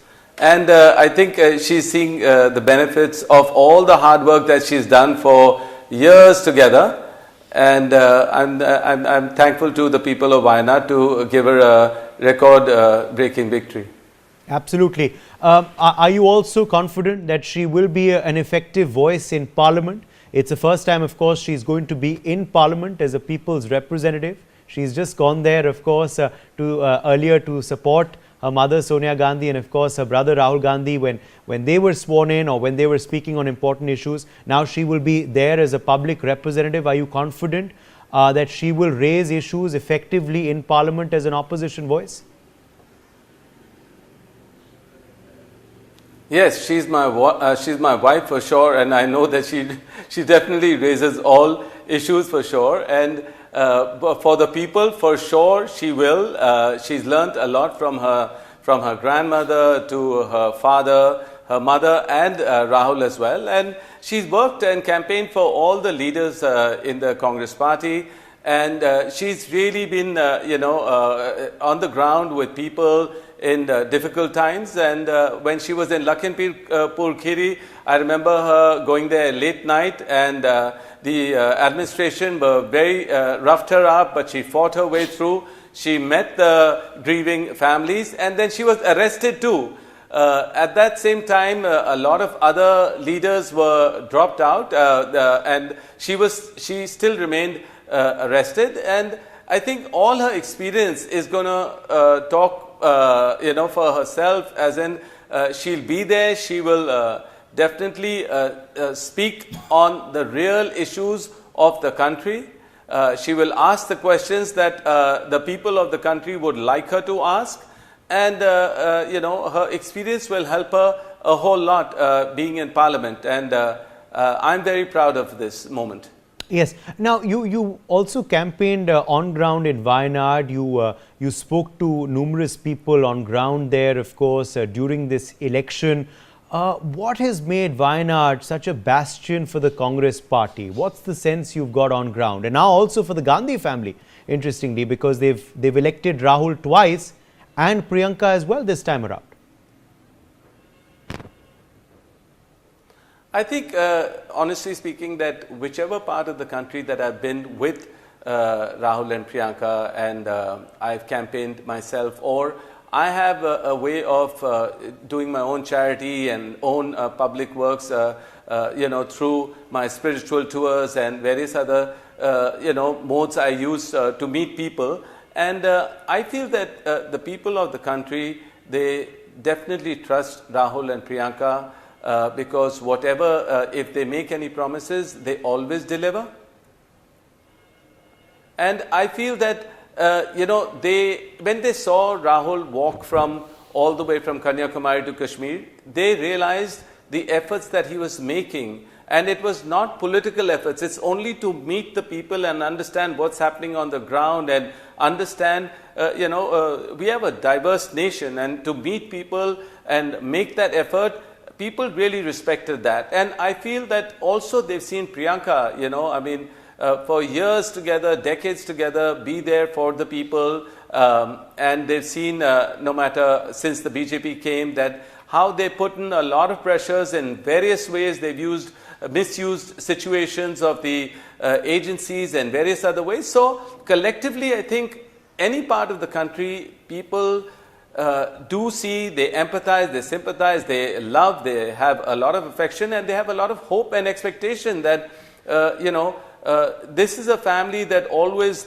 does unconditionally will be working for the people, and they're always secular in their ways. So, all of this put together, that I think when I spoke to people in Wayanad and I spoke to people otherwise, they're overwhelmed that Priyanka is going to be representing them in Parliament. But Priyanka Gandhi Vadra could have contested from anywhere across the country. I have to ask you that question. Why particularly Wayanad? She could have contested from UP, where she has been, of course, the General Secretary in charge for the party.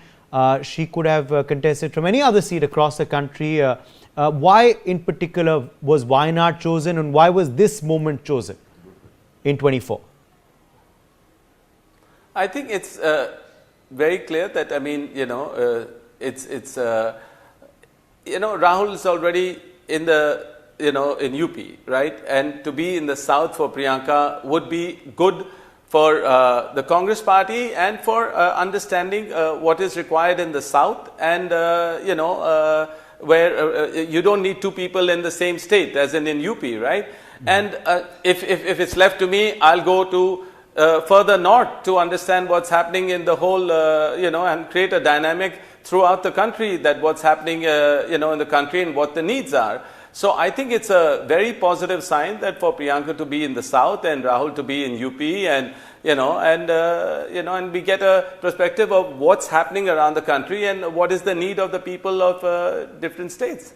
Okay. Now, of course, your wife has made a winning electoral debut, and that too, of course, as I said earlier, by a very comfortable margin. I have to ask you as well, Robert Vadra, you also do a lot of social work on ground in multiple parts of the country, and of course, you've campaigned extensively, as you were just telling us. You have your own way of connecting with people. Would you also want to make an electoral debut in the near future? Any particular state you have in mind as well, or any particular time for that debut? I always, stayed away from politics, away from media as such for a very long time. But I think in the last decade, I did campaign for my family since '99, and whenever they required me, I was part of it. If the family was all involved, I thought, I should also be there, and obviously they included me in everything. But in the last 10 years, I think I've had to handle politics myself. Nobody let me stay as a businessman. I'm a politician by default. I've had to just deal with people and answer and live my life as a politician, if you may, and also having to, be my business to be assessed, reassessed by all, income tax departments, have agencies coming into my life and, upturning everything, dealing with raids, and every time it would happen at a particular time of elections in a state or to digress real issues. And I've had to deal with politics and answer in a political format and ways. But I've always by default worked around with people around the nation. And, I did it from when I was a child because we had a big establishment in Moradabad, and my father used to make me go and see what was happening on ground. So I'm a people's person. I happen to be with understanding and learning from people and our diverse nation, and, through a spiritual way, through a business way, through my sports, doing in a different way of sports work. So, and I feel that, going through the ED, people really viewed me that what was going to be the outcome of that. And, with going 15 times to the Enforcement Directorate, giving 23,000 documents of mine and being harassed to a different scale, but nothing undue came out of it, nothing incorrect came out of it. So I think people look at me as an entity that has dealt with a lot, who does a lot for the people, and who would make a good politician. But I've always, when somebody asked me that question, I always said, I would like to see Priyanka in Parliament. That's her place. Not only for campaigning, not only going for issues or anything like that. And I always kept wanting her to get into politics, so in Parliament. And I'm really happy that today she's going to be, in Parliament, yes, where she belongs, asking the questions, and things like that. And my time will come if the people want, and if the Congress feels that I can make a difference as well, and with the blessings of my family. Okay. Okay, but you're open to it, as you said. My final question to you on your take on Maharashtra and Jharkhand. What do you make of the results there? Jharkhand, of course, seeing the India Alliance come back to power once again. The Congress and JMM has won there. Interestingly, that's a state also where the Chief Minister was arrested. He came out of jail. He's back, of course, in the CM's chair now, and the people have re-elected him. So perhaps some sympathy for him also being looked at as one of the factors there for what the agencies did to him. But Maharashtra, big disappointment for the Congress and the Maharashtra Vikas Aghadi. It's a rout for them. Mr. Vadra, what do you make of Maharashtra and Jharkhand verdict? It's all a learning experience. You lose some, you win some. But we have to think of what the people want and respect that. And, if they've chosen a certain government in a state, we should let that run. We should let that do that term. I mean, not we. I mean, don't harass the CM with agencies and, and those cases will come up and then they disappear when, it's not required. With Maharashtra, I think definitely it's a surprise, like what happened in Haryana. Again, Maharashtra was quite a surprise. But when I meet people and my experience through them is like, why are they always doubting, the EVMs or, many other methods, that, should be looked into where they doubt the election methods and forms and stuff like that. So, but then you will say, what about Jharkhand? But I would only say that we have to look at winning and losing, and we have to look at working harder. The cadre needs to go down on the ground and understand what is required and strengthen themselves for the future. And in that interim, they should try and help that the people of Maharashtra, all parties should be above line to try and work for that state for progress and stay secular. And what the real issues are, really look into that and, think about that state. Okay. My final question to you, what about your kids? Are they interested in politics at all? We did see Rehan in a video recently featured along with Rahul Gandhi. He was, I think, teaching him, about how labor works, etc. Many were looking at that as a possible soft launch or entry for him into politics in the future. Are they interested in politics at all, your children? We don't have a choice. We learn everything by, by default, my children and myself, because we are not really in politics. But, the undulations in our life are so extreme that, they don't know whether their father would be arrested, or they see how their nani at her age is going to the enforcement director for interrogations, and they see her mother being arrested, and so they worry whichever part of the world they're studying in, but they worry about this. So they are interested in politics. They will learn, they do learn by all these circumstances, but right now this is their time to study. This is their time to develop themselves. And like any festival comes, I mean, Rahul must have included him in something, or he tries to teach him what he learns himself as well. So I see Raihan is interested, or